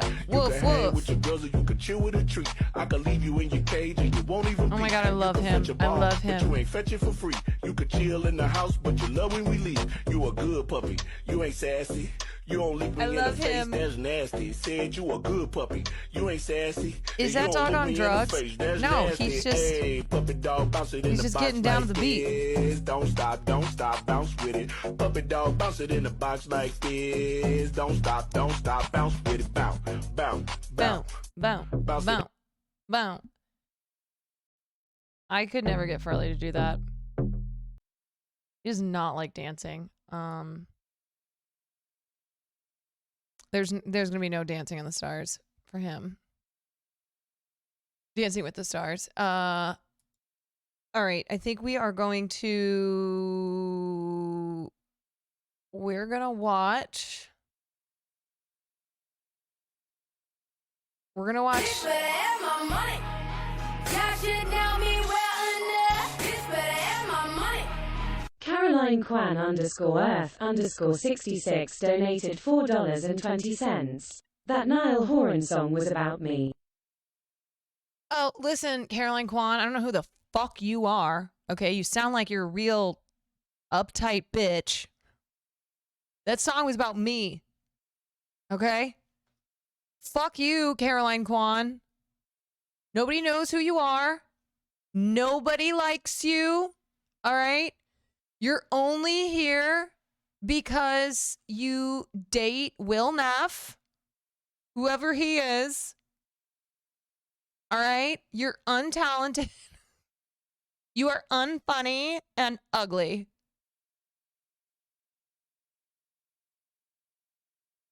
Oh, so we're working through some stuff? Oh, I was just reiterating some of the YouTube comments on me. We're not working through any stuff, though. No, I'm good.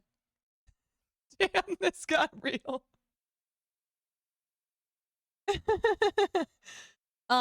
Caroline, thank you for that dono. But seriously, I don't know, like, go back to sucking dick. Okay, because that's all you're good at. All you're good at, okay?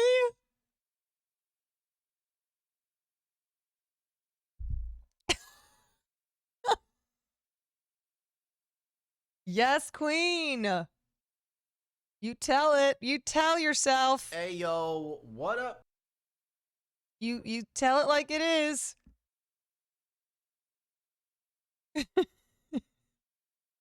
What'd I just walk into? Oh god, this fucking bitch. Caroline Kwan _Earth 66 donated $4.20. Who is Wilnef? I'm dating Willem da friend. Giant hog. I mean, like, that's true. Who is Will Neff, right? Like, you are separate from Will Neff. Okay, Will Neff is a person, but so are you. You dumb bitch. Okay? All right, you are a person too. So, like, who even is Will Neff?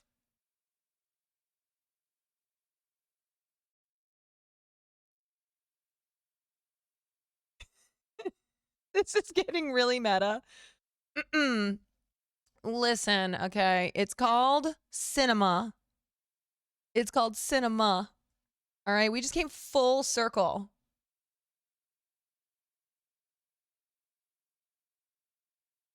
The 1975 Also Wrote a Song About You, yes, I was informed of that. I was, yeah. You know what is amazing to think of, though? An alternate universe where there's a version of me dating Willem Dafoe, who's genuinely like, I don't know who Will Neff is. I'm with Will M. Dafoe. He's got a giant hog.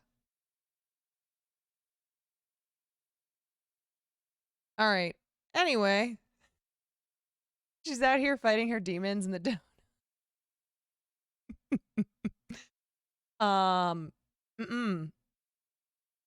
Yeah, a giant schlong. I don't know where this is going. Nobody knows. Nobody knows where this is going. Okay, we are going to watch first this video that talks about the most superficial reality show, Are You Hot? And then we are going to watch the one and only episode that I could find on Are You Hot? Pig fam. Today we're going to be talking about a reality show. And not just any reality show. By far the worst one I've ever seen. More petty than Dance Moms. More demeaning than Toddlers and Tiaras. More tanned people with plastic surgery than Jersey Shore. And that show is none other than Are You Hot? And I know everyone is just wondering, what could this show possibly be about? The title is so vague and confusing. Well, basically the contestants, they walk out, they stand there, and then the judges proceed to say, you're hot or you're not. Basically IRL Tinder. Who knows? Maybe Tinder took inspiration from this. But there are so many things wrong with this show. I honestly don't understand how ABC ever approved this. I don't even understand how it went through an entire season before it got canceled. Honestly, because the year was 2003, okay? You had shows that were so unhinged. You couldn't believe how unhinged they were. But it was 2003. It was the early 2000s, okay? Anything went. Anything was considered television. Yeah, that's pretty much it. I mean, that's the explanation, right? 2003. The show is just disgusting, weird, and just insulting to not only the people on the show, but the viewers. But let's be honest, a lot of reality shows suck. They're terrible, but they have the guilty pleasure aspect of it, where you can enjoy it in a way of irony. Enjoy it in the way of, wow, Prestige this is television. really dumb.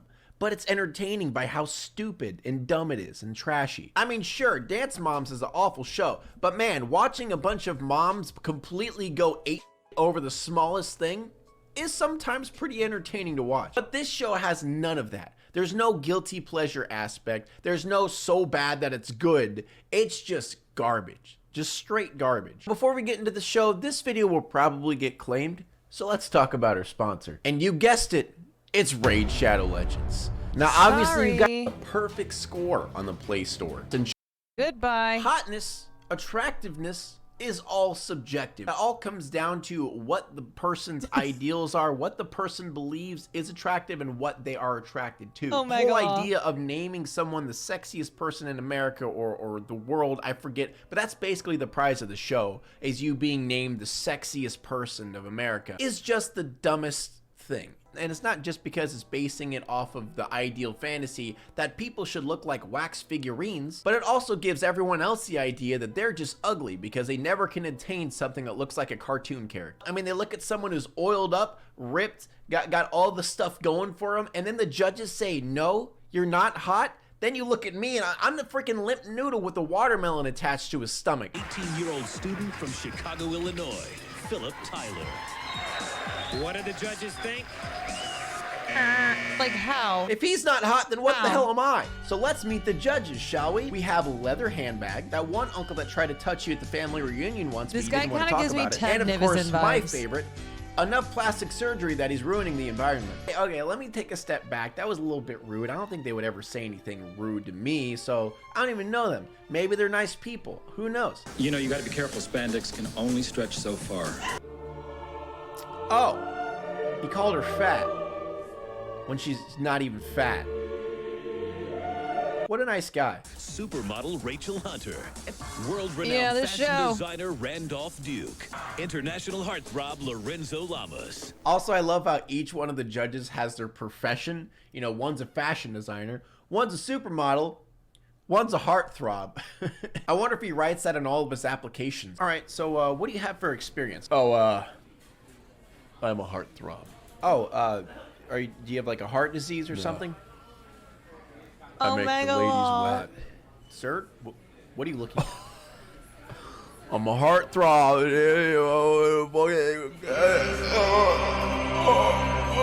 Oh my God, are you okay?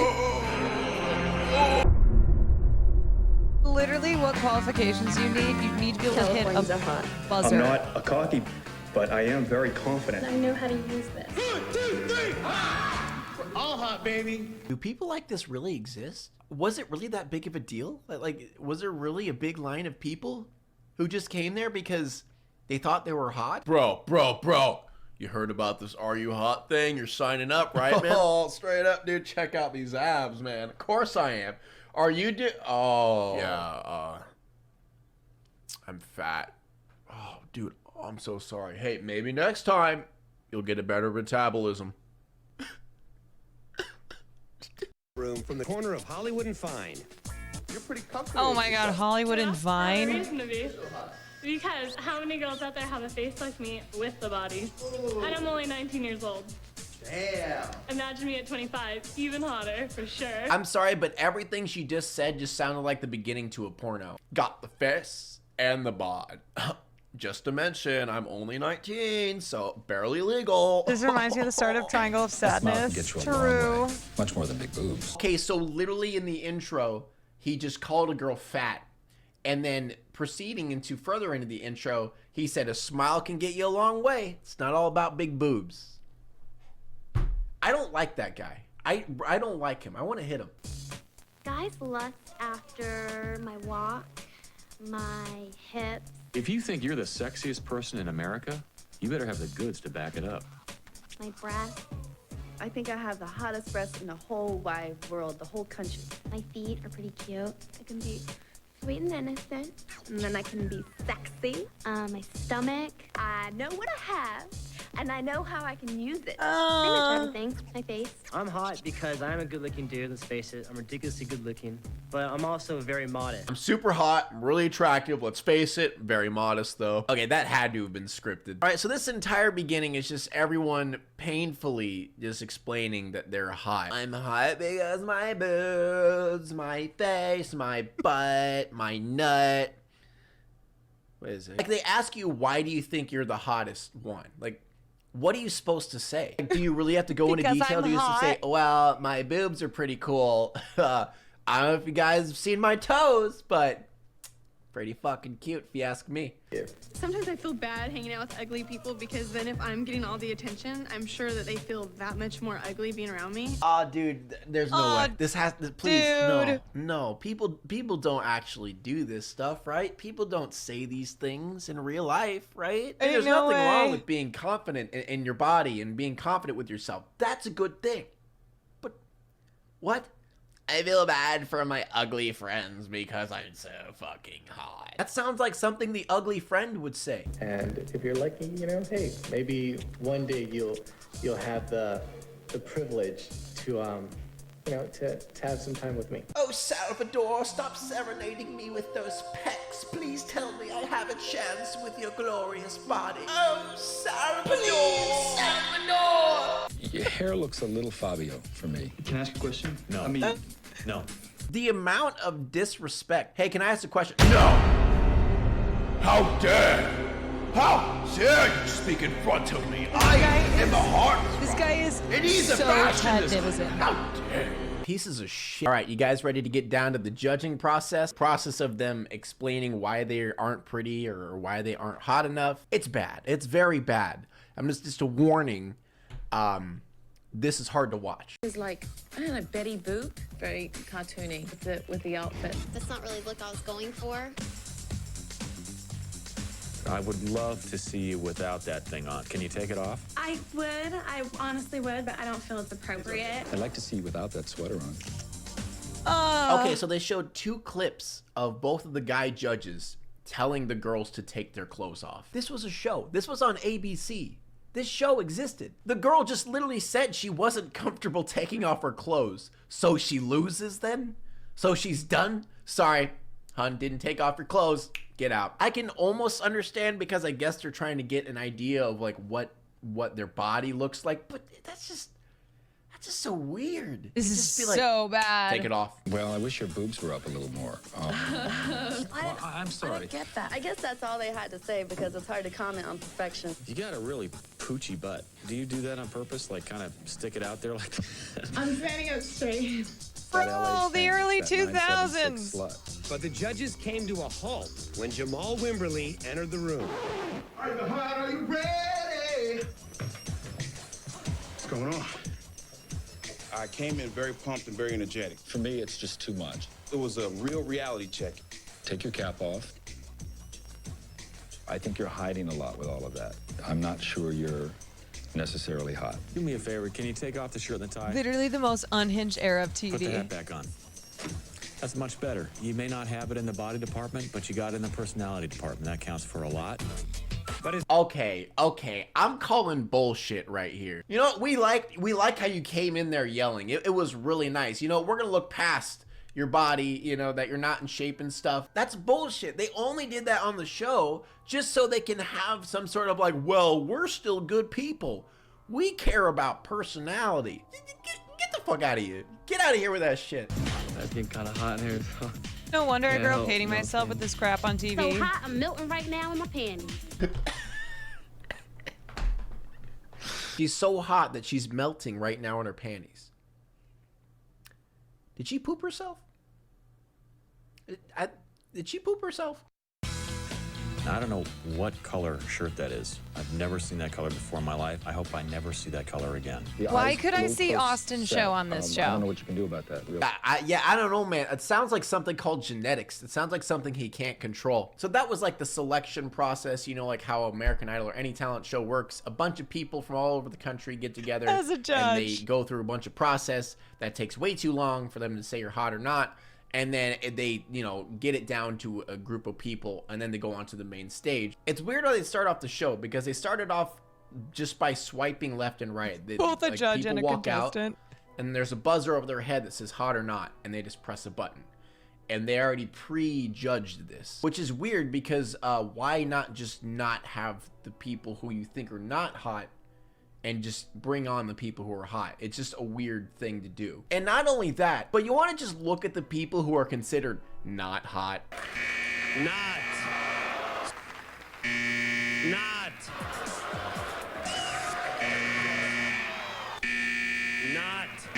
Like, what? This was on ABC.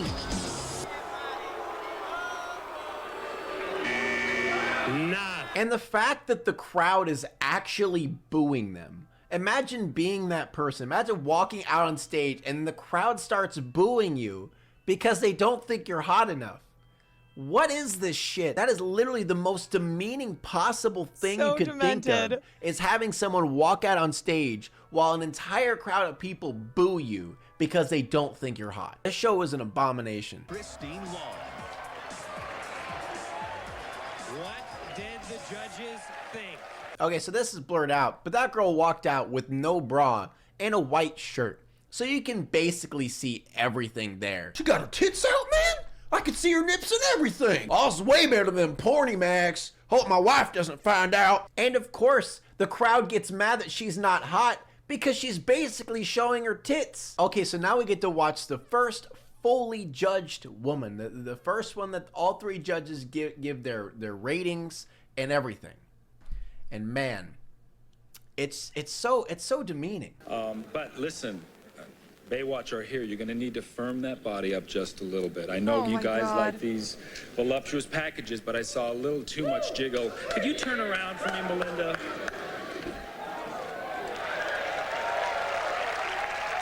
She has a little jiggle to her body. She doesn't even have, she has no fat.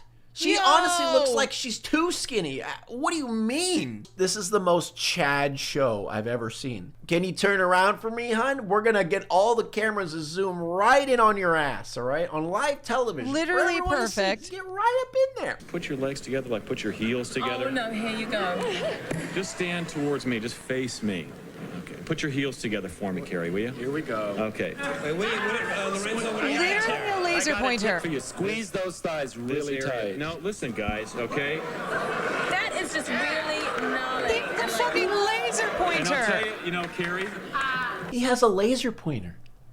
He has a laser He has pointer. a laser pointer. What? Okay, the laser pointer did it for me, guys. I think I'm done. I think I'm done with this. Honestly, one of the most hard to watch shows I've watched in a while. It's demeaning, it's disrespectful. Like, I know the whole idea of like modeling and stuff. They have like a designated way of defining what beauty is and how you're supposed to look and stuff, but it's awful. It's terrible. This is the definition of looking at people like objects. Like, you're literally holding a laser pointer looking at someone. Like, what the fuck? Who do you think you are? I don't care if you're an international heartthrob. You're a disgusting fucking person. This show is atrocious. I'm so glad it was canceled. I'm so glad people came to their senses enough to not like this show. But honestly, I guarantee the show would have been successful if there was more drama, if it had an extra layer to it, because how superficial it is. Because reality shows are all about superficial things, are all about looks, are all about petty drama. You know, that's what it is. That's what reality shows are, and that's how they thrive. So yeah, a part of me is honestly just proud of the world, the fact that we didn't let this go any further. But thanks for watching this video, guys. Please hit the like button. If the video doesn't hit 20,000 likes, I will not upload ever again. Like, that's it for me. That is, I said this last time, and I know I didn't ever. hold up my promise and didn't upload because I didn't reach the like count, but I'm serious this time. If I don't get 20,000 likes, that's my career. It's done for. But before you guys go, hey, why don't you click that link in the description and get Raid Shadow Legends, huh? Yeah, right now. Okay, who actually remembers this show? It was on ABC 2003.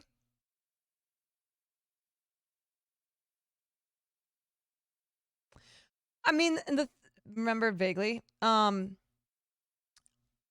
This was only one of many, I mean, Average Joe was around this time. Average Joe is not as bad as this, but God, there were so many just unhinged. The Swan, XOXO Sunbun, thank you for the 5 month.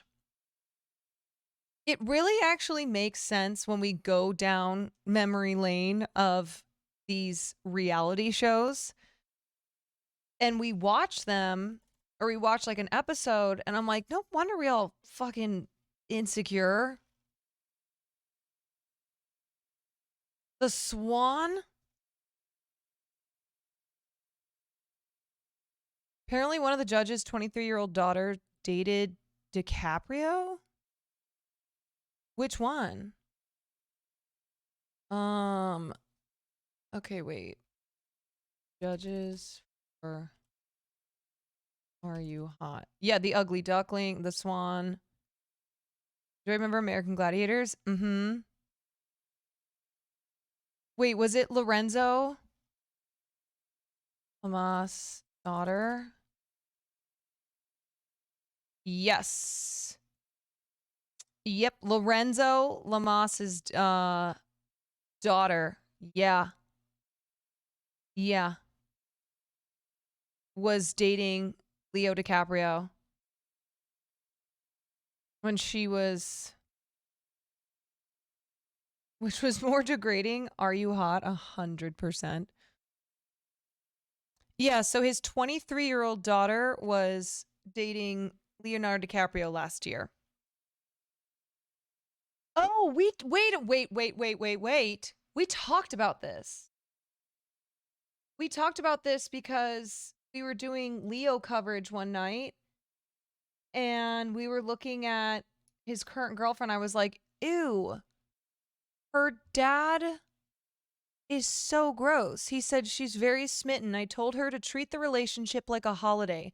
Just enjoy it as much as you can for as long as it lasts. And it lasts for more than a typical holiday, great. But if it's not, then just like, ugh. This fucking guy. This is the guy who's one of the judges on the show.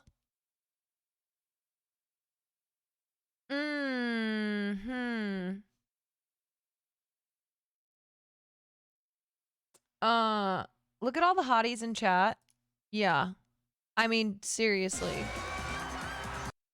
Okay. We're gonna watch some of the premiere episode. And we're gonna be glad that we don't have shows like this anymore, okay? Are You Hot?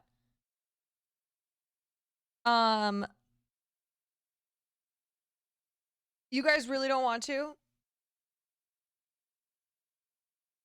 I mean, I think if we watch shows that are really shitty and we know how, like, you know, we call them out on how shitty they are and how ridiculous this era was in the early 2000s. Yeah, making fun. We did this with Average Joe. Let's all go to hell together. Okay. There's only one episode.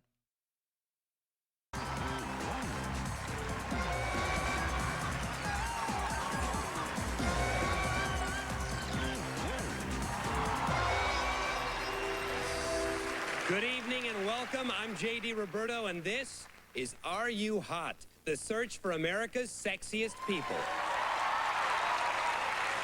This is the show that cuts to the chase. You are not going to hear any bad versions of Aretha Franklin songs. You will not be forced to endure any mediocre stand-up comedy, because we don't care if you can dance, sing, or tell jokes. All we want to know is one thing. Are you hot? I cannot believe this show existed. For months, our casting experts have scoured the country to bring you the sexiest people in America. Now, you may not always think that our competitors are quite that hot, but the important thing is they think they are. We have divided the nation. I'm sorry, the fucking audience who's laughing, they're like, oh yeah, all these people are gonna be ugly. Oh, dude, this is, you know what this is? You know what this is? This is the internet, right? These are people who comment on someone's post and go, "You're fat and ugly," right? And they're sitting there with Cheeto dust on their tummies and like one hand in their pants. This is literally LSF. This is LSF before it existed. Yes. Those people laughing at that joke when he goes, "You might not think they're hot, but the important thing is that they do." Cuts to the audience. Holy fuck. Oh my god, it's LSF before LSF. Nation into 4 hot zones, each one representing a different geographical region. Tonight, we focus on the Northeast, Hot Zone 1.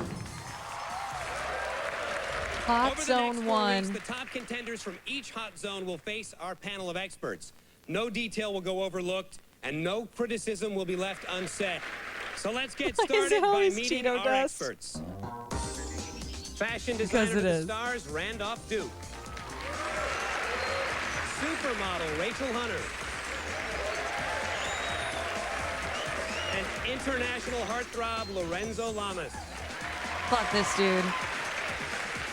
Well, let's have a look at our contestants from Hot Zone number 1. Each contestant has already appeared before our panel of experts and been prejudged for this round to see if they're hot or if they're not. Is it Let's any take a look wonder at we the ended up results with the of that internet we have prejudging now? round right now. So true. A 30-year-old massage therapist from Chicago, Illinois, Candace Boyle. What did the judges think about Candace? She literally looks like the female judge. Not. Sorry, Candace. A 20-year-old city employee from Yonkers, New York, Nick Zaccateria. And the verdict on Nick? Not. I can't. A 25-year-old executive office manager from no Pittsburgh, build up for Pennsylvania, anything. Melinda Griffith. What did the judges think? Hot. She looks like the first girl. An 18-year-old student from Chicago, Illinois, Philip Tyler. What did the judges think? A 22-year-old bar. This is just an online dating app brought to life. In all seriousness, yeah, that is true. You know, we're what I'm realizing, what I hope we realize from watching shows like this, is that the internet really didn't change who we are, right? This is who we are at our core, right? Now we got Tinder, now we got LSF. Jesus, man. Bartender from Chicago, Illinois, Lisa Pieper Gertis. What did the judges decide?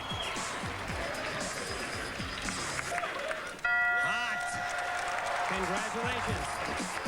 A 21-year-old student from Philadelphia, Pennsylvania, Sean Cassidy.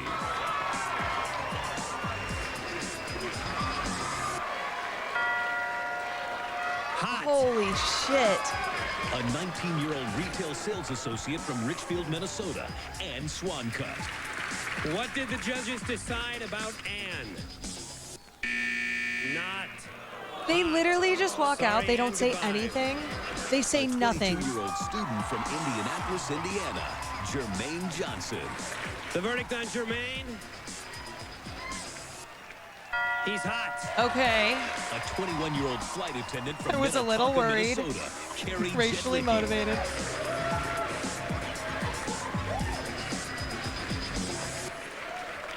Carrie is hot. This is actually so A outrageous. 34-year-old real estate developer from Chicago, Illinois, Mel Platsky.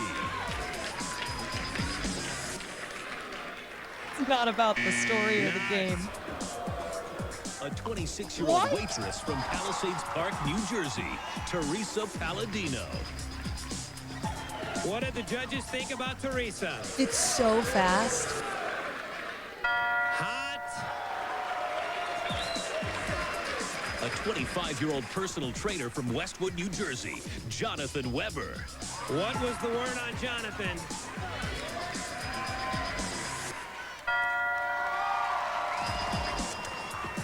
Is it bad that I can't look away? I'm guessing in my podiatrist from head. Chicago, No. Illinois, Rebecca Barrow. It makes no sense though what they do. They're booing. I'm sorry. That woman is a 18-year-old dime piece. landscaper from Champlin, Minnesota, Bobby Blansky. What's the verdict? Hot. A 21-year-old data entry specialist from Calumet City, Illinois, Bettina Betts. Oh my God. Not. Would you do this? Technician from Flushing, Michigan, I'm a Twitch streamer, Aaron so I already do this. What's it gonna be? Not. A 22-year-old office manager from Cottage Grove, Minnesota, Nikki Kretschmer. What is the verdict? Listen to the crowd. The crowd is insane. A 24-year-old consultant from Chicago, Illinois, Ken Kim. What did our judges think? Hot. Okay. A 21-year-old waitress from New York, New York. I know we're all like Skylar holding our breath when a person of color pops what up. What did our judges have to say about Skylar? This literally feels like a coin flip. It feels like they're just flipping a coin. 24-year-old substitute teacher from Chicago, Illinois, Roderick McClay. Whoa, with a spin Yo, and he got everything. Riz. He What's the got verdict? Riz.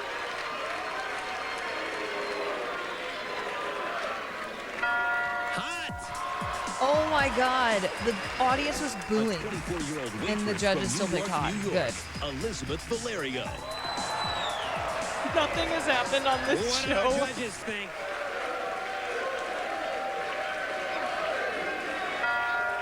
Hot. Hot. A 23-year-old personal trainer from Stillwater, Minnesota, Derek Just an Johnson. hour of this? I don't know. Verdict on Derek? Not. What the fuck? A 30-year-old attorney from Minneapolis, Minnesota, Christine Long. What did the judges think? Not. Whoa, not a popular decision with the audience. A 22-year-old This student is from Des Plaines, fucking Illinois, Frank fucked. Lacerdo. What was the final vote on Frank? Not. Good night, Frank. Probably the laziest show to A ever 30-year-old existed. local TV host from Minneapolis, Minnesota, Oh, Sherika she Penny. is. Come on. Come on. What's it gonna be? Oh, thank God. I was like, that's actually ridiculous. A 22-year-old aspiring model from Rahway, New Jersey, Travis Bullich. She fucking ate when she walked out. Hot. Is confidence their decider of hot or 23-year-old not? graduate Who student from fucking Huntington, knows? New York, Chi-Chi Wadiara. What is the word Okay, on Chi-Chi? she's slaying. Okay, good. Hot. Other way, Chi-Chi. A 22-year-old waiter from Streamwood, Illinois, George Petropoulos. This guy is yoked. Not. Oh. A 34-year-old dentist from Aurora, Illinois, Cheyenne Gibson. What's the verdict for Cheyenne? Not. Bro! Our final competitor, a 24-year-old design engineer from Orland Park, Illinois, Kevin Bessel. What did our judges think? What is it gonna be? Hot.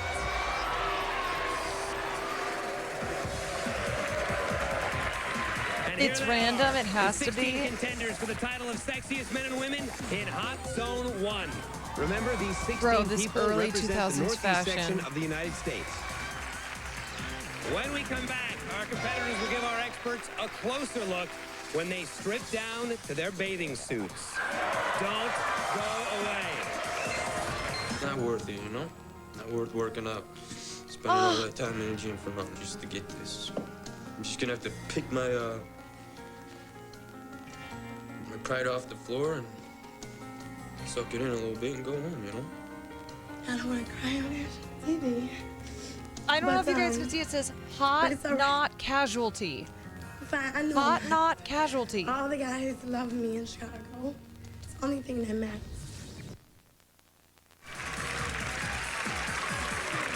We are Welcome such back an to Are You evil Hot? The country. search for America's sexiest people. This is the shit During we this came next up round, with. our experts will evaluate our contestants one by Shit one. is By the evil. end of tonight, half will be eliminated, and only 8 will remain. And don't forget, immediately following the end of tonight's show, the polls will open, and the power to change the lives of those 4 men and 4 women will be placed in your hands as America casts its vote for Hot Zone 1.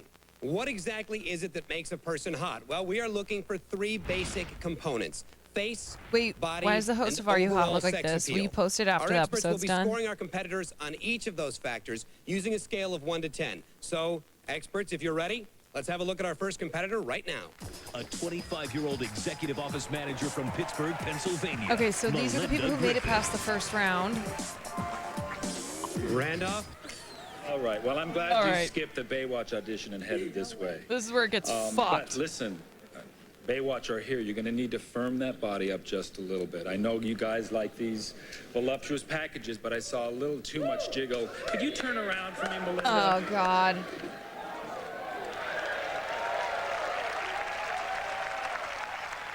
Who did the caps? Actually, they were bonded by a cosmetic dentist in Too Atlanta. big. Got to take them down. I think you have a really sultry Who face. did the And I actually like calves? your makeup tonight, but I think those teeth are too big. Hey, I just How think about they're some too scores, big. Randolph? I think Oh, the face this is is- a 7.5. I deducted this for is the teeth. Sorry, but bad. she's got a sultry look. The body, I'm sorry, I gave her a 7.5. She needed to firm it up just a little bit. Overall sex appeal, though, a 9. She's a sexy woman. Rachel, what do you think? I feel you've got a great sultry look, as Randolph said. There's something that's just a little bit off with it, whether it's a little hard. I'm not quite sure, so I give you a 5 on the face. This is so icky. This was on TV. And how about a score for the body? The body, I give a 4, but I think overall sex appeal, I think you're very, very sexy and you know how to use your body really, really well. So I give you an 8.5 on that. This is like the Twitch audience responding to All right, when Lorenzo. Lindy's sister did the tier list. I give your sex appeal as a 9.9 because of the way you're coming out here, you know.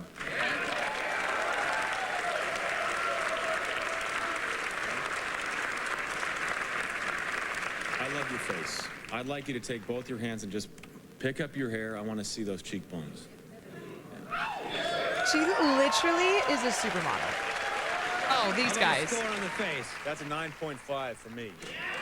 Wow. It's getting kind of hot. She in looks here. like she would be a Okay. Victoria's That's Secret the idea. supermodel. I'm saving the body for last. It's an 8.7. Okay, and the reason being, you know, there's just a little too much thigh there. This was on ABC. All right. Experts, thanks for your scores. Thank you very much. A 21-year-old student from Philadelphia, Oh my Pennsylvania. God. Sean Cassidy. I don't know who I hate the most. You know, Sean, do you lift weights?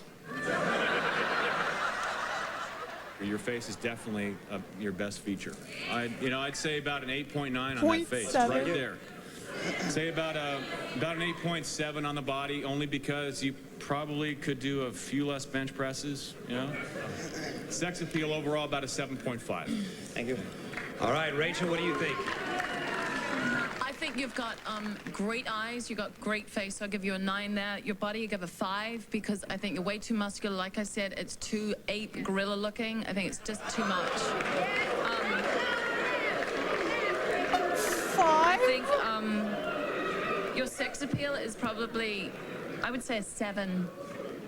7 for sex appeal. Randolph? And I thought the chicks had big hooters in this show. I mean, this is This is big. How about scores? Yeah, the face great, 8.5. Body 7.5. I got to take it off. The skinny legs don't match the top. Overall sex appeal, a 6. I literally A 6. cannot. Sean, thank you very much. Thank you. You know all these people went ham working out and dieting for the show. Illinois, Lisa Pieper-Gerdes. Chicks with big hooters. Rachel, you're up. I think you've got a fantastic face. You're fresh, you're very classic and beautiful. You've got a strong presence. I give you a 9 for your face. Your body's awesome. I give you also a 9 there, and I give your sex appeal a 9.5. Wow. Randolph, you're up. What do you think? Well, Lisa, you're an absolute angel. In fact, you remind me of a Charlie's Angel. That 70s kind of Kate Jackson thing, right? She's got it going on, yeah. Absolutely beautiful. I think she's got a beautiful body. I'm going to give the face a 9. She's a breath of fresh air. The body a 9.9, because there's always room for improvement. Sex appeal 9.5. Wow. They def have an agenda the way they pick and choose. Lorenzo. They have to. I'm not feeling a lot of sexual energy. I think maybe it's because you might be a little nervous. Yeah, I'm half naked in front of this audience. You got a 9.9 on the face. You're a gorgeous woman. I'd say about a 9.7 on the body, and about a 9.0 on the sex appeal. Good luck to you. I want to Where Are They Now before the judges show me how ugly they all are. True. A 22-year-old student from Indianapolis, Indiana, Jermaine Johnson.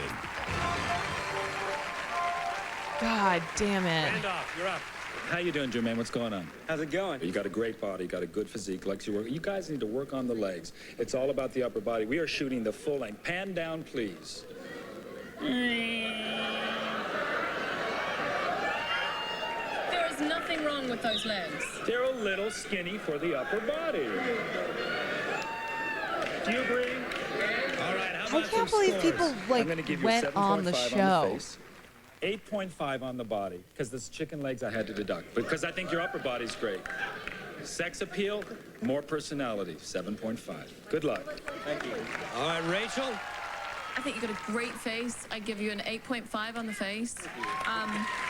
Your body's awesome. What does You're the not winner too get? Big and buff. You've got a really hot body. You know. They get so what, the chicken called the legs, I'm sure you sexiest can work person in that out. America. 8. That's what they win. For the body. 8 for the body. Yeah.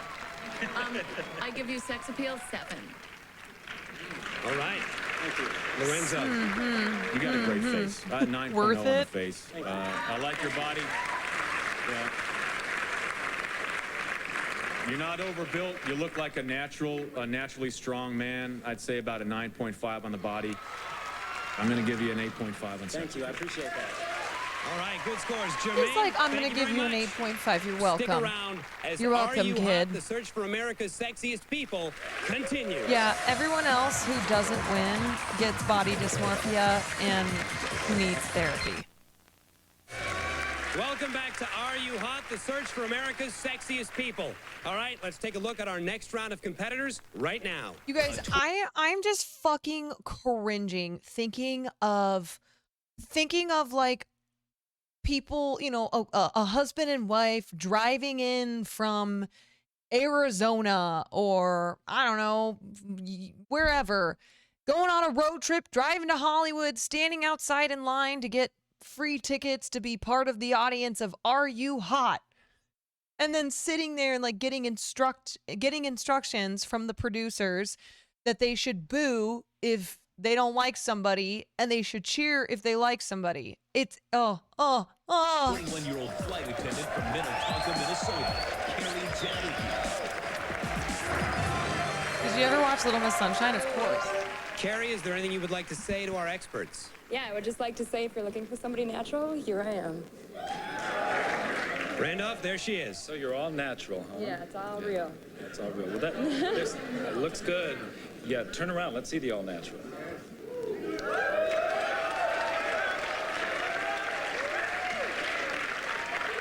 Very nice, Carrie. You have a beautiful face. I mean, I don't even know what to say. It's all good. 9.5 for the face, body 9.5, sex appeal 9. The magic of the industry is lost to you. Rachel, how about It's you? been lost for a while. Hey, Carrie. I also think you have a beautiful face. I think you've got brilliant eyes. I give you a 9 there. Your body, you are very thin, but you look great. You carry it well. I give you an 8 there. I also give you a 9.8 for sex appeal.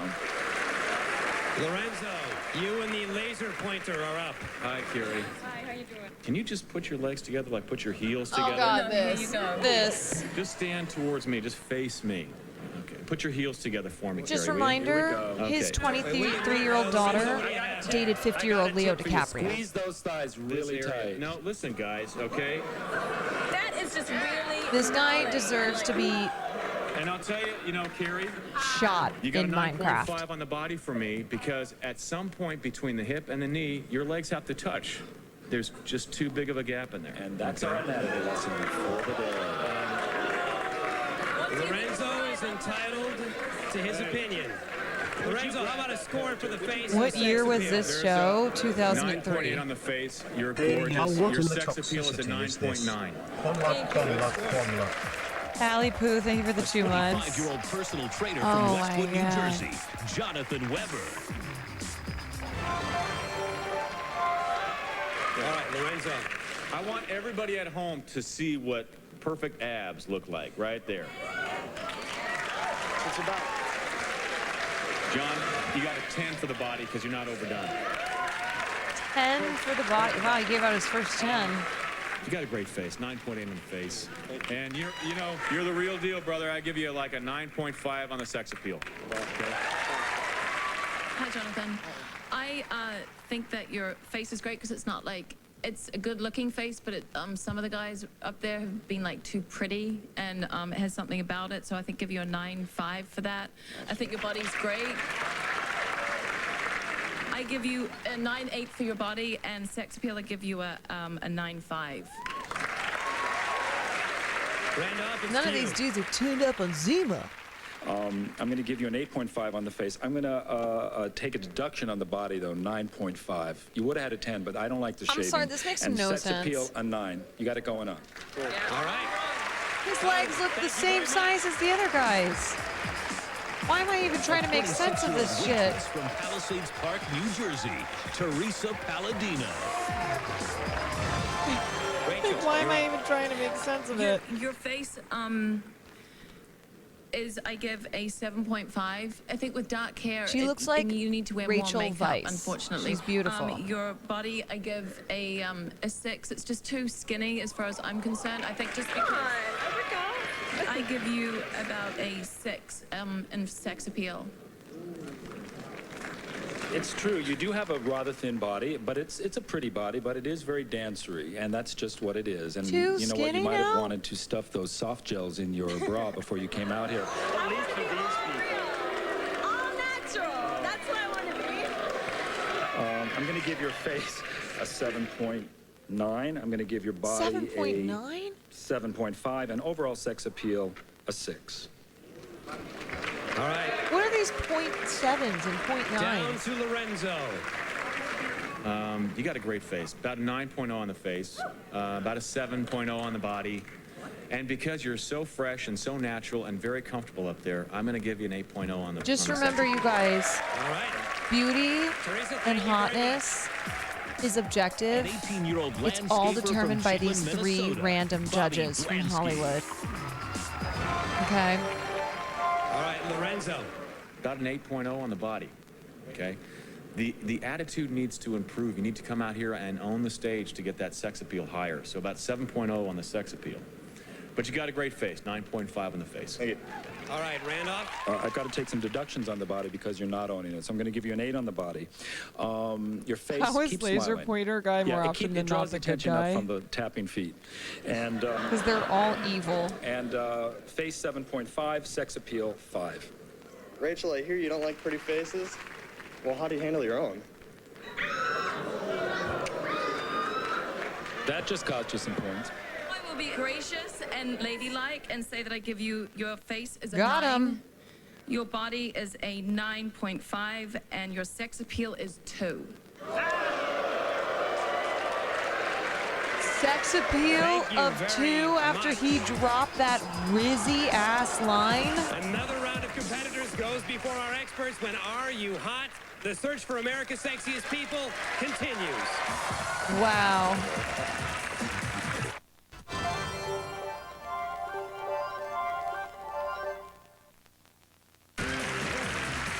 She doesn't like twinks. Welcome back to Are You Hot? The search for America's Sexiest People. Experts, you ready to go? Yep. All right, let's get a look at our next competitor right now. A 22-year-old office manager from Cottage Grove, Minnesota, Nikki Kretschmer.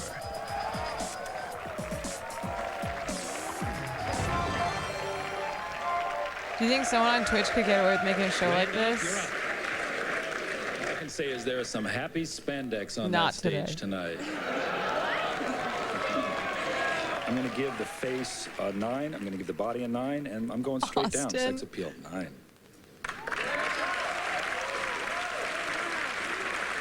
Rachel.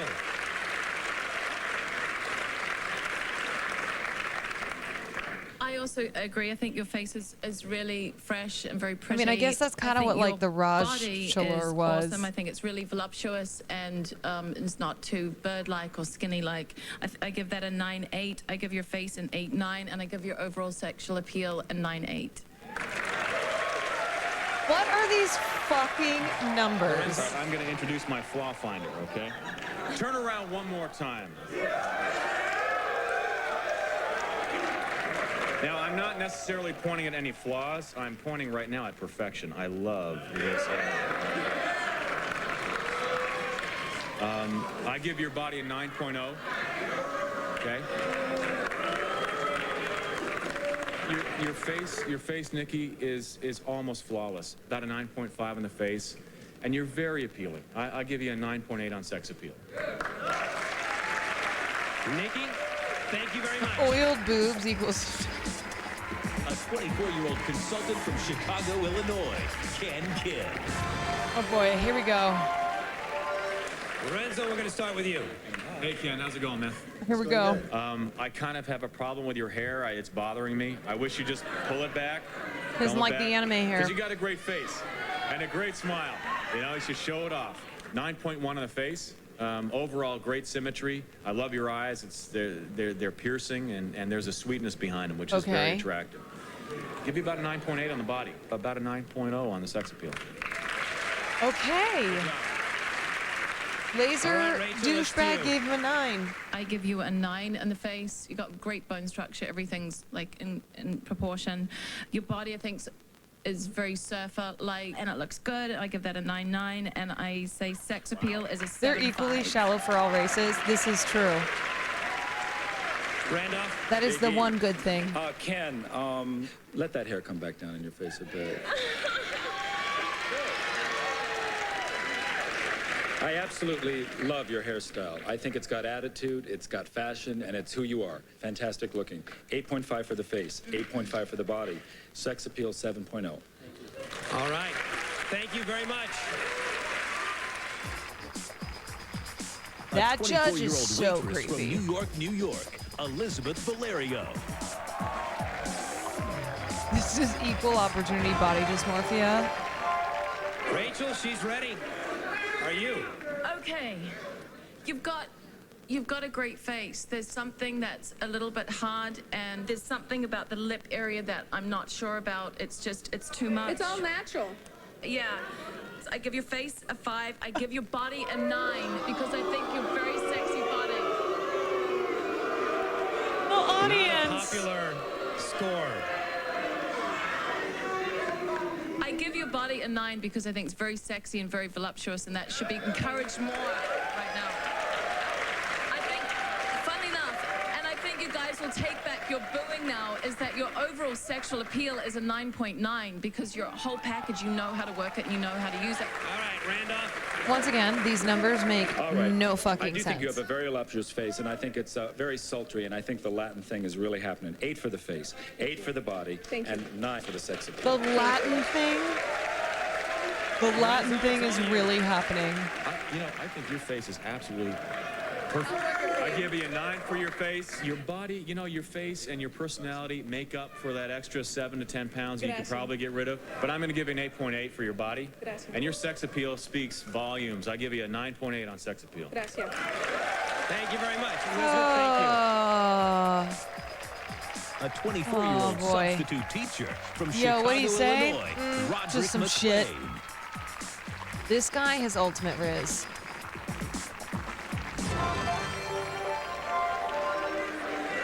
That's how you do it. You gotta get them styles. Roderick, why am I fairly certain that you have something to say to our experts? Give me the chance to go against everybody in America so I can be one of the hottest people in all of this place. Give me that chance. Give me that chance. That's all I'm asking. That's all I'm asking. Put me against anybody in America. Randolph. Anybody. I'll win it. We're going to start with you. What do you think? Ask me whatever. What's up with the teddy bear? Man, hey, like I said, somebody has to have everybody's back. grandma? My mom couldn't be here, so I got to have my back with somebody. So, hey. All right, let's get down to it. Pull back the hair for me. Let's see the face. You know, you got a great face. You got a really good face, right? Good face. The body's okay. It's an average body. Women don't like them big muscular people. Y'all like that slim in the waist, cute in the face. Yeah, it's an average body. So I'm going to give you an 8.5 for the face. I'm going to give you a 7 for the body and overall sex appeal. I'm going to take some deductions for that over attitude, and the teddy bear's got to go. Over I'm going to give you a That's cool. 7 for sex appeal. All right, Rachel, you're up. I love your hair. It's really crazy and cool. It's awesome. It's really cool. I think stand still a minute. Stay there. You got a really cute smile. You got a really lovely face. I'd give that an 8. I give your body best thing also she an said all 8, night. but I give you an overall 7 in sex appeal. I adore you, and I think you're really edgy and awesome. But yeah. That's cool. But what? Lorenzo. The truth of it is that, you know, your face is fantastic. I'd say about 9.0 on the face, brother. Thank you. Great smile. Great smile. When I don't you think she smile, knows what the word everything edgy lights up. means. You've got about a 9.3 on the body. And overall sex appeal, because you're such an appealing young man, I'd say about a 9.5. All right, laser douche. Roderick, thank you very much. Let's Don't forget, go. I'm once cheering. our I'm experts have cheering made for their final laser decisions, douche. Our contestants' fates will be placed in your hands. At the end of the show, just go to abc.com, keyword hot, and let us know which man and which woman you think are sexy enough to become our Hot Zone 1 semifinalists. Remember, the polls won't open until the end of the show, so stick around as Are You Hot? The search for America's sexiest people continues. Hot. Keyword hot. People sitting home on their couches. Okay. People sitting home on their couches watching this like it was American Idol or any of these other judge shows would text keyword hot and then vote for who they thought was hot. Hot, the search for America's sexiest people. Experts, this is why people feel okay doing this shit on LSF. Right now. Yep, these are their ancestors. A 30-year-old local TV host from Minneapolis, Minnesota, Sherika Penny.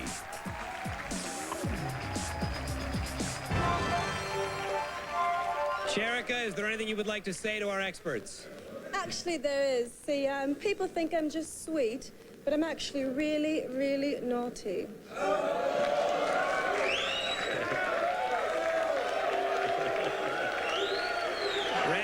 They're going to say she's too skinny. I'm going to give your face a 9.5 because it really is very sweet. Body, 9.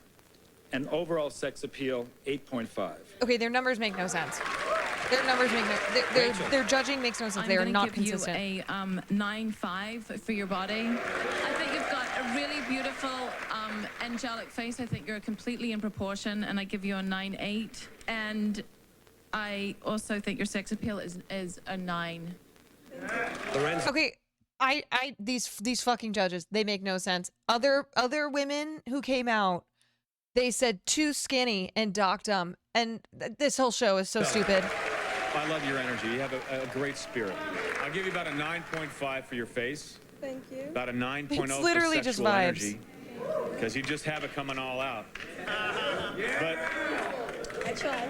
But I got to deduct some points for the body, because whether it's Using natural too or not, much it's logic, too I thin, know. Okay, 7.0 on the body. Sherika, thank you very much.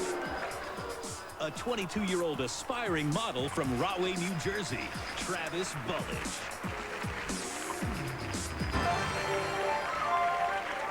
Rachel, you're up. Okay, I think I give your body a 9. Your face actually comes up really good on TV, so I'd have to give you an 8 for your face, 8.5 for your face, and overall Justin sexuality, Trudeau. I give you an 8. What is it about the overall sexuality? Can I do something to kind of... What do you think, guys? Should I give him another point for that? The fucking I'll give you a audience. 9 for sexual appeal. Mom? What's up? What is up? Sweet cheeks, thank you for the raid. You guys, we are watching quite possibly one of the worst shows that ever existed. First of all, to my community, shouts out to Marsh. If you don't know him, he's an amazing, amazing human being. He also does the Fear and podcast. You might know him from that. Rare Marsh raid, truly, the monthly stream raid. I'm honored that I got the monthly stream raid. Anyway, we are watching this just absolutely awful show called Are You Hot? And the premise of the show is that hot people come out on stage, and the first round, it's like Tinder, where the judges just hit a buzzer, hot or not. So you know, we all have body dysmorphia. And then the second round, the people who made it through, they rate them on face, body, and sex appeal. This sounds incredibly mean. This is from the era of absolute batshit reality TV, and it was the early 2000s, where they just had the most insane fucking shows on TV that we were all just sitting there on our couches watching. This is on ABC. All right, Lorenzo. I'm going to give your body a 10, Travis. We decided that this is the precursor to LSF. Got a good face, too. Good, strong face. Like the structure, it's all in proportion. About a 9.5 on the face. And, you know, I like your attitude. So about a 9.0 on sex You need to react to this, Austin. We said that we could see Austin going on the show. I agree with my co-experts here. I think the face is strong. I'm going to give you a 10 on the face. I'm reminded of an Elvis. Well, this is, just so y'all know if you just I'm going joined, to give you a 9.9 on the body because I you know, there's always room this for is like the first improvement. time that there's been a 10. And on the sex appeal, I'm going to give you a 9. Thank you very much. This is like the highest a guy has been rated. Thank you very much. A 23-year-old graduate student from Huntington, New But you York. guys came in Gigi with the Wadiyara. first 10s.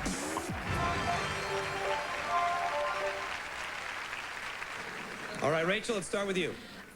I give your face a 9.9. You've got a beautiful face, beautiful hair. Body, I give you a 7.5, and overall sex appeal, I give you a 9. All right, Randolph, you're up. You're a very pretty girl. Your body is just too thin to carry the sex appeal. And I don't know what you can do and hit McDonald's and get those cheeseburgers. I mean, you know. Oh, it's so fucked I can't look away. Yeah, this has been us for the last But 40 listen, minutes. it's all good. I'm giving your face an 8.5. The body is 7.5. But you've got sex appeal, 8. Look at the fucking audience. I love your face. You're a beautiful, beautiful woman. I'd say about 9.3 on the face. Okay. 7 on the body. Okay. Don't skip any more meals. About an 8.9. Don't skip any more meals. Or Chi-Chi. You fucking twat.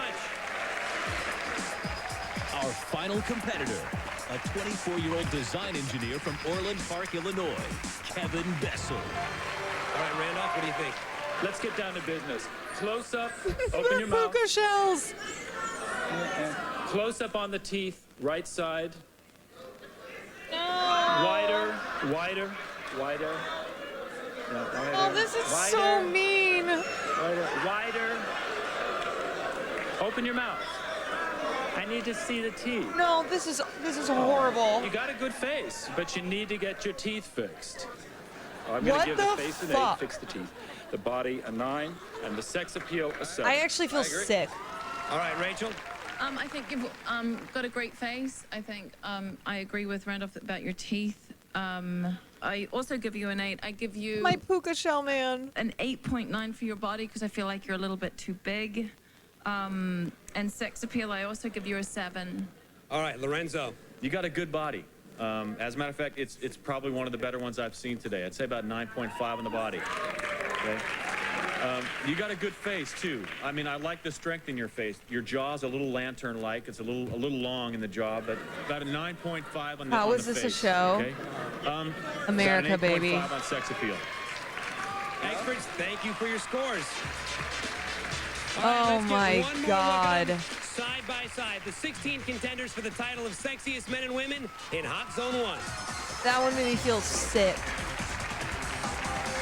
The experts will now review their scores, and when we come back, 8 of you will be eliminated as the final results are revealed. Find out who gets cut and who makes the cut. Oh yeah, as by Are the You way, Hot? The viewers search at for home, America's sexiest text people hot. continues. Text hot to 55656.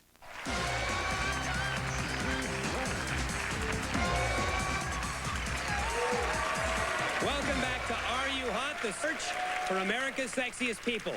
This is the moment we have all been waiting for. Our experts have submitted their scores, and 8 of our contestants are about to move one step closer to realizing their dream of becoming America's sexiest people. Oh yeah, this is all they Who win, will be by the way. eliminated, and which 4 men and 4 women have earned the right to face America's vote for their chance to advance to the semifinals? Let's find out. They don't win anything other than the title of sexiest person in America. For the men, Jonathan Weber. You are hot. Congratulations. You are hot. Congratulations. Ken Kim. Congratulations, you're moving on. I mean, Asian representation, let's go. I feel so torn about this. I feel so torn. Kevin Bessel. You're moving on. Let's go, teeth. Puka shells. Let's go. And our final male competitor to move on, Travis Bullich. Congratulations, you are hot. Okay, so one Asian guy. And for the women, Yeah, we all need a where are they now? Carrie Jedlicki. You are hot.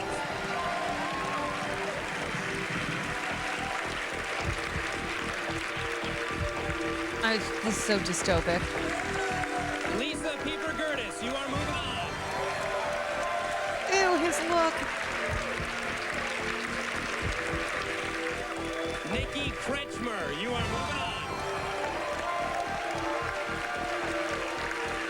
And our final female contestant moving on, Sherika Penny. You are hot. Congratulations. Oh my God. For the rest of you, I'm very sorry you are not hot enough to continue. Please exit the stage. Fucking can't. America, I our can't. top 8 competitors from Hot Zone 1. Jonathan. No. Ken. Keyword hot. Kevin. And Travis. And our women, Carrie. Lisa. Nikki. And Sherika. Now the power to control their destinies is in your hands. Go to Oh my God. abc.com, keyword hot, and vote for your favorite male and female contestant. The voting is open now until 3 p.m. tomorrow Eastern Standard Time. Once again, abc.com, keyword hot. Next week, we'll discover which 2 women and which 2 men receive the most votes, and will go on to represent Hot Zone 1 in the semifinals. We'll also My find AOL out how the browser isn't Northeast loading. stacks up against Atlanta, Miami, and the rest of the Southeast as we move on to Hot Zone 2, where our experts will give us the answer to that burning question, are you hot? Good night, everybody. Hot Zone 2. I'm talking Oh a my hot Christina God. Aguilera like you've never seen. 2020 ABC tomorrow, 10/9 Central. Oh my God. Oh my God. Ain't no way. Hunger Game zones. Mm-hmm. Yeah. Hot zones. Wait, Howard Stern sued the network over the premise of the show. They settled out of court. Is that what happened? Is that why the show was canceled?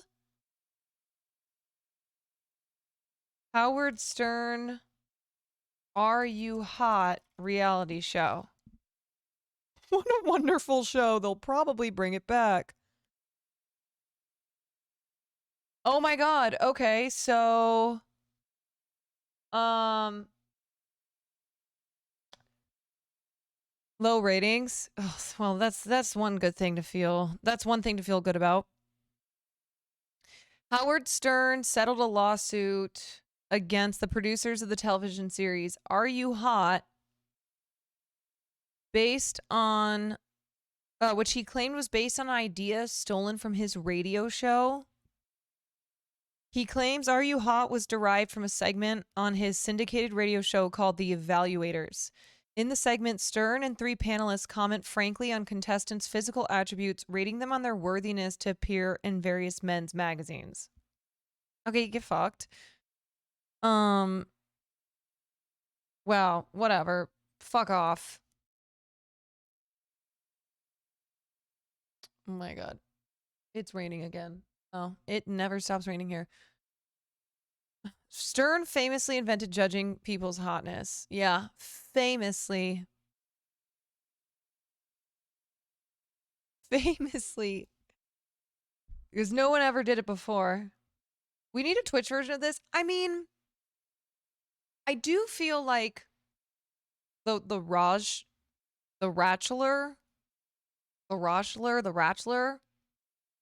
or Lover Host was like kind of a version of that. Not really. It wasn't as toxic as it. But chat would be toxic, being like, she's hot. She's not hot. Yeah, we already talked about it. We have our versions of this show on LSF, right? Like I told you guys, or on YouTube, I have seen comments in the same thread about me of one person saying she's so hot and funny, and then someone else saying she's ugly and not funny. Like, we already have it. Okay, we already got Are You Hot or Not? Call the fucking internet. Yeah, people regularly do streamer hotness tier lists. Mm-hmm. Do you think Alinity's sister was being too harsh on Miz? I think that she got caught up in the game of it all. And I think Miz, I don't know. I think at first it was all fun and games, and then she just like got drunk and kept going in. And she got kind of caught up in it. Yeah. So listen, we all know this show is ridiculous. Okay. We all know that, yes, there's such a thing as conventional attractiveness, but beauty is ultimately subjective. You know, what is beautiful to one person is not necessarily beautiful to another. And that's a good thing. That is a good thing, right? We shouldn't have a standard of beauty.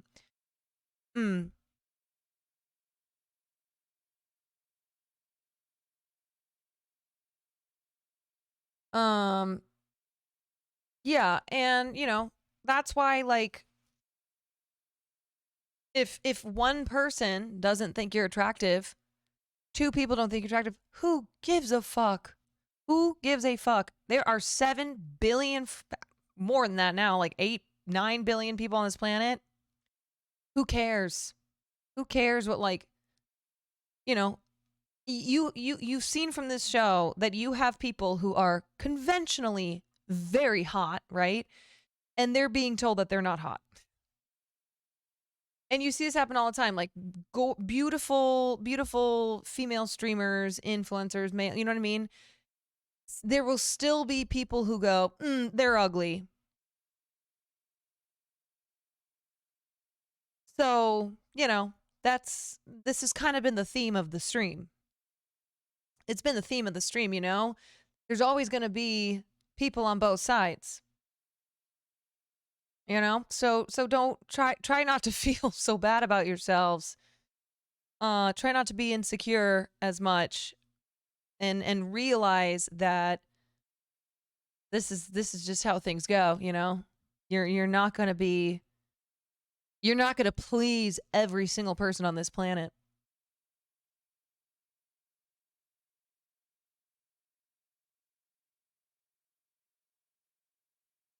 Love a good stream with a theme. Yeah. Chat, you're a cutie. Don't let people tell you otherwise. You know, it's all about how you feel, right? And to go back to Hassan's whole theory, everybody can be, a 7, right? It's about how you feel. You know? You want to feel good about yourself, whatever that means, you know? Maybe that's that's trying to eat healthy, or having clean hair, a good haircut, like whatever it is. How about I'm delusional? Sure. That too. And not necessarily trying to just fit in what the conventional idea of beauty is. Okay? You heard it from Will, okay? He previously dated a girl who had an extremely fat ass. I don't have an extremely fat ass, but I'm okay. Miz's stream was just content, I think, and they played along. Yeah, I mean, Miz was fine. He was not upset. I think it was people in his stream who were like, "What the fuck? Get her out of here." Like, no, she was fine. You know, she just got very into the theme of Mizkif streams, which is always like, be a dick to Mizkif. That's his theme of his streams.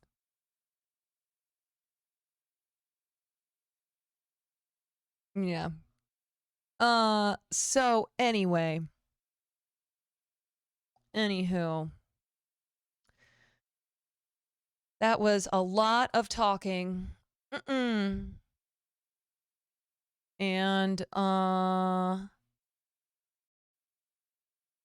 girls caring about their ass or boobs is similar to guys thinking they need an 8.1 schlong. Yeah. Guys thinking that they need that Willem Dafoe schlong. You don't, you know?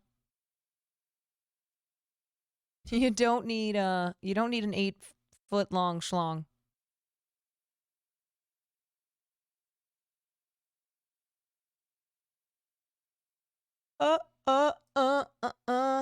Okay. All